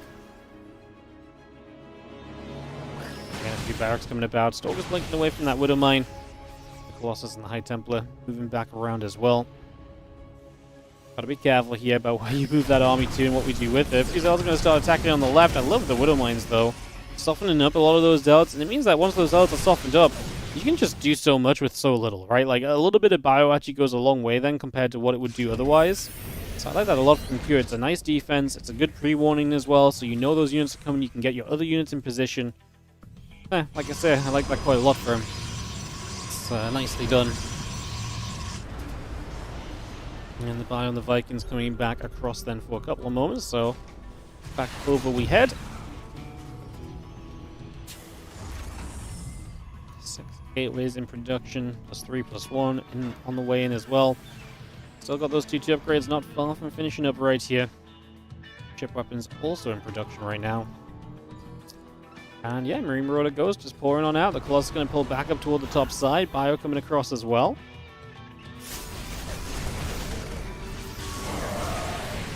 EMP comes down. A couple of High Templar are going to get caught by said EMP. Nexus going to get blasted on the right side. The Bio just going to get there. The Nexus gets absolutely destroyed. Another Disruptor Shot just comes firing straight through. And we will have ourselves the +3 attack upgrade coming up on that Forge as well. Bio still gathering. Vikings overhead. This is obviously now developing into a much later stage game. Classic is a 91 worker Protoss with 105 army supply. So his army supply down, but only because he has so many workers. Base count growing. He's up to 4 bases, now 5, now 6 on the way. So he's really getting into, like, Classic's getting into a very commanding position in this game. From a position that was so bad for him, like, he was so heavily behind. And Q, again, that hesitation into then committing to the attack that didn't go well seems to have cost Q very heavily. At the end of the day, Vikings on the left side are going to get rid of the Prism at least, so that's one less thing for Q to worry about for the upcoming moments. That will force Classic to rebuild that most likely, as we do drop a Storm in. Trying to find something as the High Templar tries to now escape away after the Zealots have been bullied. And Q is the one still pressing forward on the map. I mean, it's interesting because obviously Classic, again, at any point in time is going to have a smaller army supply. Disruptors are going to land across the board. Bunch of Ghosts going down, the rest of his army getting clustered. We are going to see the Colossus going to be able to do a lot before the Vikings clean them up, because they're A, not target firing, and B, there's just a lot of Colossus. And even though there was a good amount of Vikings, without the target fire, those Colossus live for a while. Reinforcing warping of Zealots and Stalkers looking to hold off, as honestly I think they can, because the majority of this is Vikings that are left. There's a couple of EMPs available though, and they did drop down nicely. The Archon stuck behind the Stalkers. Classic trying to find a defense right now. I'm just not sure if that's really going to happen, as he is going to lose a couple more Stalkers. And this Bio army continues to press on forward for the moment. Looking very, very good. Actually going to get, oh well, it does actually with another warp and push this back, and also gets a full medevac, which is obviously a very, very nice catch. That's a big benefit right there. We're doing a very good job on that one. And still gathering up currently as we settle down. The 3-3 coming about, +2 ship weapons coming online as well. Marine, Marauder, Liberator, Medevac all being built for the moment here. The couple Disruptors and the +2 armor upgrade coming online as well.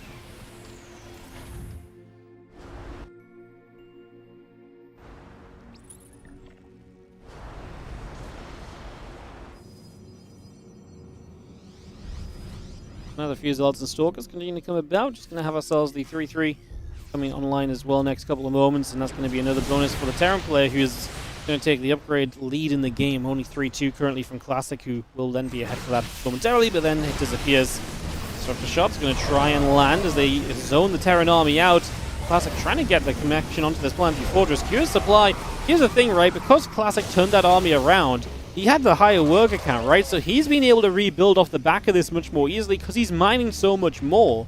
So the problem for Classic was always going to be going into that with a lesser army supply. So when it came into scrappiness and then reinforcements, Classic has been able to excel because of the economic advantage. And now, with a lot of units, gets over here, knocks this planetary fortress down, and is making a very good bid for this opening game of the series after what truly was not a super pretty start, to be honest. It was not a super pretty start at all on the side of Classic. He was in some real trouble. But like I say, swings and roundabouts, and right now rounding about to Classic's favor as the Zealots Try and charge up the ramp. The bio units there will greet those Zealots and turn them away. Vikings still very much so sitting overhead and hanging around as well. We're going to siege up and go after a couple probes or a Stalker too. I mean, just in general, harassing that mineral line, trying to be a nuisance. Same story up over here, so just damage being dealt, and that's nice for Kira to slow down some of that income of Classic, because his economy's gone pretty untouched for a while. He's been on 90 workers for quite some time.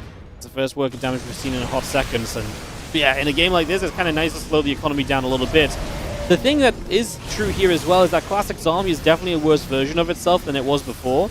It's now mostly just Zealot, Stalker, Disruptor. It's that phase of Protoss where it's like, I'm just going to rebuild whatever I can as quickly as possible. And then you kind of get stuck on this a little bit, right? Another storm coming down. Just going to see another couple storms still coming in right there. So the Disruptor shot flies over as well. Just going to go jumping onto the Nexus. It will fall. So the top left base has fallen. And Nexus coming through. The Ghost coming up.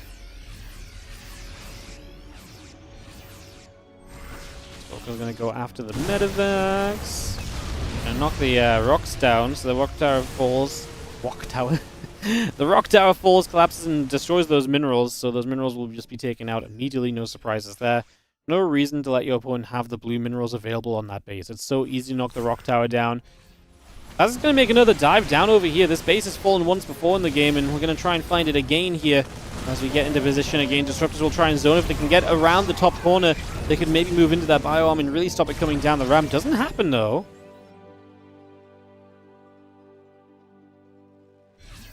So Stalker's going to jump up. Stalker's blink in.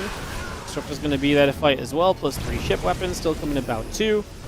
A couple more Disruptors. The Nexus coming online. We scan up, seeing that bio army backing away through the middle of the map.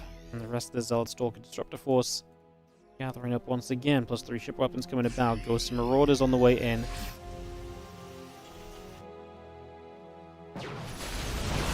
Zealot's going to go charging through. Ghost's going to be in some trouble.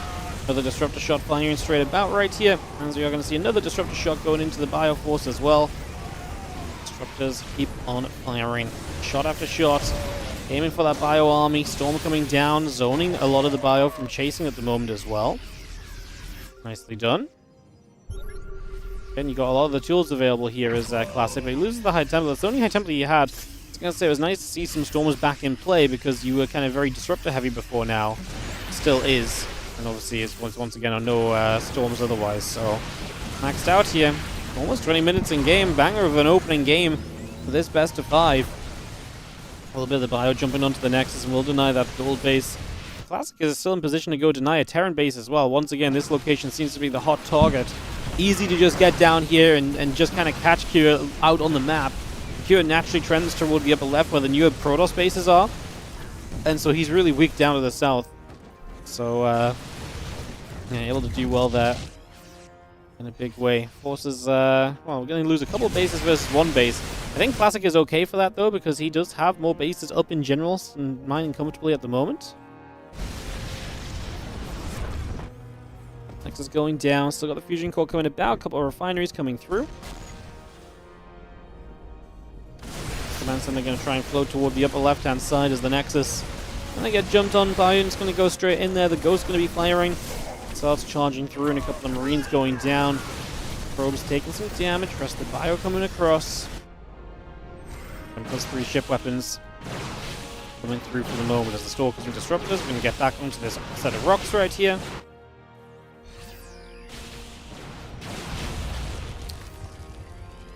We are maxed out on both sides of the map here currently. Oh, Disruptors going to fire a lot of them at once. Uh-oh. Danger zone for Classic because if Q dives past those Disruptor shots, and he is going to successfully get there, a lot of these Disruptors will go down, and Classic does not have a Zealot wave in front of these units to protect. 2 more Zealots coming back over. Just going to be seeing a Disruptor going down, a couple more Zealots falling. The Nexus bottom right side will go down as well. Kira has such a massive army right now. He's going to be winning on 2 fronts, and honestly, half of this army right now for Kira is more than enough against what Classic has. So this is going to look to be trouble now for Classic, who just finally lost a fight with this composition that is weaker, needs the Disruptors to deliver and to postpone kind of damage. And that didn't keep on happening.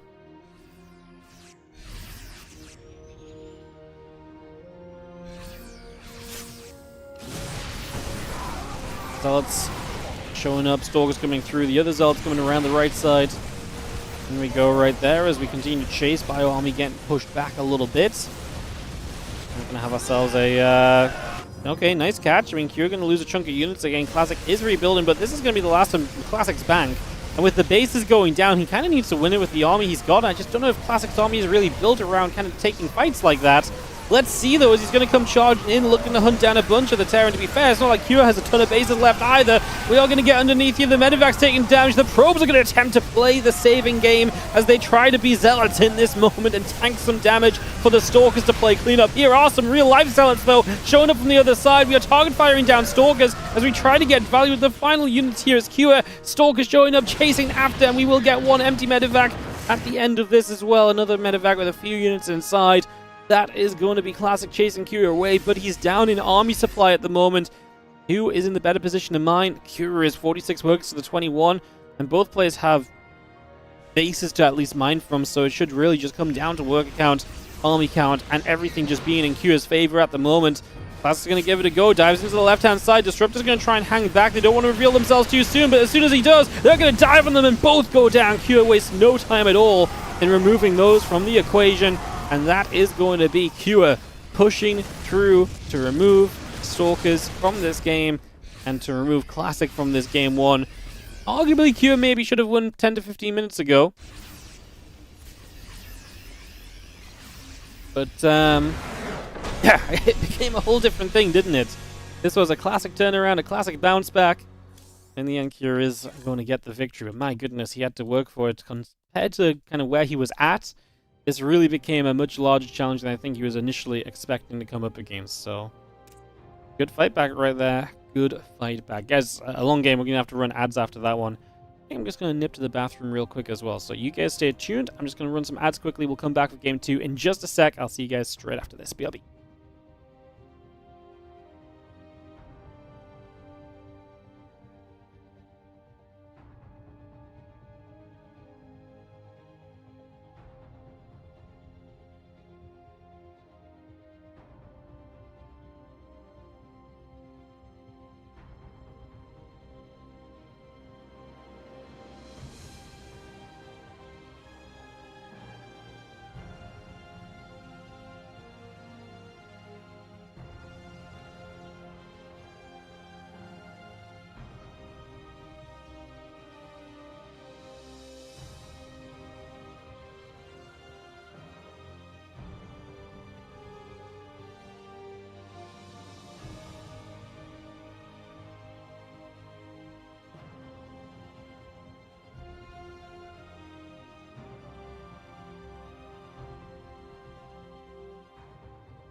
Thank you for your patience, guys. I'm going to hop into game number 2 here in a couple of moments.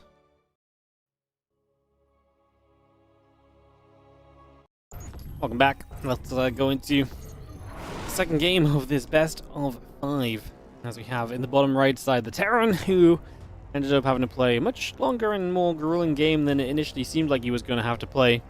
It's Kua, the red Terran, in the bottom right corner of Maganatha against the blue Protoss. In the top left-hand side, we have Classic. Game 2, best of 5. See what we get.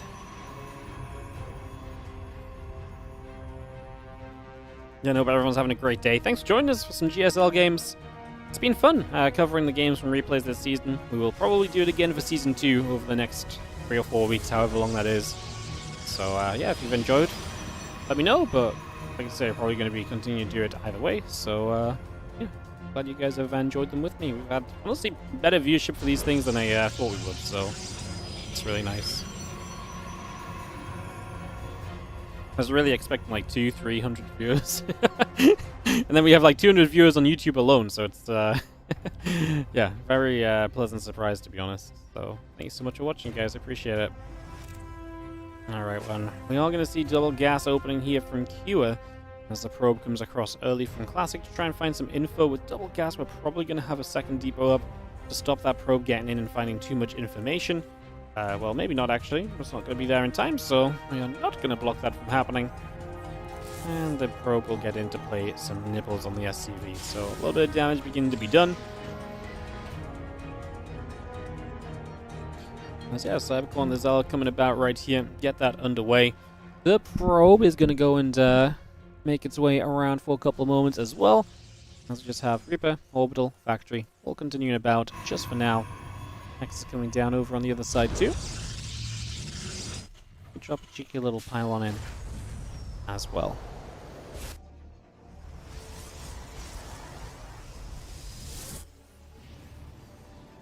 Reaper is going to pop and just going to go on a bit of a journey. Factory still building.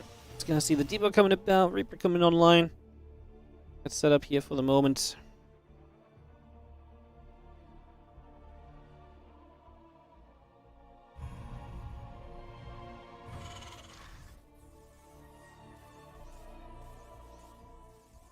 And that Reaper will finish soon. The factory is coming about as well. Got that coming.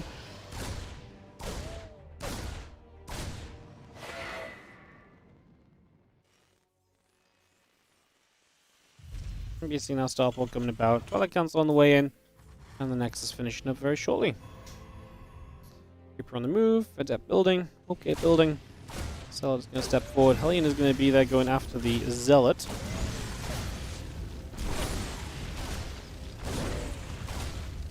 Damage being dealt. Reaper and the Hellion will get rid of the Zealot right away there, so that will fall. Adept is going to continue to chase about for a few moments too. And yeah, our starport is going to finish very shortly, so just bringing that starport up and online. Getting that running for the moment.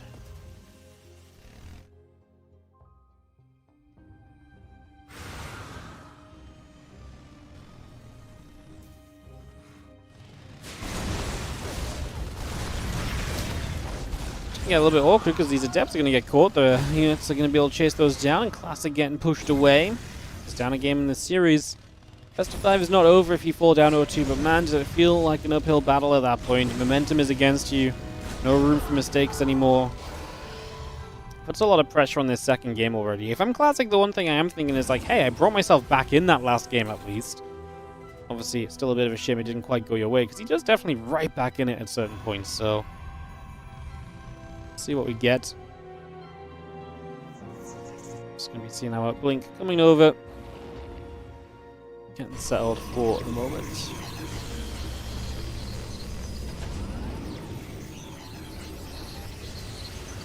Obviously, Medevac boosts over to the left-hand side. Has a few units inside, so looking for some harassment here. As the Stalker sent together on the natural, and in we go. Hellions will try and find some probes. Wouldn't mind burrows during this as well. That chaos might enable you to get a good connection. Sentry is a great connection. That's a fantastic kill to get. Love that. Yeah, that's a big plus for sure as the Hellions now unload into the main base, and a couple of probes there are going to be hunted around and chased. Stalkers get over. Medevac being pushed back. And that Blink still coming online as well on the side of Classic, bringing that up.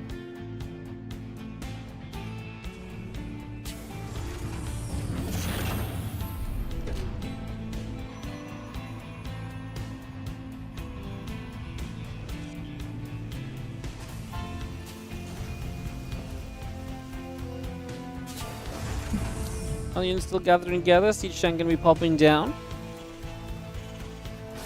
And the few Marines, Medevac, Stimpack, but everything coming up for the moment. As we get settled, that Blink going to be finishing up very shortly. The Templar Archives and the Gateways continue to build. A couple of probies on the way out as well. Continue to bring that through for the moment. So, getting a lot of that settled on in here.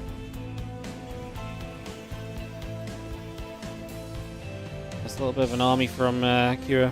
Maybe not far from pushing out onto the map and maybe trying to get something done. I mean, Stimmer's going to be finishing soon, so that should give you some opportunity. We're going to be a ways off charge. And Templar Archives, honestly, we do not have much here for Classic apart from just Stalkers. So, opportunity for Kira to get across the map. Maybe poke around a little bit and try and find some opportunity. Let's see, as a couple of Stalkers will fight. A couple of Marines are getting picked away at. Some damage are being done already. We do have the SCVs pulled as well, so never mind to poke about. There's some real attempts at doing something here, as Kira is going to pull the boys, and away we go. This 39 SCV and SCV pull is... a 39 SCV count into the SCV pull is becoming very common. These Terrans are very cheeky about doing that in these early stages of the game, aren't they?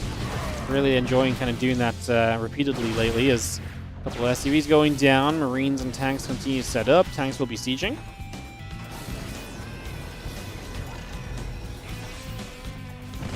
Sets up at the front, a couple of Zealots and the Stalker trying to move through. We have the combat shield coming about. We have got the gateways getting jumped on as well. Zealots continue to take some damage. So the tank's doing a good job there so far. Again, that charge continues to come around just for the moment. So we bring that around and online.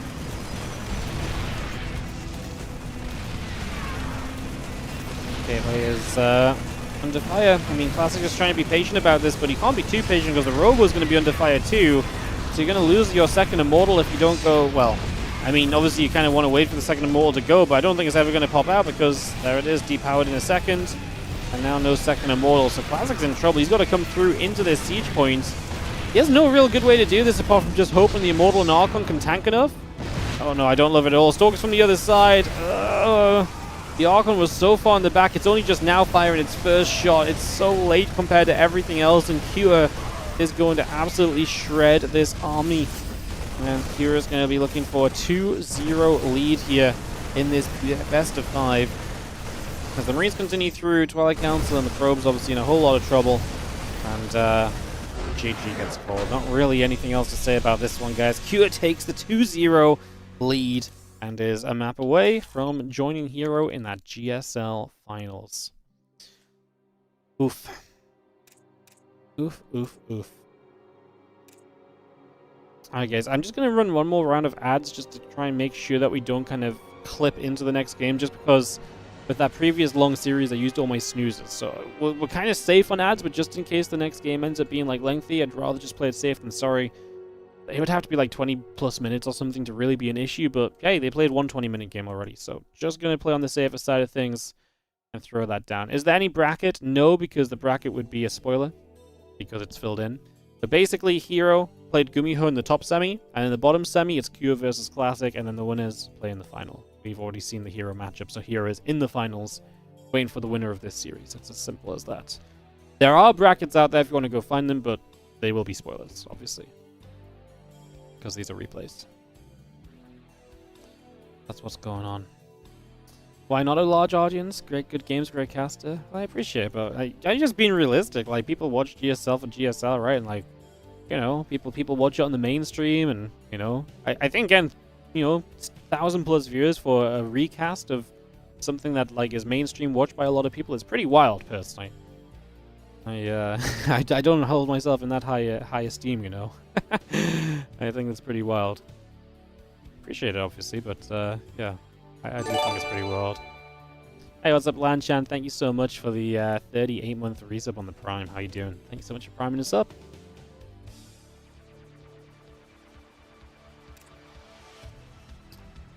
Alright, let's get into Game 3 on Ultra Love, guys. Thanks for a little bit of patience. Like I say, give the ads a little bit of time to play through and can let them lapse over the first minute or so of the game as well. As we get into this, as it is do or die time for the blue Protoss player who will be up in the top right corner of the map. This is Classic. And like I say, do or die for him. See if he can bring this back on track as he takes on the red Terran player in the bottom left corner of the map. We have got Cure. Game 3 of the best of 5.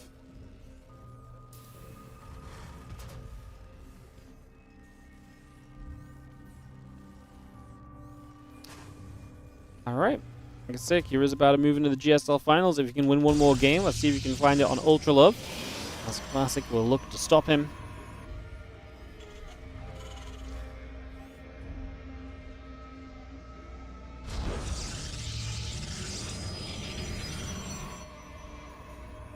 Cracks in the gas coming through. 8 in the gas coming through. Early game, looking normal. No proxies, no super aggressive plays, or anything along those lines, so nice and standard just for the moment. As the barracks comes online, the stimulator comes online early on.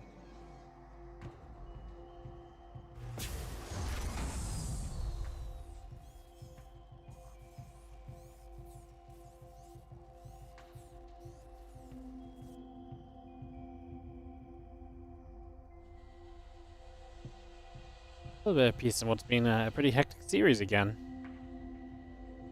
Pretty hectic series. Again, hope everyone's doing well. You've all got fun plans for the weekend. Just a little information. I will not be here tomorrow. Tomorrow I'm taking a day off. A couple of social things going on. But I will be here on Sunday for the WardiTV May playoffs. Featuring Clem, featuring Björn, Solar. Actually really looking for Trigger versus Percival. I actually kind of think that might be kind of a cool series as well. Jumi against Max Pax. And Spirit is also the final player in that. So there's going to be a bunch of great games on Sunday. Hopefully the GSL qualifiers play nice as well. Hopefully they do not overlap too badly. We're going to be trying to just work our way around that as best as possible, basically. So we'll be figuring that out as we go. But that is going to be happening on Sunday. So that's going to be the plan for this week. And then obviously we've got WardiTV Mondays on Monday. And then next week it gets a little bit weird. We'll be doing GSL qualifier casts on Tuesday, probably Wednesday as well. And then it's Dallas Friday, Saturday, Sunday. So there's not much else for us to really do at that point. So just getting into that kind of weird part of the year for my stream, which obviously as soon as we have other, as soon as we have, bigger tournaments happening, we have to really kind of, tiptoe around those. And obviously it's hard to run events and stuff. And obviously I have to take some days off to do other tournaments and stuff. So just trying to keep you guys as informed as possible as what's happening on the stream. As we have back-to-back-to-back Prime subs on the channel. We had that earlier as well. We had back Prime subs earlier too. No one wants to break the record for a back 4 back. Thank you, aka Dan Paul, for the 53-month resub on the Prime. Appreciate it. 53 is a hell of a long time. Thank you so much. And Bob DeSlayer1 coming in with a 3-month resub on the Prime as well. Thank you so much. And a Wild Seal to go back 4 back. B2B to B2B. Thank you so much. Also using your Prime sub. Thank you so much for supporting. Wow, we even nearly started a cheeky little hype train, guys. Cheeky little Friday evening hype train. Aye. Let's try not post spoilers, guys. There's no reason to post the bracket link, which people might click on and see the results of the games unknowingly. I appreciate you might be just trying to be helpful, but I don't think people necessarily need to see that in this situation, so... No trouble, just gonna remove it so people don't click it and then get spoiled. Yo, Valkacha, thank you so much for the 2-month resub on the Prime. I appreciate it. Thank you very much. Boom. Hype train activated. All right, guys. I bet you're feeling it now, right? Yeah? Oh, we just leveled up a little bit. Bring in the subs. Yeah, absolutely. Hey, thank you so much for the primes, guys. I appreciate it. We do have Stalkers here. Going to try and deny the Widowmine drop. We get the Medivac, so good part of defense here. We still need to deal with the Widowmines, though. We don't have Blink yet, so we can't set those off with Stalker Blinks. Guardian Shield activating against those Hellions. Does that actually help Guardian Shield against Hellion shots? I guess it probably does, right? 3 workers go down, so that's what Classic gives up to pulling this up as soon as possible, but it's not a bad thing, right? 3 Widowmines and a Medivac going down for 3 workers is pretty fine. The scary part is there's one more Widowmine left in the main base, and that's going to move into position right now, but the Stalkers see it. And Classic is now going to have Blink to deal with. No, he's going to send a probe in. It's unnecessary. You have Blink in like 2 seconds. There's almost no reason to give up that probe, I think. Just unnecessary, right? You could have just waited for Blink to finish. I think that would have been absolutely fine. Tank in the main base will get sieged up. Cyclone hanging around. The Starport lifts off. I'm just going to be seeing the Marines on the way in as well. Add that stim pack through. And yeah, the Raven getting out to the upper left-hand side for now. It's just going to go on a bit of a journey. Hellion will get knocked down as well here. We'll be able to get that grab. And yeah, +1 charge on the way through from Classic as we see him continuing on from that Blink in probably one of the more standard ways, just kind of getting everything set up across the board, the charge especially. I see the Stalker's trying to intercept the Raven, get some good damage on it. If you can stop this Raven from sticking around forever and auto-turreting, that'd be really nice. Stalker here going to make a good attempt of it. A couple of auto-turrets will get the Stalker, though. It's unfortunate, because now obviously the Raven is still very much so alive. And it is in that dead airspace, very comfortably sitting there, chilling. And that's a Stalker and some mining time lost. And now you've still got Stalkers pinned in position, trying to keep that from doing anything further, so... frustrating little situation for Classic. You cannot really deal with that in any way. And that's why the Terrans love to build that Raven. just that possibility of it being there for so long makes the Protoss player respect it, makes the Protoss player have to keep thinking about it, keeps a lot of supply pinned down, and if you, at any point remove that, the Raven can come in and get some more probes again, right? So, I was looking to find some value there. I'll knock down the tower there, so it can maybe just kind of clear up those rocks already and just remove that as a defensive possibility later for Kua, perhaps, is what I think Classic is doing. Or just remove it as a flanking opportunity, so if he is pushing himself down to the bottom side, his opponent can't kind of loop around the left side and then kind of cut him off or anything on his escape. Could also be kind of the idea of knocking those rocks down early on his opponent's side of the map, so... like I say, a cool little... I like it when players interact with the rock towers and stuff early in the game like this. It kind of makes me really feel as though they're good towers, like it changes the map in a substantial way, where one player feels the need to remove the open space right there, for example, right now. It just creates interaction at a point where, players aren't interacting themselves, so... I always like that. I think it's been one of the strengths of Ultra Love. It actually has some very cool towers and rock placements in general, so... Definitely been interesting to see that as the Bio-Army of Kua wants to try and start stepping out onto the map. Obviously, we are in a game where 57 workers are in play. He wants to get a third CC into position, so... Stepping on the map the way he's going to try and do that, but he's going to leave both of his tanks just exposed on the left side. We get rid of one, and the rest of the Bio was just a little bit too far ahead to really protect those siege tanks. Marauder there as we continue around. I think he just shot his own Stalker. That's not exactly going to help you out, Classic. Loses a sentry as well to the Cyclone lock-on. +1 concussive shells continuing to gather. +2 attack and extended thermal lance coming out as well. Just going to be seeing the Bio going to stem up a little bit. Final taking some damage. Gateway taking some damage. Cybercore coming through as well, as we are going to be seeing Classic thinking about actually coming in to fight this, and he kind of has second thoughts. Going to lose the structures on the high ground. Seems unavoidable at the moment. Zealot counterattack is sizable. He's not going to send too much into the third. A couple of Widow Mines there might help you to kind of, not want to commit. So Kua again using that Widow Mine defense to help, and defense on the natural is very good too. Has a bunker there still. Yeah, a couple of hold positions. Zealots are doing nice, but that's about it. The rest of the Zealots just backing away. And actually now they get caught as well, so maybe should have just dove bomb into the third base and just try to get as many SCVs as he could. To be fair, those SCVs are still going down anyway, though. It's actually very effective. 11, 12 SCVs if we target fired that last one, but he will not, so it'll just be 11. It's crazy that was from 2 Zealots, when the rest, obviously, overall, that wasn't bad because the other Zealots went down too, but, the fact that 2 Zealots alone did that is pretty wild.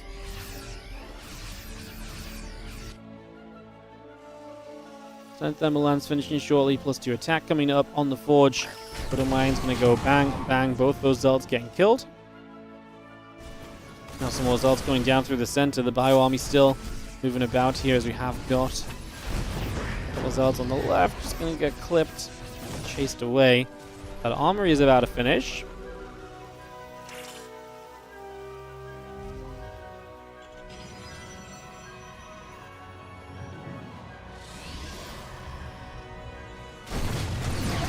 More Widow Mine shots. Zealots getting kind of blasted. Yes, around and clean up a few of those Widow Mines as the Bioforce will stim across. Zealots will be chased. What's up, Juvia? How you doing? Thank you so much for the 61-month resub, Bog. Hell yeah, thank you so much. As well, a couple of Disruptors forcing the Bio-Army to split away. A couple Force Fields come down. Well, do you really want to try and chase up the ramp? I'm not really too sure. Zealot gets chased away for the moment. +2 attack upgrade still building. Marine Marauder on the way out. The Viking Refinery coming through as well. The +2 attack on the Forge coming about as well. Bringing that straight into play as a few Zealots are going to go charging on in. Bio peeling back for the moment. Let's just have the Nexus taking some damage. We get right back in the corner there. The Colossus firing. The probes pulling in. Going to see the Disruptor. Going to land on one of the Marauders. The rest of the Bio are going to step through there. You're going to jump onto that base. Classic is going to lose the 4th. So 13 probes going down. 4th base fallen. And Kua. What a performance, by the way. I mean, he's been very, kind of quietly good lately.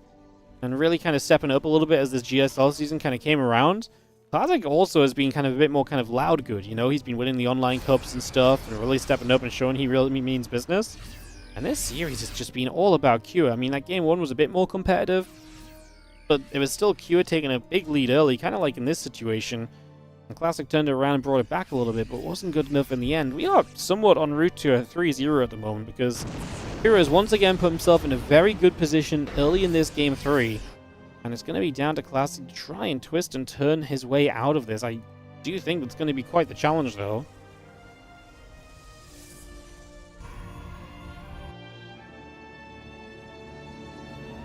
I mean, I guess I'm happy about that because it means no mirror matchup finals, right? But let's see. I mean, it's not over yet. And Classic still has a fairly competitive army, but he's down 12 workers with not an army lead. Classic has nothing in his favor. I'm looking through it. I'm trying to find what I actually like about Classic's position, and the more I look at it, the less I like it all. You know, he's about to be behind on upgrades. He is going to get a second Robo. He's going to get a second Robo Bay or replacement Robo Bay up, and a second Robo facility so he can continue Colossus production or Disruptors maybe. I know. I just don't like it. Like, it just sucks. This is not a position you really want to be in as Classic. Plain and simple. Again, especially the work count, the lack of a fourth base. Obviously, as the fourth comes online, he can maybe rebuild some workers and try and fix the economy problem that he's currently facing. So that might be a route to go down. And some Zealots here going to charge into this Bio Army. Going to go whacking away. A few Zealots getting on top of the siege tank there. A few more Zealots in the main base going to get warped in. Going to go after the SCVs on the mineral lines. Going to be able to see some success right there. 11 workers going down. And everything else around the right trying to set up as well. A couple of the Vikings getting pushed around. A couple of shots with the Stalkers getting in there. And the Vikings taking some big hits. Plus 2 armor coming up as well. A couple more Zealots getting grabbed here. 2 Sense Towers building at the moment.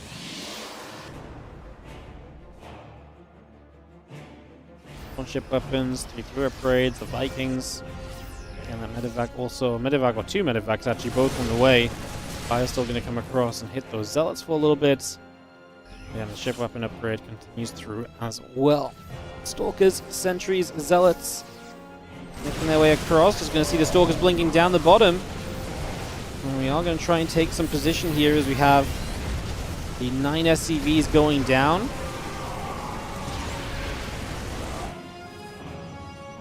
More Stalkers warping in. This medevac that was left in the top right going to get shot down, so that will just fall. Nice cleanup, one less thing to worry about at the moment. Hey, nice to get some SCVs. Nice for Classic to just win some fights here, honestly. I mean, this base is going to get chased away as well, and hey, Classic is on the turnaround, man.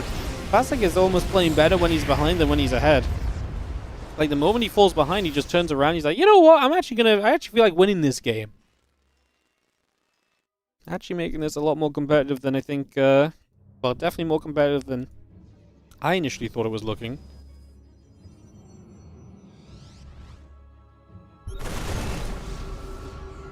Couple shots going through. 3-3 upgrades coming about. Marine Marauder still producing. Orbital Command about to finish. Disruptor shot. Firing, but not too well. Stalker's trying to position as well. Another Disruptor shot lands on a Ghost. Stern Thermal Lance also coming about right here. Stalkers coming over. Not going to go chasing this. Nexus is going to be in trouble immediately, so that is going to be a grab. Nexus going down. And Classic going to watch his base trade. Kira's already turning around and come back the other way. We're just going to go for it. He's going to try and get into the main mineral line and just hit the production lines, basically. I say main mineral line, main base. Kira sends a few units back. All the unfortunate of all things in the background here. Classic was trying to zone with the Colossus, but Kira led with the Vikings. And that meant that he was actually able to get a couple of pickings nice and quickly.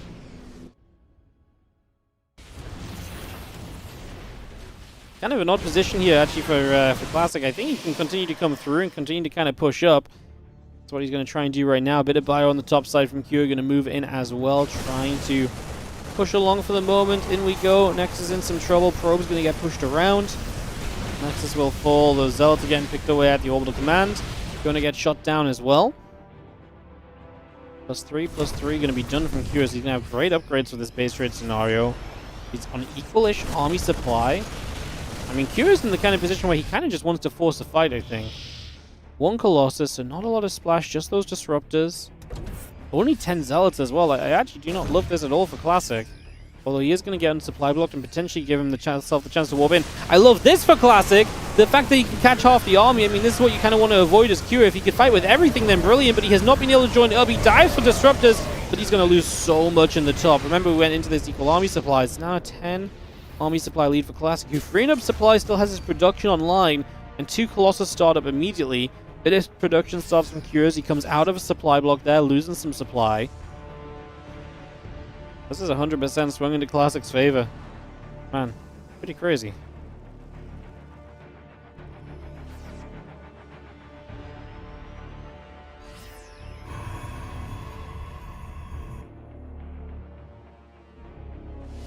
Classic, I'm going to re-expand as well. Is just going to try and play for the long game because I think he realizes he's in a good spot.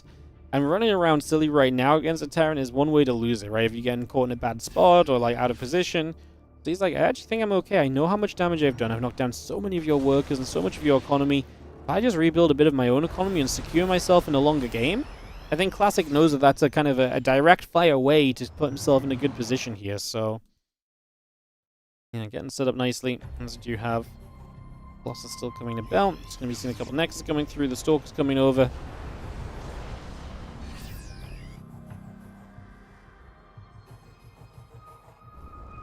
Orbital Command going to float across to the third location. Some fresher mining, at least for Cure right now. This was actually where he took the fourth base, but it's a third location, I suppose. Obviously, he took the triangle initially. And does Classic have what he needs to kind of attack in here? And he's going to give it a go. If nothing else, even an even trade is good because he's got so much more economy, right? So trading at all is probably reasonable as long as you don't just lose a ton of stuff attacking in right now.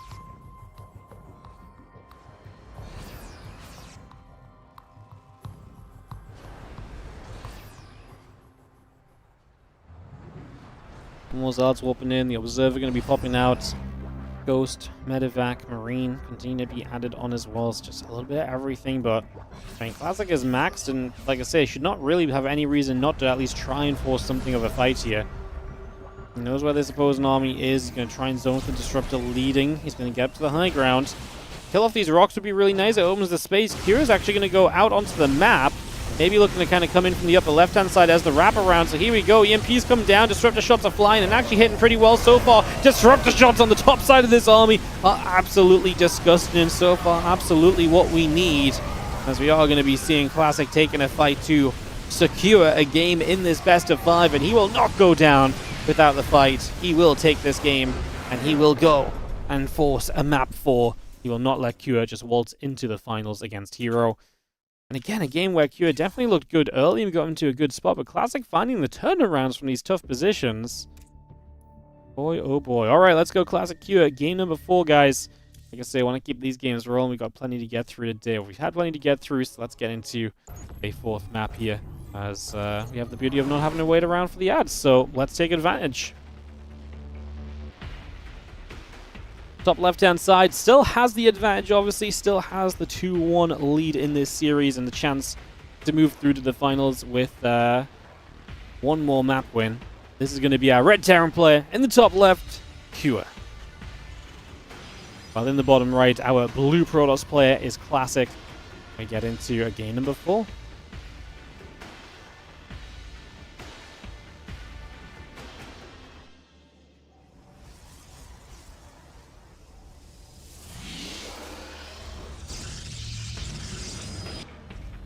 Alright, turned into a fun series. It still feels weird because it's like, I do feel as though Cure is coming out as the much stronger player, but he is struggling at kind of the weirdest of moments. Like when he gets into such a good spot 2 times now, he's just kind of tripped over his own foot into engagements and kind of ended up in bad places because of it. In the first game, he was able to draw it back into his favor eventually. In this next game now, where it was a similar story, not quite so much. This time Classic really turned it around. The base trade kind of factor just went Classic's way as well. It felt like there was maybe going to be some opportunity for Cure initially, but not even quite there in the end.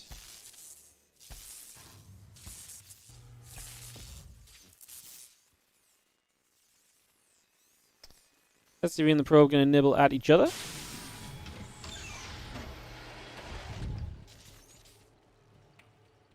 SCV's chasing, Probe getting pushed around, Cybercore coming up, Nexus coming through.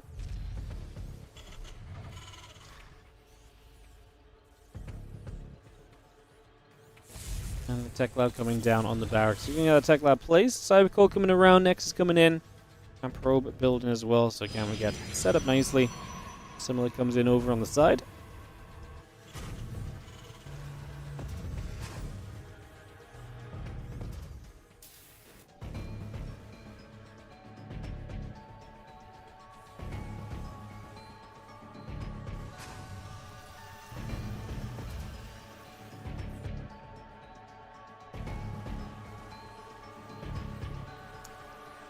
Puzzle shells coming up, so going to be something a little funky here from Cure. That Marauder-based opening Can always be so fun. A cool way to kind of get in there and get some damage done.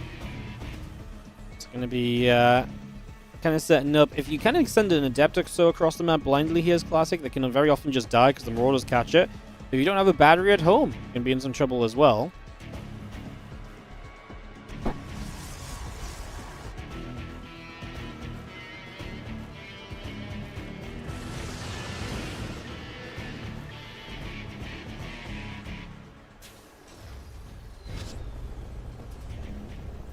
Max lifts off, moves over to build a reactor. Hallucination coming across the map to see what's going on. Thank you, by the way, Tagged, for the resub, mate. Sorry, I meant to mention that after the first game, after the last game, because you resubbed at kind of a hectic point, and I just forgot, and now I've just remembered again.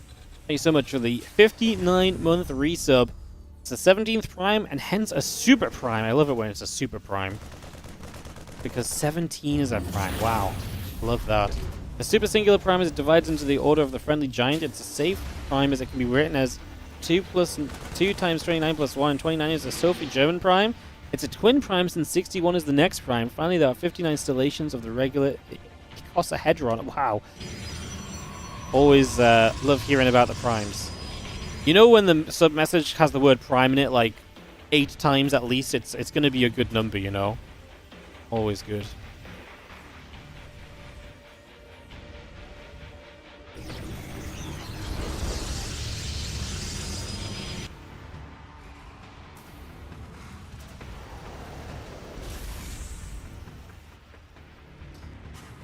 Think going about, a couple gates coming through. Get back into the StarCraft here, away from the Primes. Got 2 Primes right here, Cure and Classic. Prime candidates to win this GSL if they can get through each other. As Stimpack and Combat going to be on the way from Cure. So like I say, interesting game because he plays 3 racks on the back of that Marauder opening that didn't really go across and do too much at all just yet.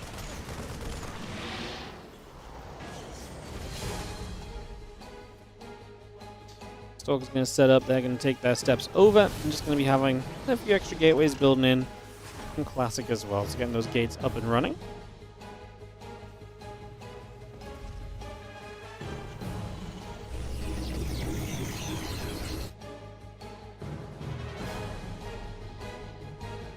Well, Stimpack going to be finishing soon. Combat Shield halfway done. Like I say, that full bio play going to be full powered shortly. Are we just going to pull the SCVs here as Cure? Not taking any extra gases on the natural. No starport in sight. It kind of feels like we're setting up to be very aggressive, right? He's going to move out with this Bioforce right now. Now, at the moment, it doesn't look as though the SCVs are going to be coming along for the ride, but always got to think of it as a possibility. Okay, 2 more barracks, but still no starport. Like, a 5 racks and a starport feels very normal, but 5 racks, no starport? Okay, well, Kira's absolutely committing to it.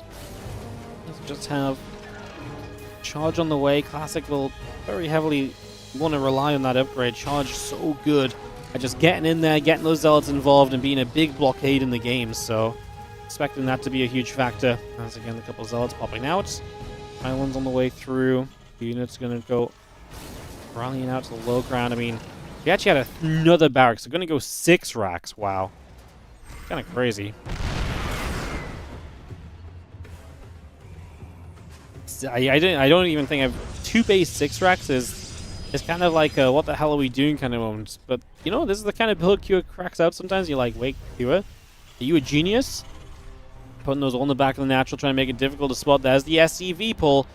So what's interesting is that the extra barracks have barely finished. It's going to be hugely about the reinforcements, which means you're kind of not looking to win this in like the next 10 seconds as Cure. You're happy to set up and to give this a little bit of time to cook because you're going to keep on producing those Marines 7 at a time right now. Here come the SCVs arriving as we are going to get in between the bases. The Zealot's going to come in from the bottom. The Stalker's set up to go around the top. First bunker's coming down. It's going to choke the area up, make it more difficult for the Zealot-based defense here. Cure is getting intercepted coming across the map. Stalkers are finding reinforcements, and that's what Classic wants. Shut off reinforcements, make this difficult. He tries to get the siege tank. He does get the siege tank. Forces a stim. The Stalkers need to get the hell out of there. The Zealots charging at the same time, though, so in we go. Absolute chaos as we have Classic coming through, getting the tanks. Huge play because he realized that the Stalkers were being hunted by the bio units, so he saw the opportunity to get the Zealots involved on the siege tanks, and now all the tanks are gone. And Classic is going to slow this attack down heavily. Suddenly, it's just going to be much more about a massive bio. Still very scary, but a big stim expended as well, and there's no medevac, so no healing. Every stim is currently permanent damage on this Terran army, so every moment counts. I actually think Classic wants to buy time to go for as long as possible, but he's going to be forced to fight right now as Kua chases into him. The Zealots absolutely melt away. No upgrades will do that to them, apparently, and suddenly Classic is going to have no army supply left. A handful of Stalkers as he goes into panic mode here. I don't think he expected the army to melt away like that, but no Zealots coming in from the flank, and they just get kited backward, and an amazing trade for Kua. Now the probes are going to pull in. We get rid of the siege tank, but honestly, this is what the power of the 6 racks is doing. It's bringing so many more Marines into this build than I think Classic is even really expecting to play against, right? Way more than usual, and that's made a difference clearing out those Zealots, and I think if Classic had maybe identified that, maybe he would have been a bit more cautious pulling the trigger on engaging into that. He might have just ran away a bit longer, might have let the third base take some shots, get a few more warp-ins to create the flank or so. Because, yeah, I don't think he recognized just how many Marines were going to be in play there. Siege tank gets set up. The Stalkers on the backside are going to get turned around, though. Classic is still struggling along, down 20 army supply. He's obviously up in economy, but it's about having enough time to turn that economy into units. That's a process that takes a little bit. And right now, I don't know if he's got a little bit. You know, Kura is right here. Now, that said, some of these Marines are still hurting. But again, we're cranking 7 Marines out at a time. All those Stalkers going down. Here we go. Going to engage through again. Siege tank going to fall. Man, these Marines are so low. Surely they just fall down and die here. Question mark. Some Immortal Stalkers going to fall back the other way. No, they will not just fall down and die. The Immortal, a great tanky unit, but you kind of need support against the Marines. A few Stalkers warp in as Classic still trying to make a hold to protect his GSL tournament run. He must save this game. He must win and force a game 5. Kura is on the precipice of a GSL final as he just needs to clean up these last few units. The recall of probes over to the third base to get some mining going there. As Kura's not going to recognize it. We are going to step forward aggressively into the natural, though, and arguably that's a much better place to be. Gateways up for grabs. Gateways are a great thing to get rid of. Remove that production possibility. As we are going to have Zealots warping in. The Stalkers from the left-hand side as well. Here we go once more. Classic looking for another breakout. We turn and focus on the Stalkers. The Zealots are melting away straight after. There's just never been the unit count necessary in this game for Classic, unfortunately. Crazy, because I really thought that really thought the first fights were going very much so in Classic's favor, but not meant to be. Bunker gets loaded up with Marines. The bunker in the back goes down, sure, but there's just so many Marines. Like I say, this is kind of the power of the 6 racks, and I feel like looking back, like I say, I think if you tell Classic, hey, there's more Marines than usual, he plays this very differently, but in his head, he thinks this is like a no-stop pull, like 3 racks, just SCV pull. I really don't think he was accounting for, like I say, just so many extra Marines to be showing up. He is trying to hold on with anything and everything that he can. 12 supply left as Classic accepts defeat. GG gets called, and Kua will take this series and move to the GSL finals to take on Hero. Alright, so you get a Hero versus Kua final. Best of 7. So we're going to get set up into that and get this underway. Let me run to the ads and get those started so we can clear those out and get into the games as soon as possible, guys. All right.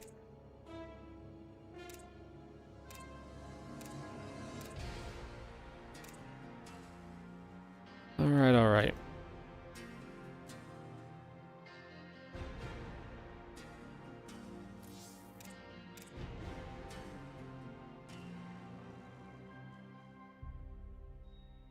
I tell you what, guys, IBRB 1 minute.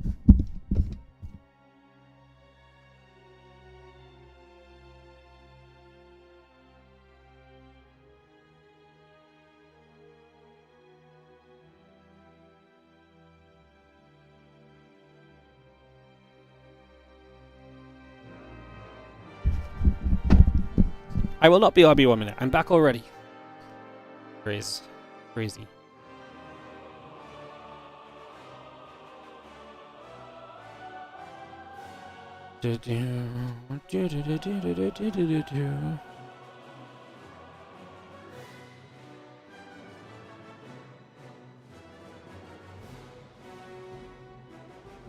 All right.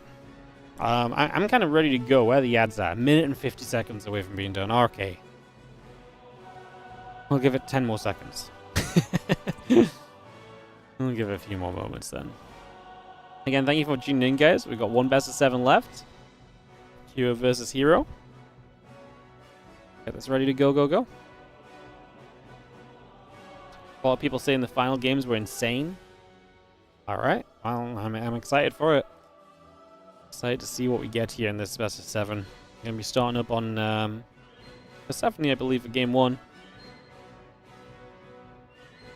Just a few moments. The prophecy is true. Build Marines into win. Nice. Classic misread something. Well, oh no, I mean, I think he dealt with it very well initially. Do you not think? I think the start was very well done by Classic, because at the start of it, he used the Stalkers around the back to bait the bio away, and that let the Zealots collapse in and kill the tanks, and he got a lot of those Stalkers back around to recollect. That was the moment he lost the game, though. Because then he fought into the bio and like one sieging tank, and the Zealots just melted. And from there, he never had enough units again. That was a moment where he needed to back off, maybe even give up the third base, and maybe you wrap around, you pick off reinforcements, but fighting then was not the time. Like, that was not the moment to fight. That's when it went wrong for him. And I think the misread was just the fact that he didn't expect so many Marines to be showing up, or for those Marines to be able to trade as well as they did, because I think every other part of it was actually looking very good for him until then.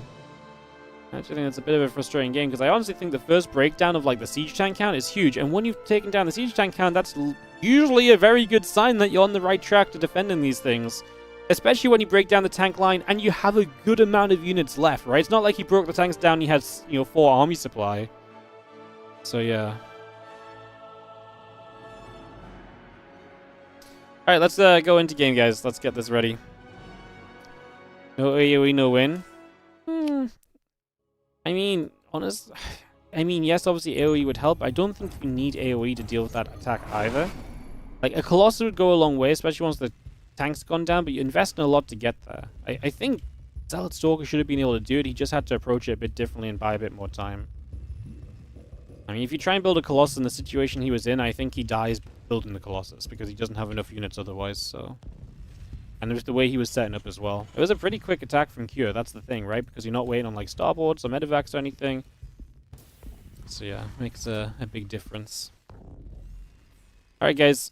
In the bottom left-hand side, our red Terran player here is Cure, as we get into this best of 7 final, with the top left blue Protoss player being Hero. So we get this up and underway, game number 1 of this finals. This is the grand finals of the GSL Season 1, guys. Let's see who is going to take an early edge. I think a lot of people will have Hero as the favorite. He beat Cure in the group stages as well, 2-1. So I have to favor Hero as well. He's played really well lately, but like I say, I think Cure's been really kind of like quietly good for a while, to be honest. I think it's been quietly good for a while.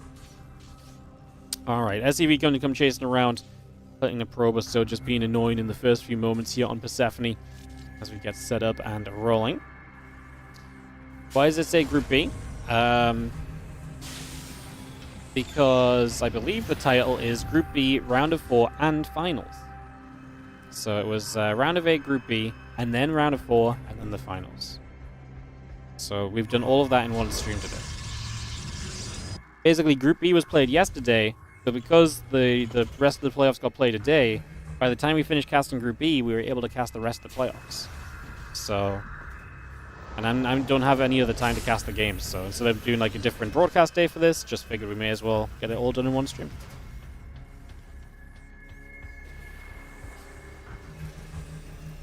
SCV chasing the probe around a little bit. I was just going to see a couple of Reapers coming through, the Factory coming up, again the Stalker and the Warp Gate building as well. Let's just have ourselves the Cybercore coming through. Those couple of Reapers will continue to come around. And that's going to be interesting, right? Reactive first, couple of Reapers, get into some action here. As we'll just have our probe coming back into the mineral line. And the SCV going to come and keep an eye on that probey as well. Okay, we're going to shoot. Probe is going to go down. He's just silently one of the top players now. Not as much of a household name as Maru, but he's up there with the best. But I mean, the thing is, it's like, it's not even like he's just quietly, like, he's been quite loudly one of the best players for a very long time. He's always been competitive with the top of the top. He's one of the few players that, he's one of the few players that beat, like, you know, some of the top Europeans on the European server in certain qualifiers and stuff. Like, he's always been crazy good. I mean, he's had results to back it up. Second place game is 8. He's got a GSL, you know. Top performing Korean Terran at EWC last year. You know what I mean? Like this guy consistently comes out and shows it. Like, he is consistently there. I don't think people put the respect on Kyo's name he deserves, actually, to be honest. I think people hear Kyo and they see him do well at tournaments, but then they still think of him as, like, well, yeah, that makes sense because he's an online beast, and that's what they keep remembering him for. But the reality is he's a little bit more than an online beast, quite frankly. He's a little bit more than that. A couple of Hellions poking, Reapers gathering around, charging the gateways coming up. Starport going to swap on over to the tech lab, as we are going to go in. The sentry already going to take a few shots of damage.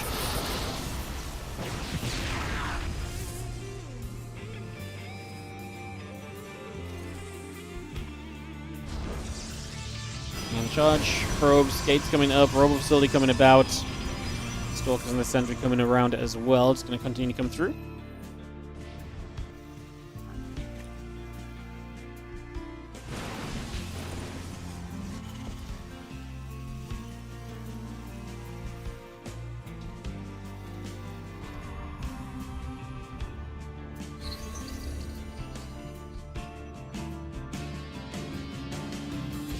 Coming online, the Banshee tank and the Marines coming over. Just going to have ourselves a charge on the robo facility coming through. Add a couple probes on in there as well. Hero's the loudest, bestest player. Yes, Hero just goes and wins all the online cups and stuff and looks great constantly. I actually think Kyo, while he's been a great online player, also is very capable of leveling up in the big tournaments. I think his style of play does a lot for him there. Like, he has a few of those, like, builds which are, like, sneaky good that not everyone really uses or utilizes, that you only really get to play against when Kyo does them. He's very good at kind of adapting his playstyle to the moment, for sure.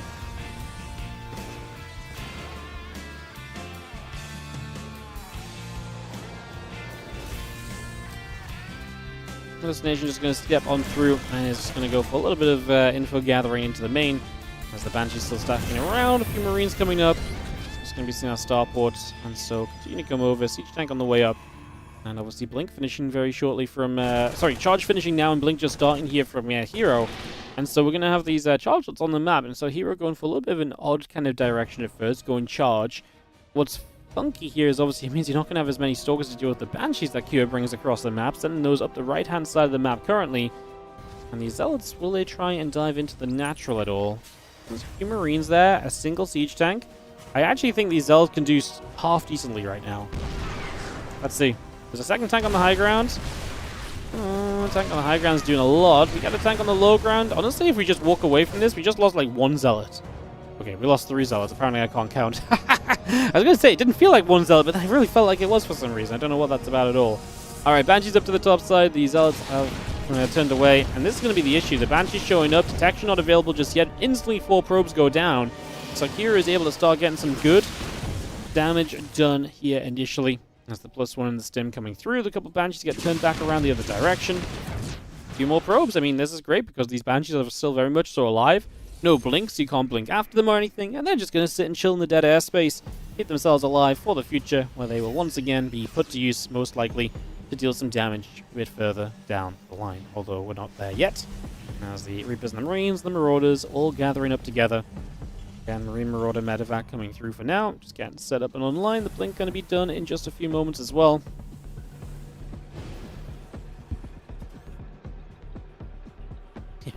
Kira casually walks into Kira's natural and kills the tank. It wasn't casually, because he did see with the Observer what was up, and he kind of judged that he could probably get in there. And I mean, he did take some damage too, but that's what the Zealots are good at in that moment. The Zealots are weirdly strong against early kind of tank-based Terran armies. So, yeah. And obviously some of the investment from the Terran player was in Banshees that just weren't there either. So Hero kind of put together that something was missing, and so the opportunity was there. And kind of went for it. Is now the drop into the main base, going to force the recall. It's nice getting the recall used so soon because it means that it's on cooldown, so it creates opportunities for you for the next little while where you have a good chance of taking advantage of recall being on cooldown. Now these Zealots are not going to have as much of a time. They're going to casually walk into this bio army and casually get absolutely destroyed as they get shot down and ripped apart. 1-1 upgrades coming through, the Colossus coming about. We are going to see the command center floating up this left-hand side into the triangular setup. Going to take that position over these next few moments. Combat shield getting set up as well. Marine Marauder medevac on the way. Add a couple Widow Mines in. Keep bringing all of that about at the moment as the bio army steps across to the right. The Nexus on at the front there getting set up. Storm's going to come through. A couple Banshees going down. And the bio just going to jump straight forward and go after the Colossus already. It goes down. So that's a nice catch from Kira. As Hero, I think, will clean this up. Hallucinates the Colossus to try and tank some damage. I thought he was going to clean this up. He's getting destroyed. Holy goodness. A few Zealots get warped in. That might help, but man, even if you clean this up now, I don't exactly love it for Hero, who lost so many units in the process. Crow's pulling back in. A couple Stalkers going to shoot. A few extra Zealots getting warped in as well. As we have ourselves the Colossus continue to fire. Stalker getting hunted down. And we'll have ourselves the Fraud on that right side also coming back about just for a couple of moments. Well, again, concussive shells coming up, +1 armor coming through. Colossus and Sentry, +1 armor, all building.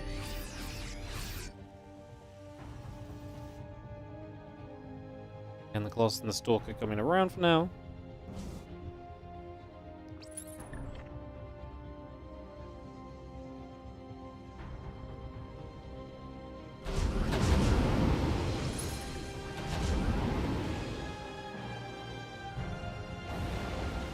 Fire loads up, just going to be stepping forward, going to get into the main base as we unload.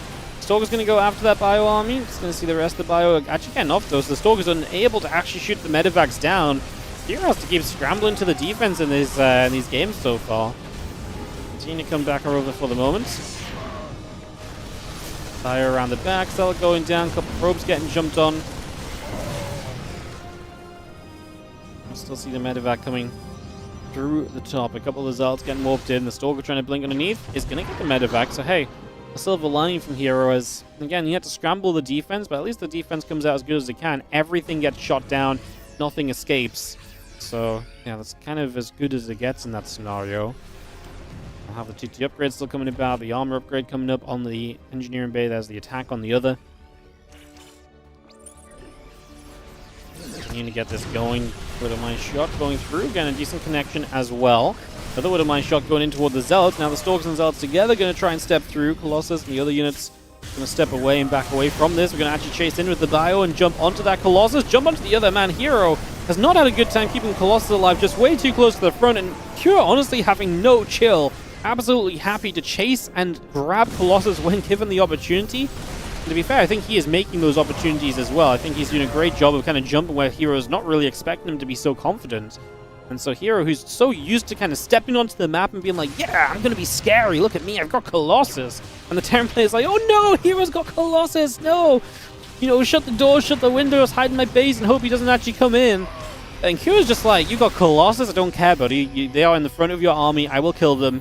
And Hero's like, this whole kind of like, it's kind of like a theater production, right? Like this whole act that Hero puts on about being super strong with 2 Colossus is actually honestly being pretty true a lot of the time lately. But he's kind of playing the role a bit too much because the Colossus are only truly strong if you keep them alive, and he's just running around with them in the front of his army. And so Kira is kind of calling him out for it. So what Hero's doing is not necessarily wrong, it's the way he's doing it.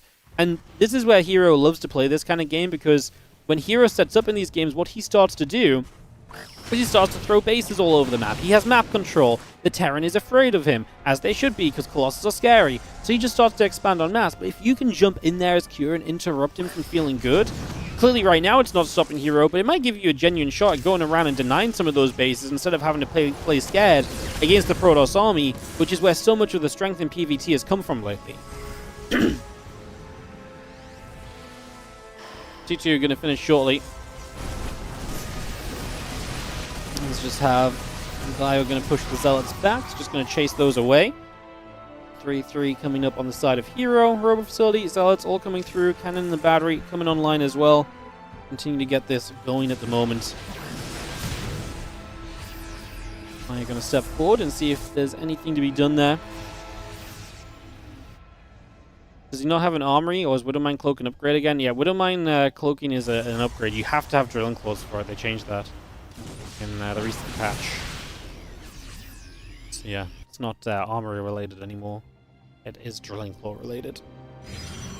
Order command coming down, a couple of refineries set up. The bio units here are going to settle down, and we are going to see the Stalkers continue to step over as we have ourselves. The bio just going to jump through. One Stalker already going down here. Zealot's just going to get warped in. That Dark Shrine coming through as well, so getting the DTs ready.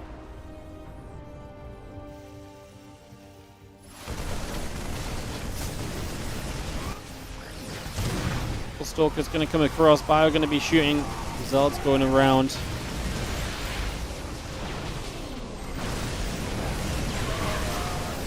Stalker Zealot's Colossus is going to go back to the upper right-hand side.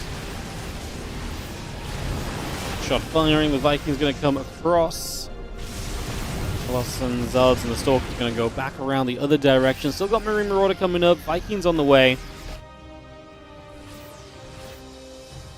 Have ourselves the +3 armor upgrade about to finish up on the side of Hero, so having that in his favor. 3-3 to the 2-2, definitely going to help you in some of these fights. Both players getting maxed out. Again, Hero, he's getting away with just putting all these bases down. Can we really not stop all these bases coming down? It's crazy to me that Protoss keep just managing to just throw bases down all around the map. Is that army truly so scary we can't get drops to start hitting those?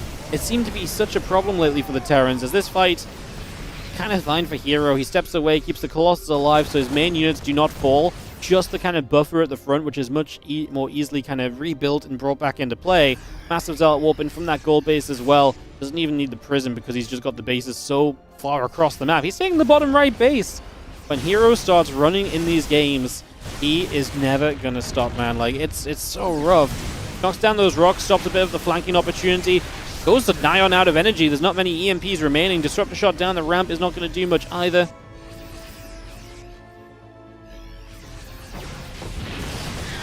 Stalker's going for the medevac. Just going to see the rest of the Zealots coming through. Just going to go in from a couple different sides.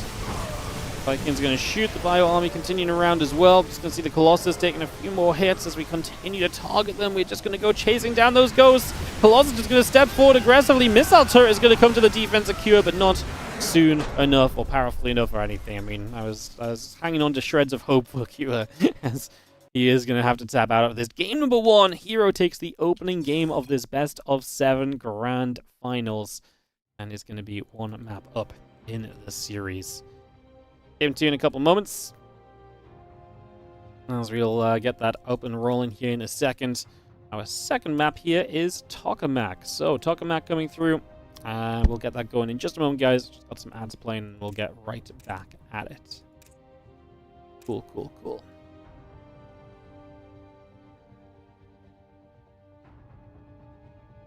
Cool, cool, cool. Win game by Hero? Hell yeah. Honestly, honestly, no, though, right? Like, he kind of lost a bunch of Colossus early that made the game a lot more... Well, I mean, like, it's so weird because it feels like it went terribly because he kept losing Colossus. But Kua never had a chance to capitalize on it. So... Question mark face? Kind of wild, no, in the end. Kind of wild. Energy recharge the ghosts? Oh, 200 IQ, yeah. Energy recharge the ghosts, that's what we should have done. That would have been good, wouldn't it? It's crazy, honestly. Like, 4 Colossus seem to be the bane of Terran players lately. Like, you just can't seemingly get enough Vikings up. Like, they keep going Ghost before Vikings, which I get as well, but man, like, we just never seem to get the Viking count up to really protect from these Colossus just completely controlling the map. And because the map's controlled by the Protoss, they have bases everywhere! And if the Protoss is rich, they can just warp into endless Zealots, which is terrible for you to get through. And then I guess if you don't have the Ghosts, you never get through the Zealots because you need to get rid of their shields. Damn. Crazy. I don't know what the answer to TVP is right now, actually. I'm very curious to see if some of the top Terrans are going to start showing us some different stuff. Because, I mean, right now it seems like a lot of the early aggression is very important. But I really think that this kind of moment that, like, if Protoss can get on the map with those Colossus and start controlling, it seems so difficult for the Terrans to figure out what the hell they're meant to be doing. It's wild. Top right-hand side, our red Terran player down a game in the GSL finals. It is going to be Cure, as he takes on, to the bottom left, the blue Protoss player, Hero.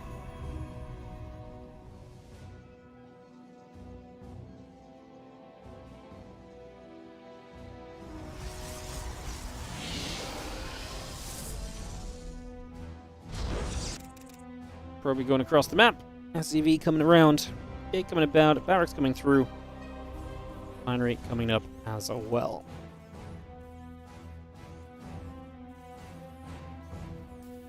Probe coming about is going to go nibbling at the SCV.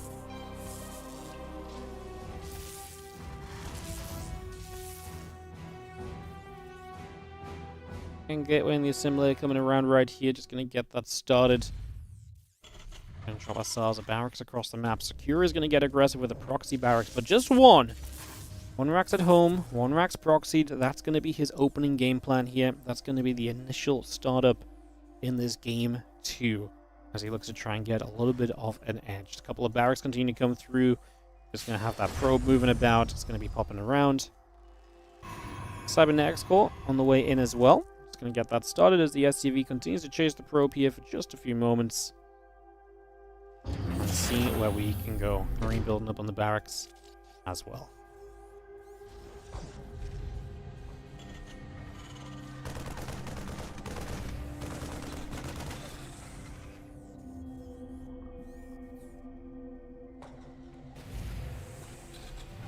Alright, well, Tech Lab gets started just for the moment.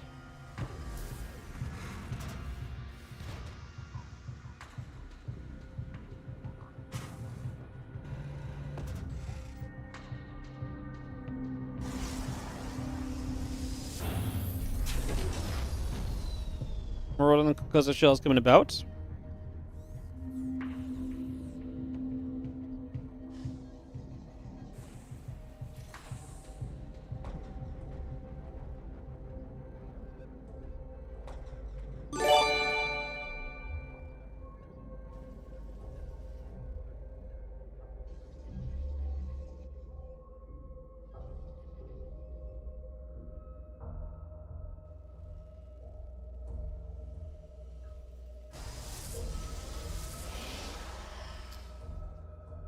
What's up, Bellium? Thank you so much for the 2-year resub. Thanks for casting. No worries at all. Thank you so much for supporting. Does Woody read chat mid-game? We absolutely do. That's what I stop for sometimes. SCVs coming across the map as we are going to get them here a little later than maybe planned. The Marauder's going to start chipping away at that first battery here as the defense gets going. It's going to be seeing the probes pulling in. The sentry is going to drop a force field, so those Marauders are kind of on their own. That doesn't look great, no. Doesn't look great at all. And it's just going to be seeing our, SCV showing up, but there's not going to be much more power with this as Marines show up and Marauder behind. I mean, the sentries are still nibbling. If we get these batteries up from Hero, I mean, to be fair, the batteries are taking damage, but we should be due a warp in very shortly. Extra gates finishing. Warp gate upgrade is complete now. Pylon getting healed up by the battery still, and a couple of gateways warp in. The pylon's going to go down, though. No. Oh, my God. It's being kept alive. The battery is going to keep the pylon going. Oh, no. We don't have enough DPS. He dove for it, and if he gets it, it's a very different game. 2 gateways down. Maybe then you can actually still do something. None of the battery healing available. Now, instead, is going to be a disaster with a capital D. And, in fact, capital everything. Hero with the defense. Oh, my God. That was just absolutely brutal. When you said the SCV was stuck, were they all the SCVs stuck or something? Because it felt like the Marauders went way before everything else, no? I'm just going to double check this, because I feel like I was reading chat through and I saw SCVs were stuck, and then I feel like I maybe missed it. No, they weren't. They just, oh, okay. It's just they took forever to get here, and the Marauders were just doing their own thing, and... Yeah, I honestly could have believed if the SCVs got stuck on a wall or something, because like it just felt like they arrived so late comparatively to when they maybe should have been.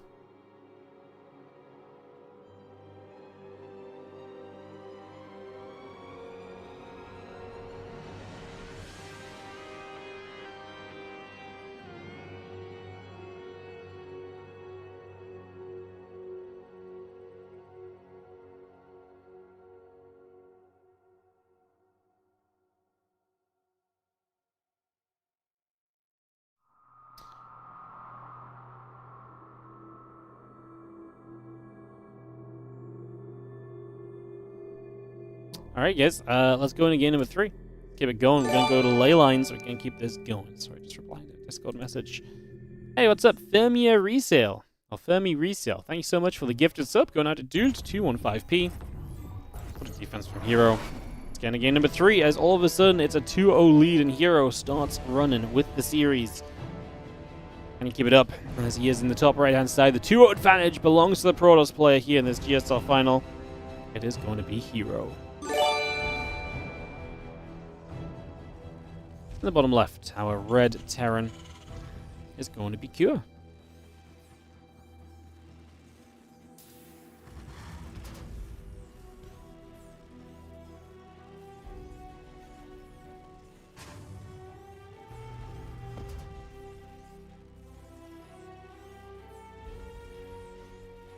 What's up, Grim K? Coming in with a 3-month resub on the Prime as well. Super appreciate that, dude. Thank you so much. Thanks for the generosity of some subs, guys. We appreciate your support. Helps us to keep on paying them bills and the StarCraft prize pools. We appreciate it.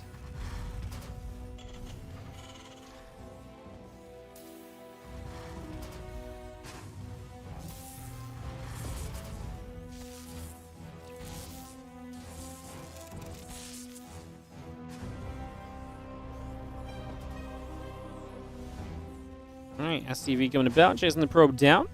Rack's coming through as we get settled. Battery's keeping that pylon alive as a second. Honestly, yeah, if that pylon goes down, I could see Q maybe having a chance still, right? Not a lot of units there. Warping doesn't come through. No battery healing, so the units that are there on the low ground. I'm not saying it's guaranteed to make it work, but like, there's at least a bit of hope. It's the fact you put all that damage onto the pylon for it not to die as well. Right, because then you got to think as well, like, you know, that's all essentially then wasted damage versus what it would have been otherwise, so kind of crazy. Yeah, pretty wild stuff to get this game 3 star with some probe nibbling at SCV action. Shouldn't the Q have targeted the pylon at first? Well, probably, but like, at first his Marauders went after the battery, which is not a bad idea because the battery can't be healed by another battery if it's not there. So I actually think that battery target was good at first, but then the Marauders just went too soon. They pulled the trigger and the SCVs weren't there, they got caught, and they just got completely trapped.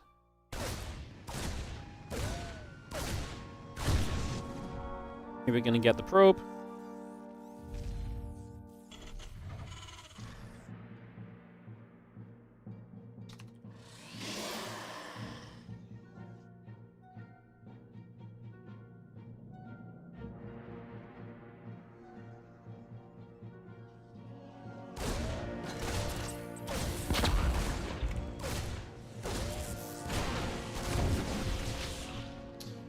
We're hopping up over here, as we are going to get a pretty good scout around with it. So as the rig goes down, STV and the Marine comes about. Twilight Council going to go into the main. And Twilight Council setting up. Adept in the Wolf Gate coming through. Continue to get this going initially.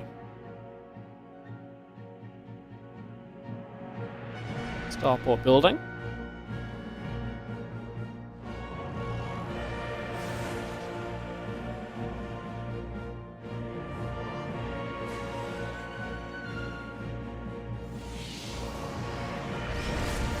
From the hell ain't gonna fight. Pro's gonna take damage.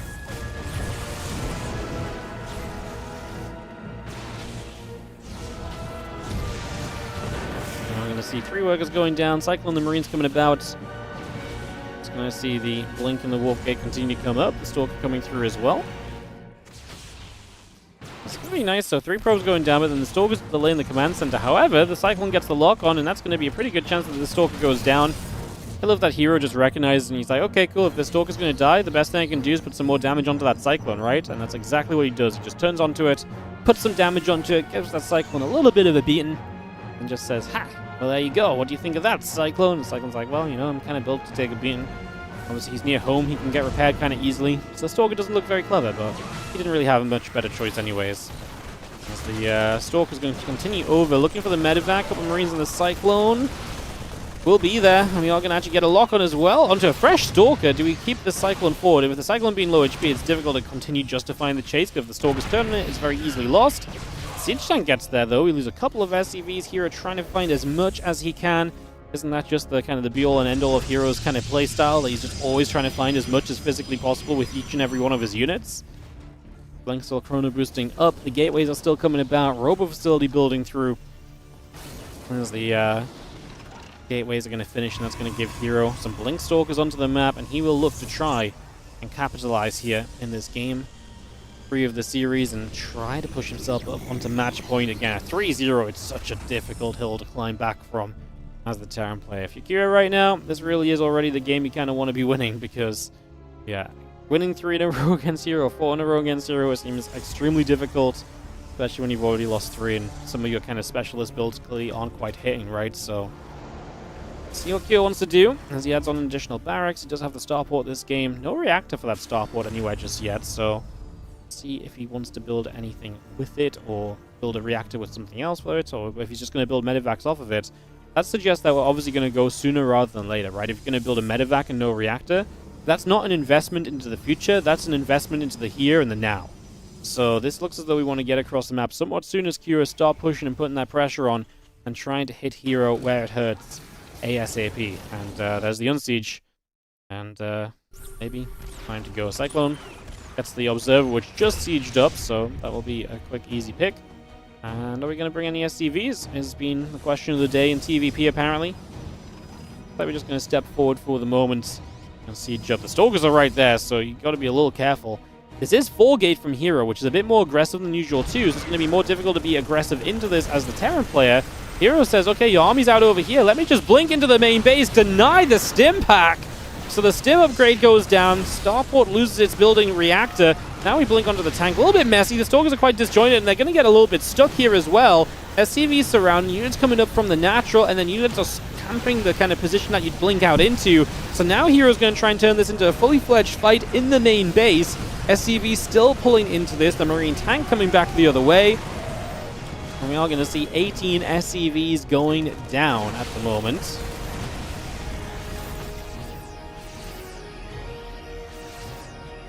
$19 SCVs dead. Wow. That's a lot of damage done. Well, Kua, 45 workers to 21. He's obviously down by 20, and he's going to have to make something happen here. He wants to try and step back into this. As the charge coming through, the Immortal and the Forge and the Dark Shrine coming up. That army supply favoring Kua heavily, 52 to 23 though, and that's where Hero might struggle, turning his economy into an army as soon as possible, basically. As that charge still coming up, Dark Shrine and the Forge coming in. His SCVs are pulled, so Hero's just going to send it. He's going to full commit. He's got one job. I love the Dark Shrine, by the way. If you get DTs up here, it's so frustrating to have to make, scans consistently against DTs, but obviously you're going to have to scan because you can't just let DTs swing at your army. He's actually saving the energy, though, so good job by Kua. I just still think it's a good idea to go into it from Hero, as we are going to see, the tanks getting monstrous shots. The sentries get absolutely blasted into the next game, perhaps, because they just got obliterated so hard. It's just straight up A moving into the natural. We're going to depower 3 of the gateways. This is only a 4-gateway game still, so we just lost 75% of our production, plus the Robo facility. Stalkers from the other side blinking in. The Immortals getting jumped on by the tanks, still getting target fired. Marines are doing the work. 20 probes killed, and Hero has 7 army supplied to the 50 of Kua.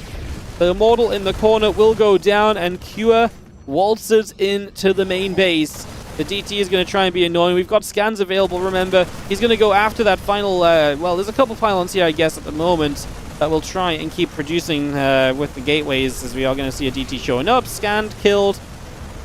I mean, you're basically relying... The thing is, at this point, Kua could lose some units while attacking and just wait for the scan still as well. Like, the DTs have so much work they need to do.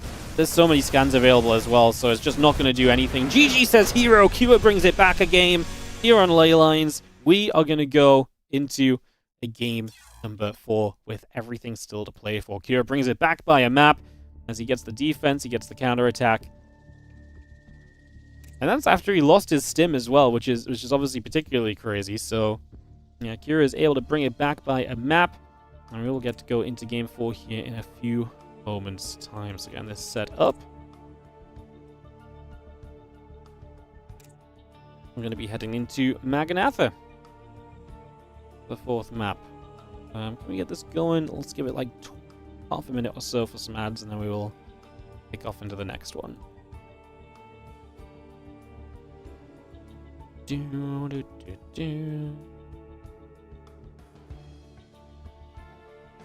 Yeah, losing your whole army for Stim is not great. But to be fair, do you not think... I still think I still think it was a good idea to go for it, no? Because he didn't go specifically for Stim. He went because he saw the army out of position to the top and saw the chance to go into the main and deal damage. And I actually don't really disagree. Like, I actually felt like Kyo was completely out of position. But Kyo dealt with it very well. I think Hero's mistake was he got too involved in the main. Like, he stepped further into the main when he really probably should have blinked out and jumped on the units that were left on the low ground and just taken that fight. Because I actually think if he does that, he probably gets away with a whole lot more, and he cleans up a bunch of units. Instead, he killed a bunch of SCVs, did nothing to the army while losing a lot of his own army, and that opens the door for the Terran to just outmass you across the other side.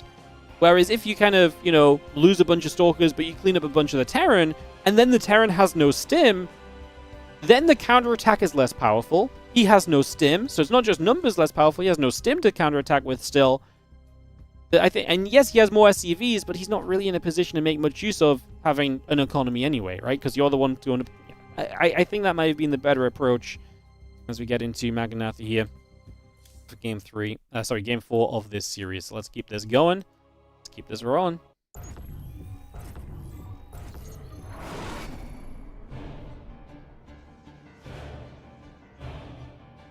In the top left-hand side, we are going to have ourselves the blue Protoss player. This is going to be Hero. And he is up now 2-1 in this best of 7 against Kua, the red Terran in the bottom right-hand side. Can Kua equalize this series from 0-2 down? Bit of momentum on his side, maybe. Let's see what he can do. Hero with the probe onto the map. We'll see if that's just for scouting or for any other naughty kind of game plans. Hero not afraid of throwing down pylons and second gateways, for example, right? So there's always that kind of possibility.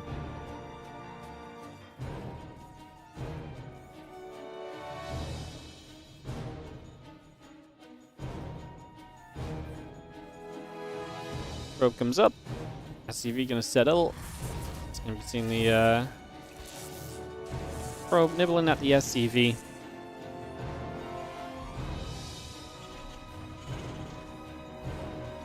Let's Rex and the refinery coming up. Let's see that SCV and probe going back and forth. So far, so good. Rex and the gas coming up. Again, just being annoying with the probe here. It's one of the benefits getting the probe across early. You can do some nibbling, force another SCV off the line. SCV is going to take that job very seriously. He continues to hunt the probes. It comes back around to the natural. Might be looking for another nibble or so, but it takes a hit. Just trying to be annoying in these early stages. Next in the Cyber Core, continue through. I'm actually going to see the S-Probe's actually going to go for it. He wants the kill. He wants it. He will not get it. He turns onto the other SCV, and now a Marine shows up, and that is going to be the defense. Oh, who knew the first minute of the game could have been so exciting? Beautiful. Alright, Cyber Core about to finish. Nexus still coming in. And Command Center building up. Tech Lab on the way down.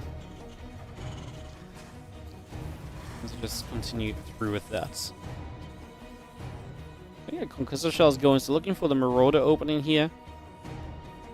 Didn't use this against Hero, right? Used this against Classic in the earlier games, so... yeah, that's going to be the game plan for the moment.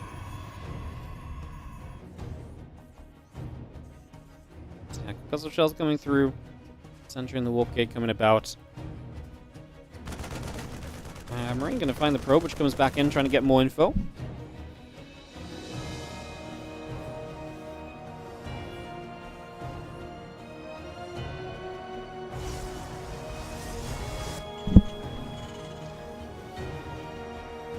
Gets placed and finished, and we just have, interestingly, that second barracks. So Kira maybe again looking for something quite aggressive here with that second barracks coming up early, looking to try and maybe do something with that.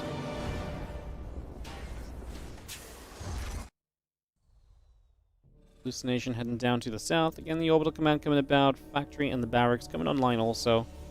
Can you bring that through for the moment? And the adept is going to go shading out across to the top of the map. Bringing that back home.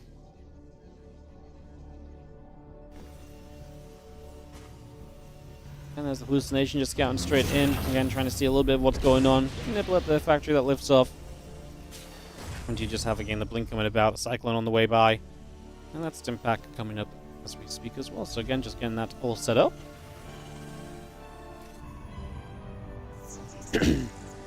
Stim pack building from Kira as well, so no surprises really. Third barracks now on the way, so again, getting to a lot of racks here. He says, is this kind of 3 racks factory, no starport setup?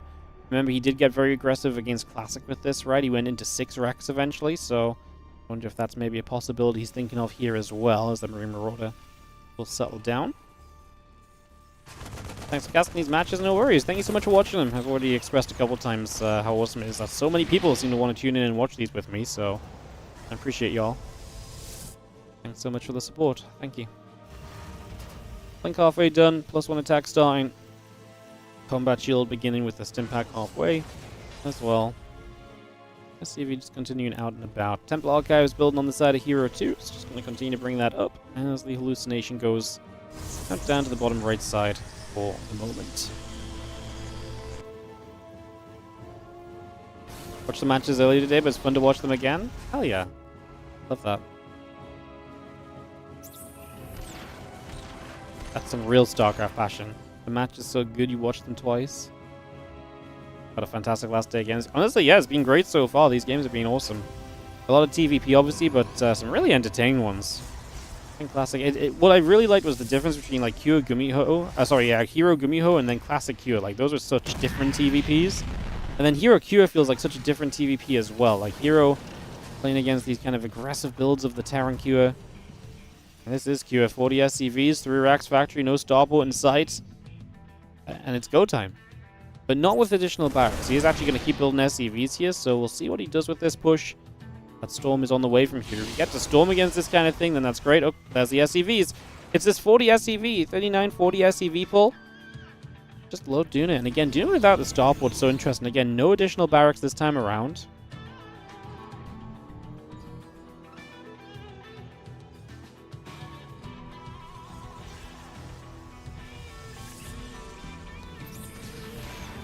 Is going to shoot. Cyclone will take some damage. Just going to see the couple bunkers trying to set up over the front as well. So, let's see what Hero can do.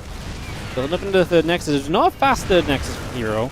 Obviously, his tech and his lateness for the third is because of the investment into the High Templar and Storm. So you kind of want that Storm to be done to take this fight. And here we go, the High Templars. Got to be super careful. They're so clumped up. If you walk clumped up into tank range and the tanks just blow the Templar up all at once, well, that's a disaster. Hero gets supply block, which is kind of a disaster too. Right now, he's struggling to get the template in range to utilize the Storm. He spends so much time and money and, you know, everything kind of getting that Storm up to not be able to utilize it well in the fight. Problematic. And right now, Hero pinned into his natural, and this position of Cure is going to grow in strength. As bunkers come down, the wall gets more complicated. The Zelds are going to struggle.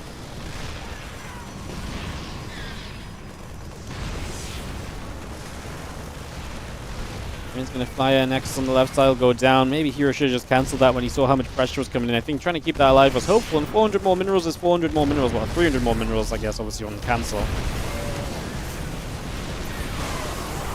Storm's dropping, Bio going to get jumped on.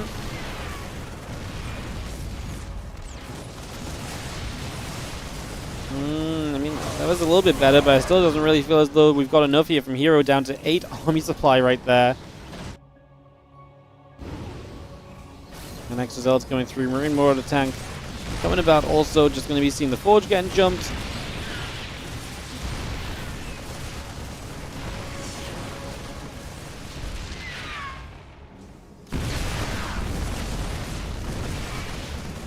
Next is still just getting whacked away currently as we have the Marines tank continue to come about right now. Just going to be having the Bio pulling back again. It's low HP, but the bunkers obviously don't care about the HP of the unit so much. One more Storm coming down. Hero's still trying to blast his way out of this, but 20% of the army supply of his opponent. It really ain't looking like it's all too possible at all, as it is looking very good. If your name is Cure, and you're about to take this into a 2-2 scoreline. This GSL finals just got all tied up, and everything goes on the line right here. All right, well, 2-2. Winner of this next game is going to be on to match point. Let's keep it going, guys, as we're going to go to Torches. What's up, JT Souls? Thank you so much for the resub. 46 months. Beast. Hell yeah. Thank you so much for the resub. Appreciate it, mate. Thank you very much. You're going to keep the games rolling, guys. Let's get into it. as we head into Torches for map 5, with it all tied up in this best of 7. In the top right corner, the blue Protoss is Hero. Bottom right, the red Terran is Cure.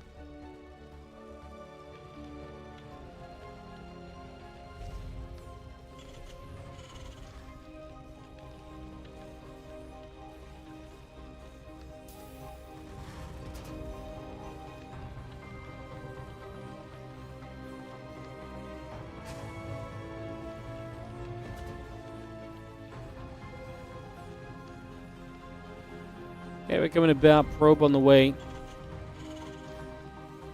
Cracks and the SCV getting built.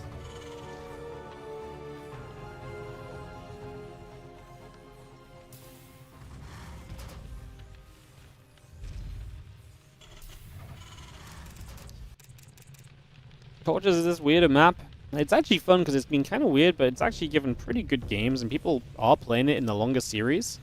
It's not just getting kind of vetoed out straight away or anything. I think like this map's going to take a little while to truly get figured out, which is good because I think it'll give it time to actually make its way into map pools versus maps which are much more clearly like, oh, this is not good for me, so that gets the veto early and so on. So I actually think Torches has potential in these longer, not best of 3 series, essentially. The SCV and Probe going to go back around with each other. It's essentially a best of 3 from here on out. Oh, yes. One of my favorite sayings, where we ignore the previous 4 games of the series to now say it's just a best of 3 from this point on. Or it's still just a best of 7 with a maximum of 3 maps, you know, which is currently 2 and 2. I always found this was one of my least favorite sayings in StarCraft 2 casting.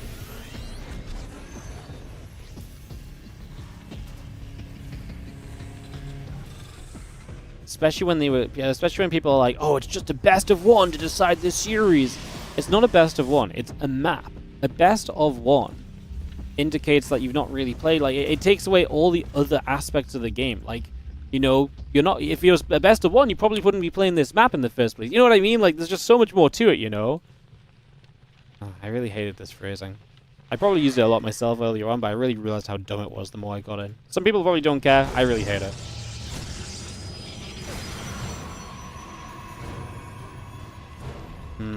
And up going about some mathematical people do this naturally, reducing the equation. Right, but that indicates that the 2-2 doesn't matter. But the 2-2 does matter because it sets the tone for how the series is going. It sets the tone for how the players play. You know? The players learn from game to game. The maps have been used. Right? I think that's my whole point about it. It's like, obviously, it doesn't mean ignore the previous games, but to me, the statement kind of means it's just this best of 1 now, where it's like, it's kind of not like, because there's a whole other kind of set of games that have happened to kind of get to that point, right? So yeah, the 2 and 2 is, yes, the 2 and 2 part cancels out, but like, the way that those 2s got there, that doesn't really cancel out, does it? Being very pedantic, this is really a non-issue. This is really a completely, like, whatever kind of thing.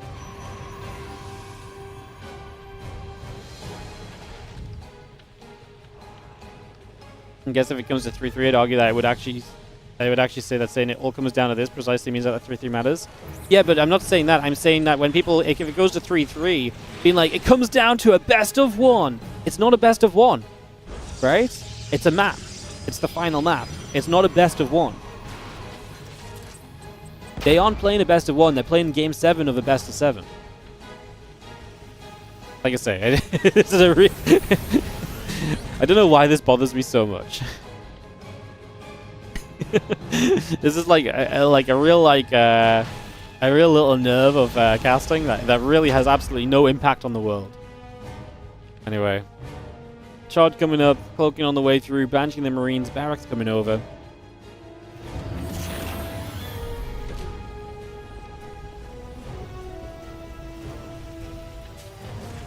Cells coming through, Robo and the charge coming up, cloaking on the way in.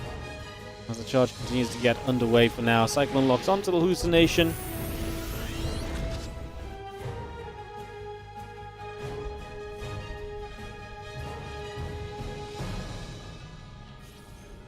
Gonna see these units from Hero continue now down to the bottom side of the maps, just getting set up there. Banshee, Marine, Marauder coming around our cloak.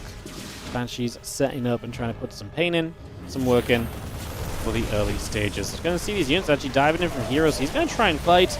Coming up this ramp and getting rid of a few units. That early charge again coming in for him, and this is one of those moments where you really wish you'd kept this outside of your base, right? Like, running into your base is great, but the wall-off maybe would have been better. Because suddenly you've just lost 14 SCVs, and it's not like you didn't lose... Oh, that force field's disgusting. Oh, my goodness. Well, we're not going to do much more here with the units, but we get a recall off. That might not have happened for all of those units, if not. And their Zealot is still going huge, man. Finishing off some low HP SCVs. 18 kills is the final number, as Hero just steps into the natural and just attacks and gets some work done. Oof.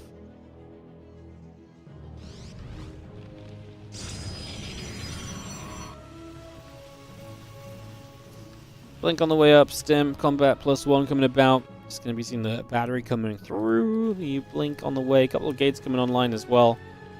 It's going to see that Prism going to show up in the main base. You're looking to keep the pressure up. Cyclone will deflect that quickly though. And so for now, the Prism will not be able to do too much, although it's not far from being able to, not far from doing much else anyway. Obviously still around, just not able to commit on this occasion. Here again, an Immortal Sentry getting his Blink. Kind of feels like one of those games where the moment that Blink finishes up as well, there's just going to be so much more potential here from Heroes, so you can probably just kind of send it at that point. Banshee up that left-hand side, the Prism coming down, a couple of Zealots coming through. We're going to see a couple of those Zealots getting caught already as the Prism loads up. Combat Shields coming about, Concussive Shells in the +1. Still very much so coming into play as the Medevac loads and the Marines peel across over to the side. Alright, Concussive Shells is on the way in. +1 Combat Shield coming through too.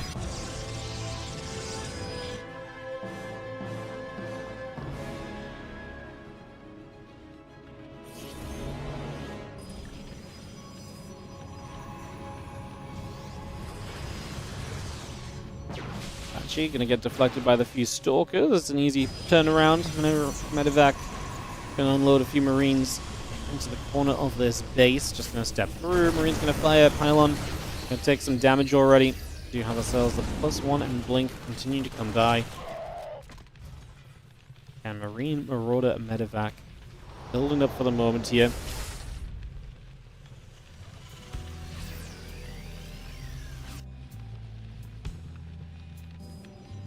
Banshee into the main base. The rest of the units from Hero still gathering in the center. Heading down toward the natural. And +1, Immortal, Robo Bay, bit of everything coming through. Here we go with the Zealot Stalker, going to start diving into the natural here. Guardian Shield popping. Going to see the Medevac getting chased away. Hero just looking to follow up from the damage that he did earlier. He's going to get at the very least a whole bunch more SCVs. Continue to keep that economy of the Terran in the absolute gutter. Oh, the interception of Marines on the other side gets the Prism, and Immortal inside of that is going to go down. What a catch by Cure. Oh my goodness, what a catch by Cure. This game was absolutely running away from him heavily. And those Marines on the other side getting the Prism kind of makes it so that there's some possibility again. All of a sudden, we're down the Prism Micro, we're down the power of the Immortals, and maybe Cure coming across the map might be able to get something done as we start to step out to the other side and we start to look to see what the opportunity may be. While they're chasing, a couple Stalkers taking damage, a few more shots coming through. Marine, Marauder, Medevac still setting up right here. And it's just going to be seeing the Stalker still getting chased. One Stalker going down, the few Zealots are going down.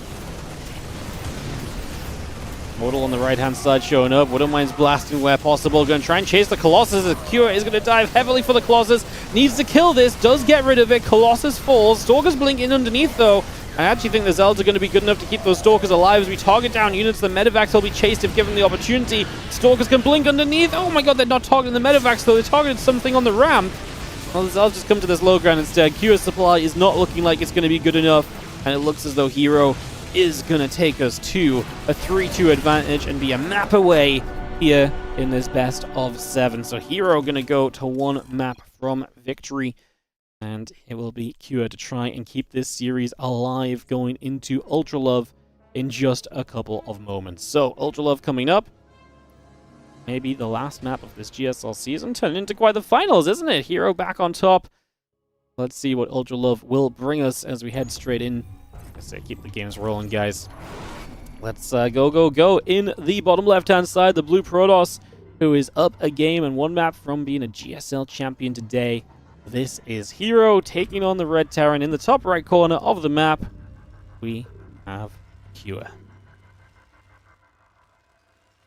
It's a best of one for Hero.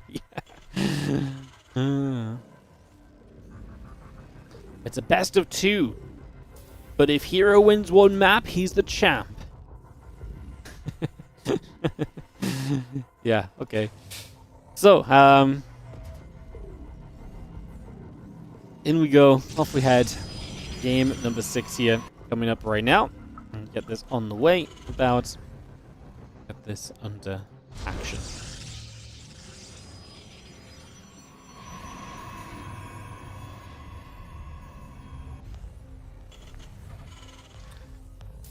Ooh, need to breathe a little bit. Some exciting games, honestly. It's been a really fun cast. Cool to be able to catch up on these and yeah, have a good time of it as we have this game 6 getting going.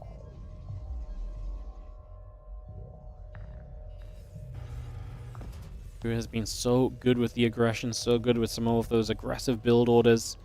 Seen a lot of success with those.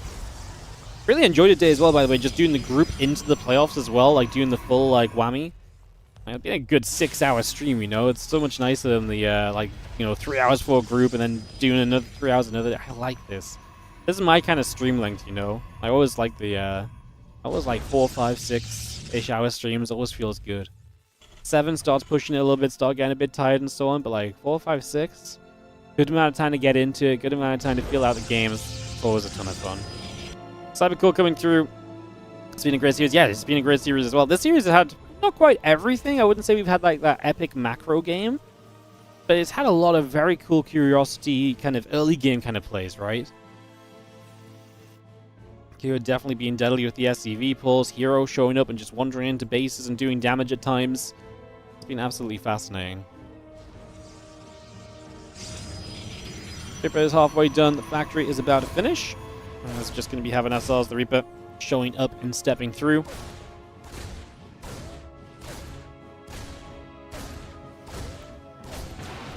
Stalker will step up. Reaper will take a couple shots. Alien is going to be popping out in a few moments as well. It's going to be having ourselves the starport coming online. Twilight Council building. The battery is on its way. Let's just have ourselves the Reaper coming across to the side. So getting that set up. A couple of probes in the sentry still coming about as we get ourselves the Reapers gathering at the moment.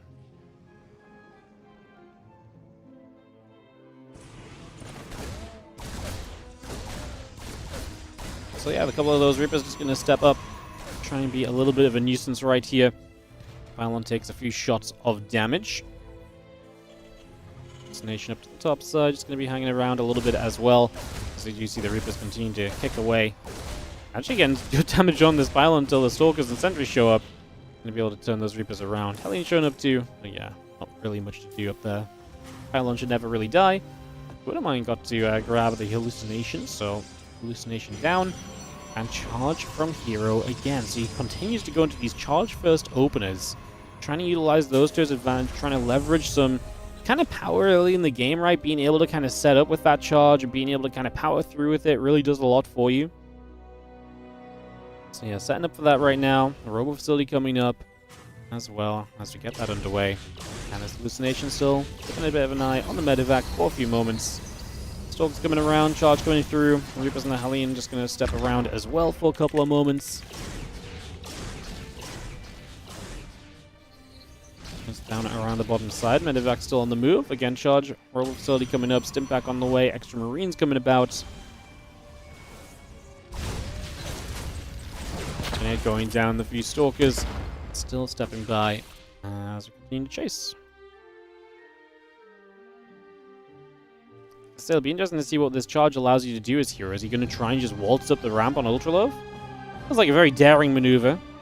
Not impossible, though. And charge will finish shortly. Observer on the way. Stalker, Sentry, get rid of that Reaper moving by. Medevac coming across. Going to be stepping by here as well. Just going to be seeing the Stalkers and Sentry going to get there. Woodermine will take a lot of damage. Goes down as well. Medevac still boosting through the bottom. And yes, Stem is about halfway done. And the Marines, the tank, and the Medevac's in. And we have ourselves quite a series of events coming up, because I don't think those charge lots are going to do much. Now we're going to try and move into Forge in the Robo base. So yeah, next steps building. A lot of units out already from Cure. Who, with Stim finishing and extra barracks finishing up on the 38 worker count. You guys know what time it is. I think it's almost SCV pull time, if I had to make a guess. One medevac at a time. Here comes the army, and let's see if the boys will come for the ride. I mean, like I say, we're going to have charge. We're going to have a Colossus coming through, so that should help a lot.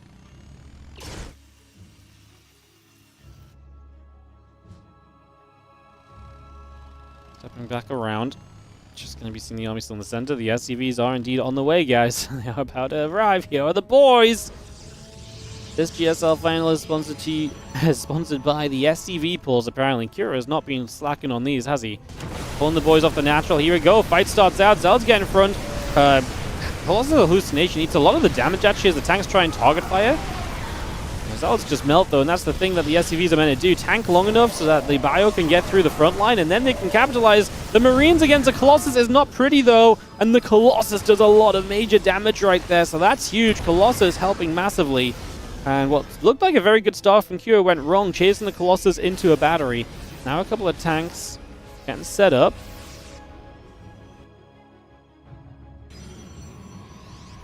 An attack coming through, the couple of gates coming around. Marines will step forward as well. Still got the combat shield finishing in a few moments.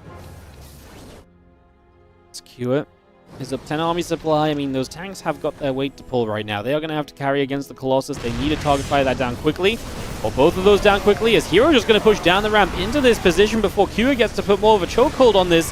One Colossus dies. The rest of this army from Hero is getting absolutely blasted, and Kira is putting up a defense right now on Ultralove, and it's weird because he's the attacker, but he is, yeah, going into that. As you just see the Colossus laser beaming, a couple of Zealots coming through, tank will siege.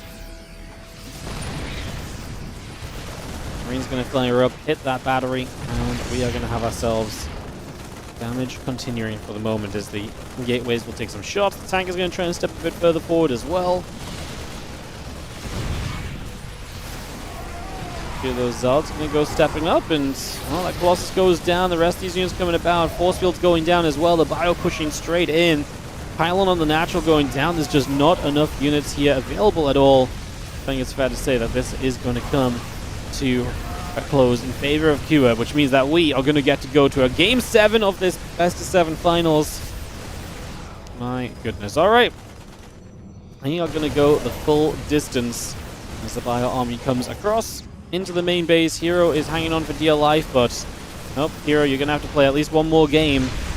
But now, it's anyone's for the taking. 3-3 is quite the scoreline. All right, guys, we're just going to go straight into it. We're just going to head directly in. No holding back. Let's go into Pylon and see what happens. Hero and Kua, one final map, Game 7, ace match. Let's see which of these two players will take it down and become Season 1 GSL champion. The winner also qualifies for the eSports World Cup, so that's obviously a big deal. That's a big thing that's on the line in this matchup as well. As we have in the bottom right side, the red Terran player, Kua, taking on the blue Protoss in the upper left side, Hero.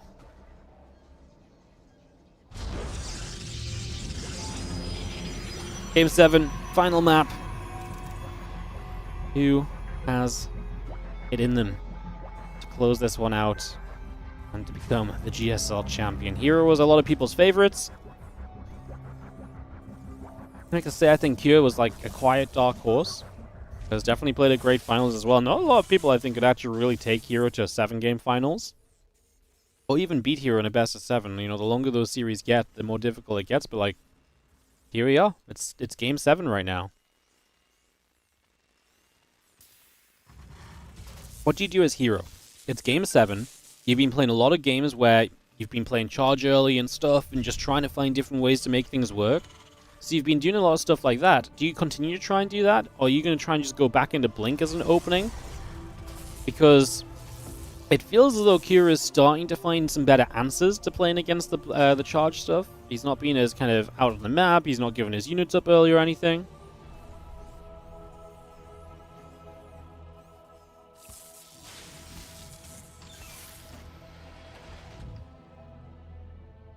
LSTVs will chase. Probe will get hunted.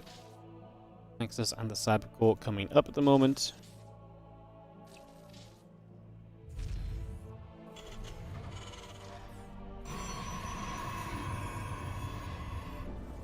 Let me just take a moment to breathe as the barracks comes out to the front. Depot going to drop down into place.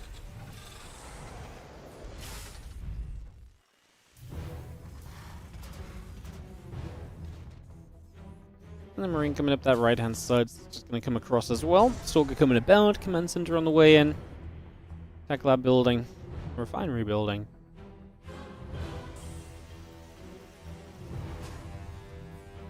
Lots of shells coming through. The Marauder is in production as well, as you have our CC and the refinery still coming online.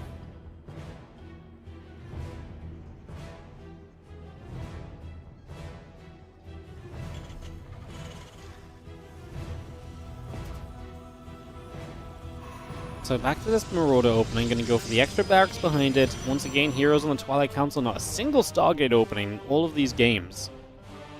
So Twilight Council opening, but that obviously has been a question of then do you go Blink or do you go Charge? That's 100% something that Hero has been kind of flipping and flopping on so far in these games. So let's see what his choice shall be. Best of one show match time. God damn it. I shouldn't have brought this up now. It's going to become a meme. Oh goodness.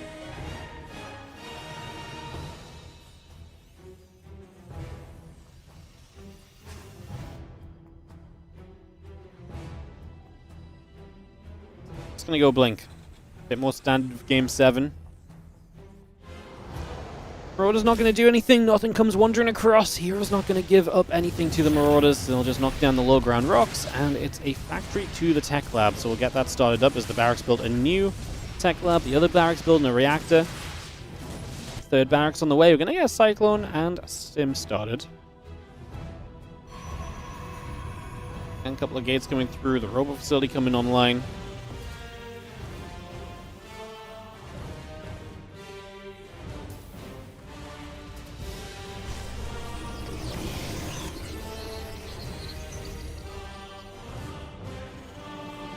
And Robo facility in the assembly still very much so just coming through, getting up.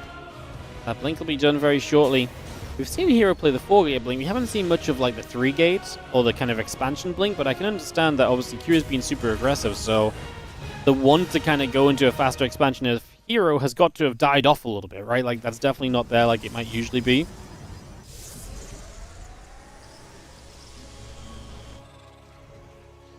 Have ourselves the combat shield now starting up as well, so both those bio upgrades coming online. Again, the 3 barracks, the factory, no starport. Kira is really stuck to this build. Like, he is really believing in it. I'm scared because it feels like right now we've used this build so many times. Does Hero start figuring out maybe what is going to be a better answer to it? There's something about it playing a build a few times in a row where it's like you start getting the feel for the time, you start getting a feel for like the reinforcement waves, and if you can kind of put that together as Hero, that could be kind of the solution, just kind of picking it apart.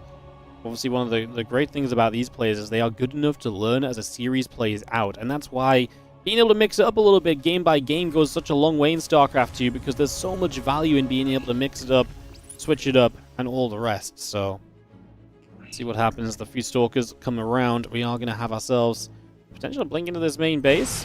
I mean, get a reactor, get out. Don't get too committed like we saw earlier. That was with the 4-gate blink. This is just 3 gates. Yeah, reactor, get out of there alive. Actually lost a Stalker, which you could argue is more than he should have done, but not bad start. Like I say, you get rid of the reactor there, and that's a pretty big deal. Is 4 additional barracks, 7 racks. You know what I love about this the most is what logic is there to this from Kira. So sometimes he just adds no racks and goes. Against Classic, he added 3 racks and just went. And against Hero, he's going to add 4 racks.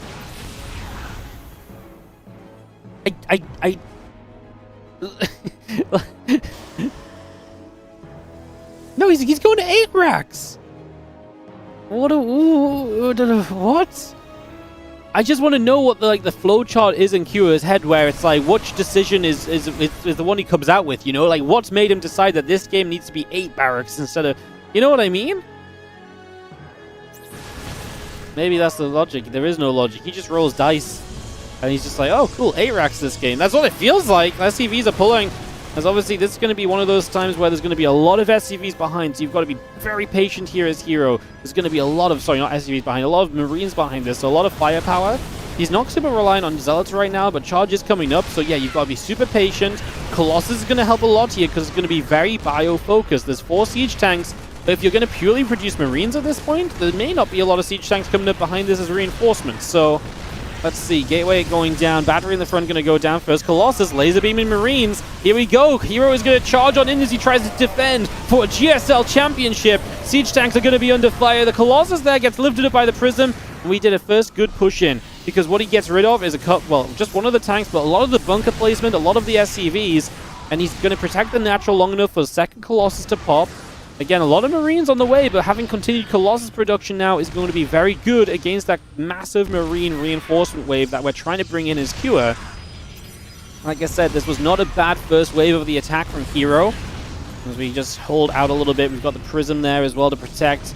The Robo gets depowered now. Looks as though we're going to go in for wave 2 as we dive straight forward. The Prism going to let the Colossus kind of skip to the front of the queue a little bit there, and we are going to start firing. The fake Colossus takes a lot of damage and is going to absorb a lot of shots right there. So Q losing track of which Colossus was real and which was not. Wastes a lot of damage on the hallucination. As we are going to see Robo repowered and Mortal on the way being chrono boosted as Hero continues to try and make a defense. Again, a GSL championship on the line with this attack, as in we go once more. Hallucinated Colossus going to fade away in a moment. Bio going to try and commit over the right side. The Colossus over there is holding ground very nicely. The Marine Marauder tank continuing through. A few more SCVs are on their way over. We're still trying to build up bunkers and solidify this position. Hero may not have broken down all the tanks, but he's done a great job of slowing this down. Now the Prism around the back is maybe going to be huge to jump on top of the siege tanks with. The Immortals come in. The Prism will go down, but both tanks go down, and now it's going to be Marines and bunkers against Colossus. That does not end well in my books, as we are going to see the Marines going to try and chase forward, but into the Colossus is unlikely to work out. And I think Cure is stumbling in this final game. And I think Hero might have just about found the defense necessary over a multiple kind of set of fights, right? This was not ever really a one-and-done fight scenario for Hero, and he knew it. He pushed in, got what he could, pulled back and kept the important units alive multiple times. Now, he's got the Immortals shredding the bunkers, the tank goes down with the Stalker Blink, and the Colossus are still being protected here, being prioritized, because he knows they are the answer to the bio-reinforcements as Cure is going to run out of steam. He doesn't have enough here anymore. This is not scary like it once was. And Hero, I think, very much so knows that. 3 Immortals, they are going to help lead the charge into this bunker. Take that bunker down, and it's bio units versus the tech. And the tech is going to win out. Hero steps through, and Cure steps away. Types GG, and that's it. Hero is the GSL Season 1 champion. You guys were not kidding. These were some pretty wild games. These were some pretty wild games. All right, guys. That is the GSL replays. Thank you so much for watching. I'm going to be heading off pretty quickly because it's late and we're going to eat right now. So I'm going to go and do that. You guys have a great rest of your day. I will not be here tomorrow, but I'll be back on Sunday for the WardiTV May playoffs. I super appreciate you all tuning in for the GSL replay casts. I'll be doing the same again for Season 2, and we will also do the GSL qualifiers next week as well. So if you enjoyed it, hit that follow button, hit the like and subscribe buttons, and come watch more. Thanks for watching. I appreciate so much. Again, the viewership for casting some replays of a tournament is bonkers to me. So thank you so much for supporting, because like I say, did not expect anywhere near that kind of level of love, plain and simple. So yeah, crazy. Thank you so much, guys. You guys have a great rest of your day, and I will see you guys on Sunday for more StarCraft 2 here on the channel.